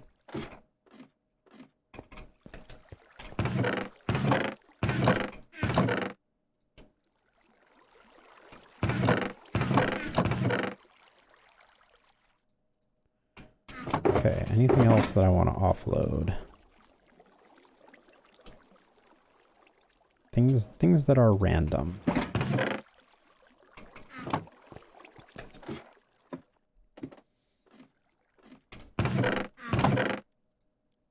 We already even had beetroot seeds, so it wasn't even that exciting. Dang. Alright. Oh, let's get all these potions. Leave him in here for now. We can come back for him.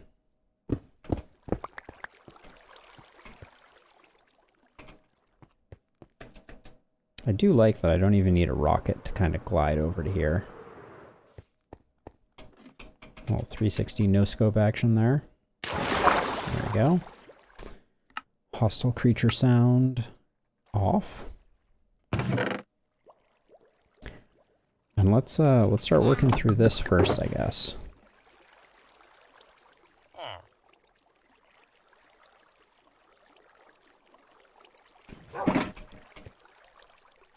Smite 3. Bane of Arthropods. Nothing there. Fishy Silk Touch Shovel? Eh. The iron stuff isn't worth hanging on to.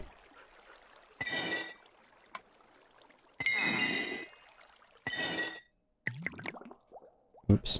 Can't combine those.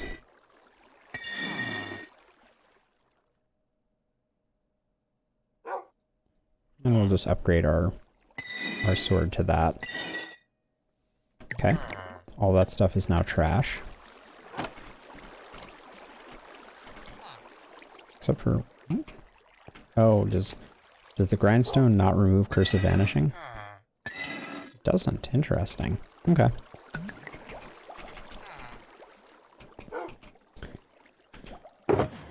Okay, last 3 items.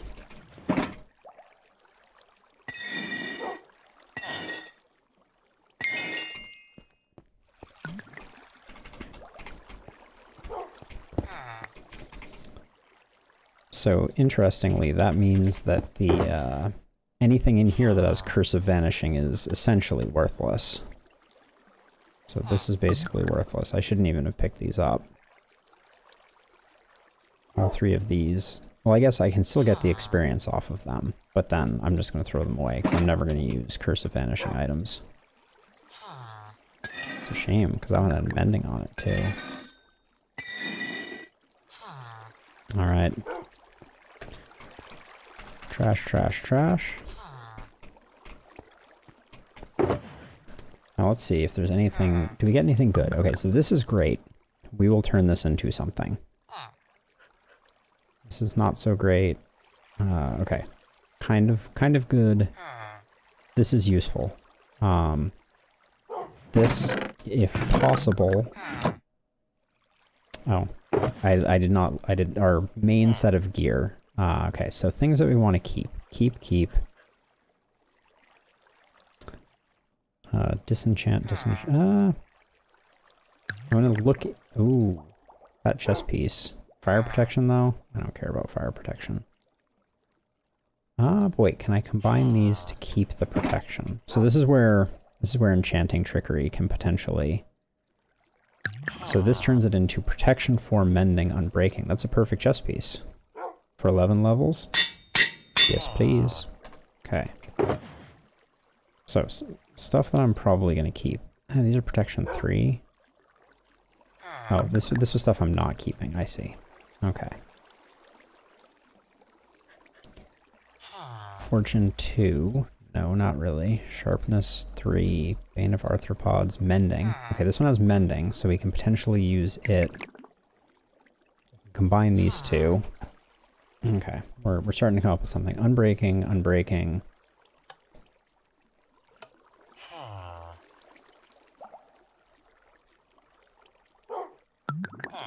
Okay, so.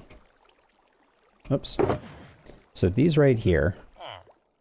Okay, and this chest piece. These 4 items are awesome. This pickaxe might be worth keeping. This is not worth keeping. This is potentially worth keeping. Okay. So let's take out this. Yep. Yeah. We want to do these one at a time because we want to keep the diamond item because we can re-enchant it.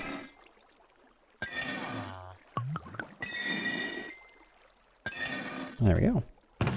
Now we'll start a collection of diamond items down here that we can use for enchanting down the road. There's, yeah, a pair of boots and that.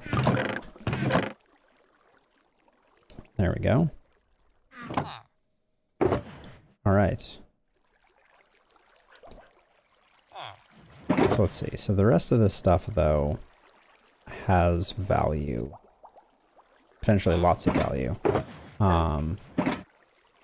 So for now, I'm going to put all this stuff in here.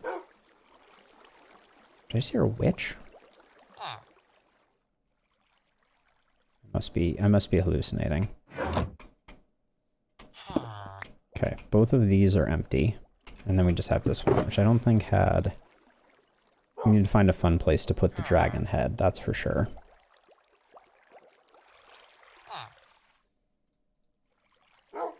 We got some blocks, we have some chorus fruit. We didn't get any chorus flowers. Not a huge oversight, but...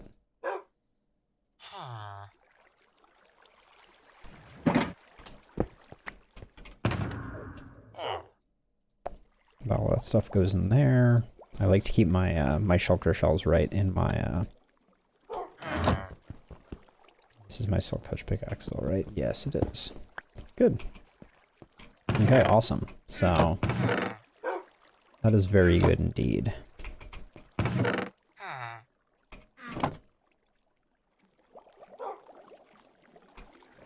Oh yeah, you should,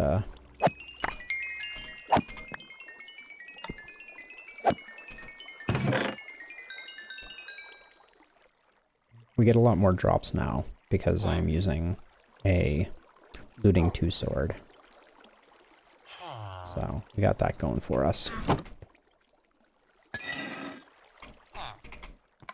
Oh my gosh, diamond gear. It is of no value.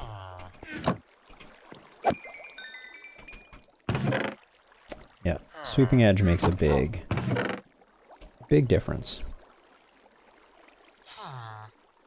Don't care about this or this. Might as well keep some emeralds over here. Okay. Good.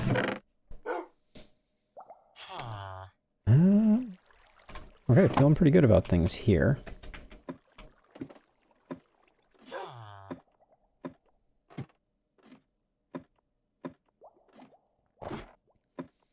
So I think this means that next episode will be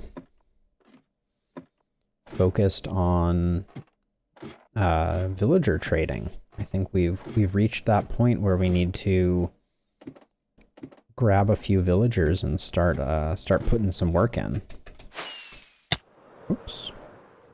Missed.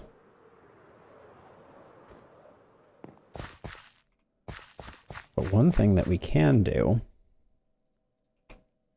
and only seems fitting, is I feel like we should put the dragon head at the top of the Festivus pole.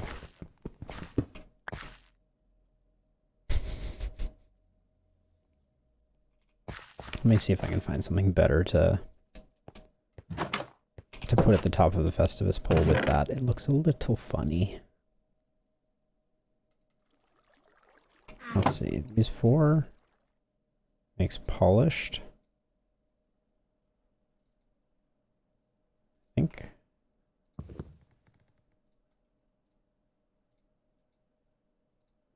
There we go. Get one of those.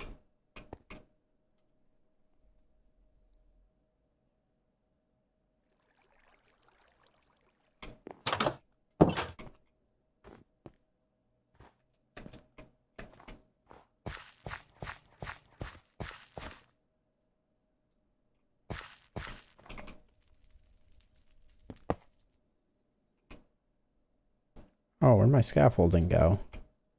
Dagnabbit?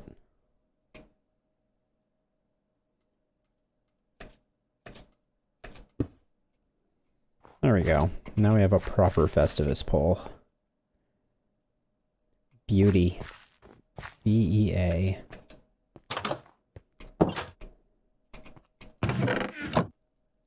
Okay, let's see. So, we have one more elytra. We have our ender chest, which we need to refill slightly, because all our good stuff is in here. So let's see. So, okay, shulker box.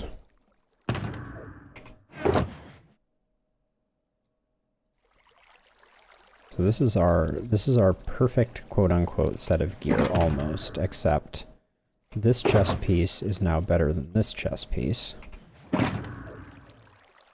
And this is a third backup chest piece. These two need to be combined. Let me see about combining them. I want to see how much they cost to combine. I think it should be relatively cheap. So this will have sweeping edge and knockback and mending for 10 levels. So we do that, and then we see if this will combine with our other one. And that will make us a sword that is good to go. But this may be astronomically expensive. Yeah, 35 levels. And if we do it this way, it's 31 levels, but we end up with Bane of Arthropods, not Sharpness. So we're going to need 35 levels for this combine. But it's worth it. Because I think then that sword is done. We put those over there. This is Fortune 2, so that's a weird one.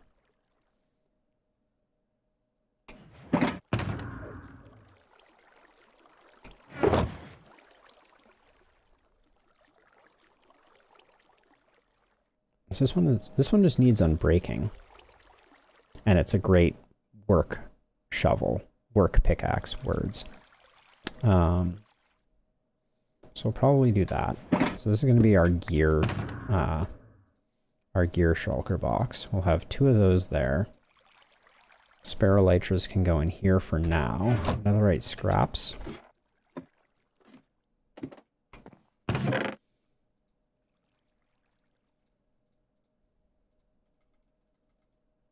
Just leave 8 of them there. Most of the contents of this chest I want to end up carrying with me eventually. But I'll leave it here for now. Okay. Just getting things cleaned up. We will spend a whole episode at some point in the future probably setting up our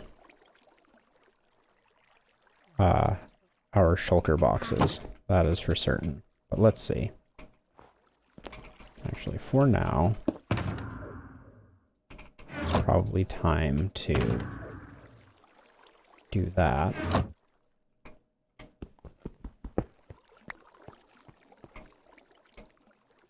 So let's see. The nearest village is over in this direction. We have a single villager named Rosie, which is not enough. So we're going to need to kidnap a couple of villagers from over here. But this is not too bad.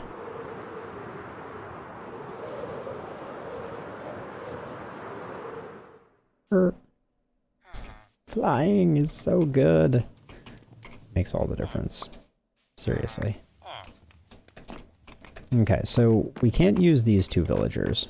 So we need to find some other villagers in this village, hopefully. Because they need to be farmer villagers for what we are planning to do with them. I know I've seen a blacksmith around here. And in fact, let me gonna make a boat if I have a second here, because I want to see if I can find and corral a villager.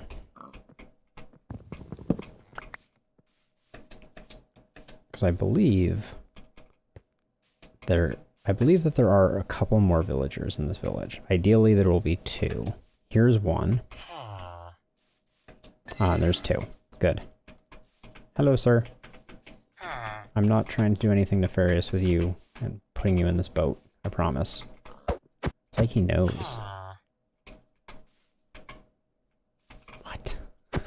What is this magic? Okay. There we go.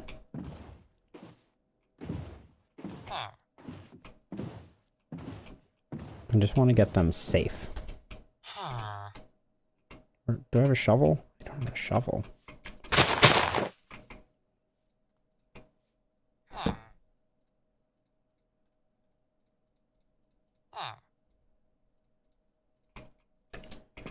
The worst case scenario would be that they, come on, sneak up on you and just push you into the boat. Oh, villagers. Go, go, go. There you go. All right, good. So now we have 2 villagers, and what oh, am I stuck because it's a path block? Really?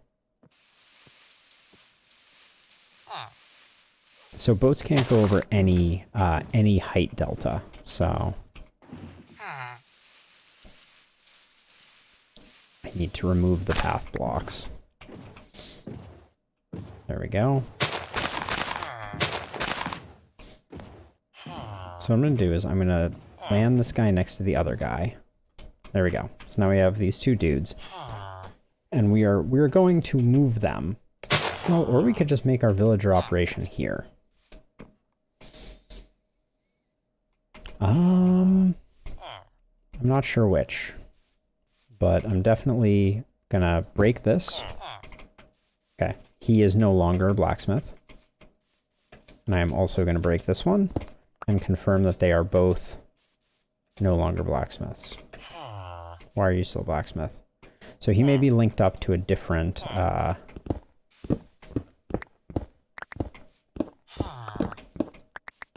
thing. Also, I need a shovel quite badly.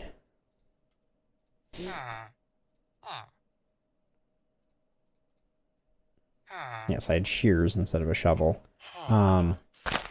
Because we also need to make sure that these guys are safe.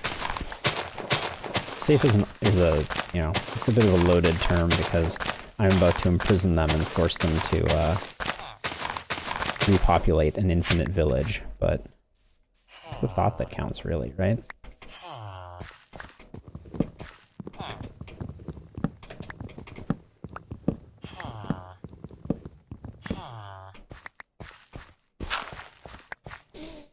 Alright, let's see about securing these guys. I don't think I have a bed right now.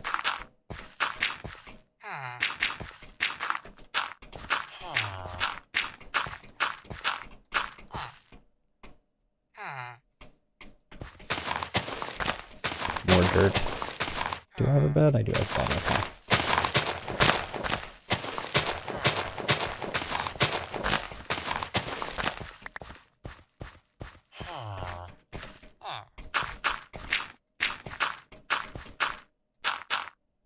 Okay, torches.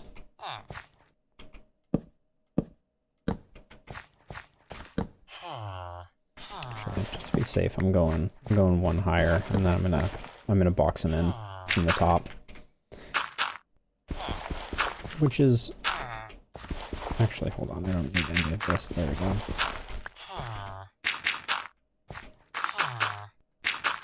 Be safe, my friends. Be safe. So now I'm going to try and find the other grindstone that belonged to that guy. Let me see if I can determine it, because it's possible that the grindstone that I broke was associated with someone else. So we need to double check that. The reason that this is important is we need 2 villagers that are not bound to a profession for what we are about to do next.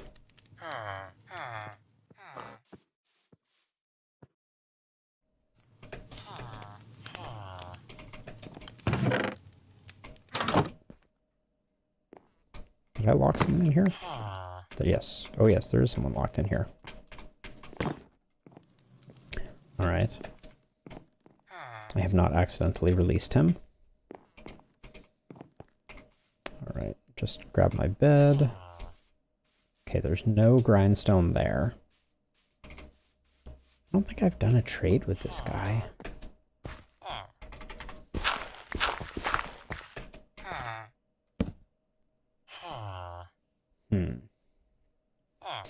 So what we'll be doing, to kind of give a little preview of coming attractions.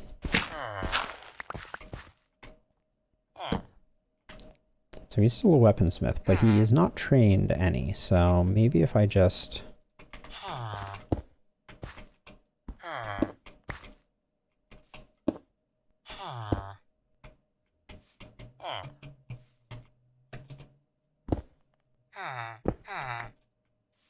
Can't really get around to the...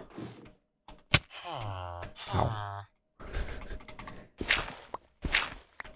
Okay, well I got him back.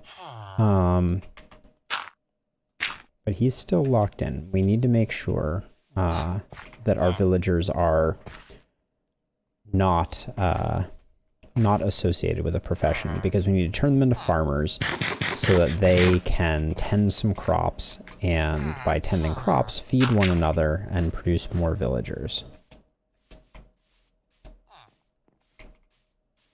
That's the play here. Okay, since we've got this mostly sorted, I'm gonna drop in here and hit F3B, get my bounding boxes up. Should not have done damage to him. Oh, he probably hit the ceiling for a moment. Okay. Now that we've done that, let's see if we can... if they will link to these. Okay. And then can I... would you both revert, please? He's locked on something, which is not great.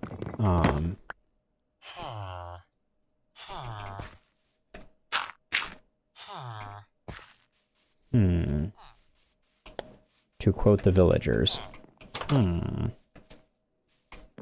This guy we've traded with, so we can't change him. These guys also we've traded with. Which means for this village to be viable, we had that one house down here. And I think there was a dude in here that we have not traded with, so I need to check that. Oh wait, there wasn't a dude down here?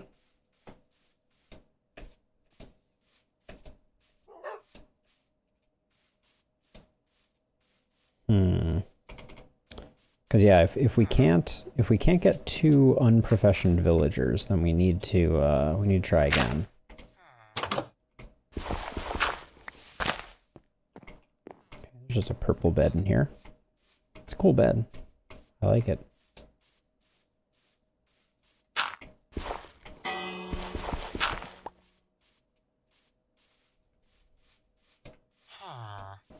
But yeah, I'm not seeing an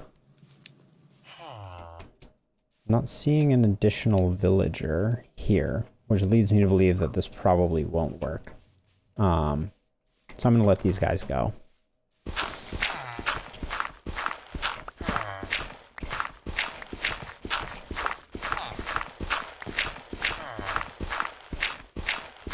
Oh, did he just revert now? All right.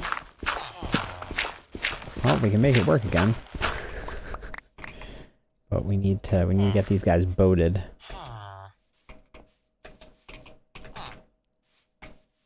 Okay, 1 down. 2 down. All right. Faster than last time. And we'll do them side by side here. And this time I'll be smart and do it 3 high, so we don't have to worry about any suffocation damage from them hopping out of the boat. Okay, we don't need this one. Try and conserve my dirt.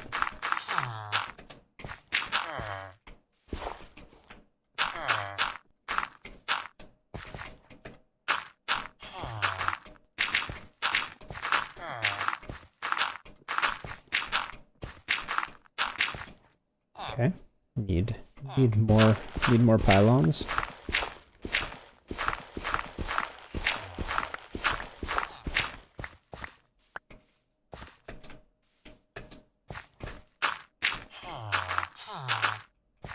There we go, and then...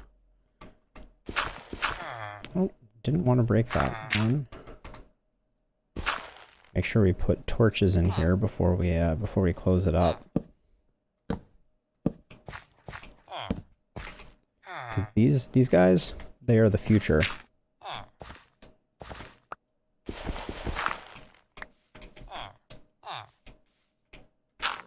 They are the children.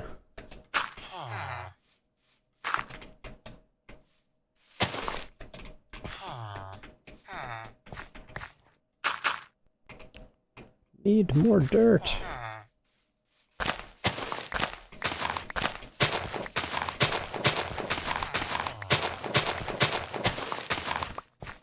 So I'm trying to decide the easiest way to transport them. There's definitely a number of options. None of them particularly expedient, although we could just build our villager center here. That's another option. So I'll think about that, but let's head back home for the moment. We've made safe the villagers. So much easier to get your bearings when you can fly. Hide the hitboxes.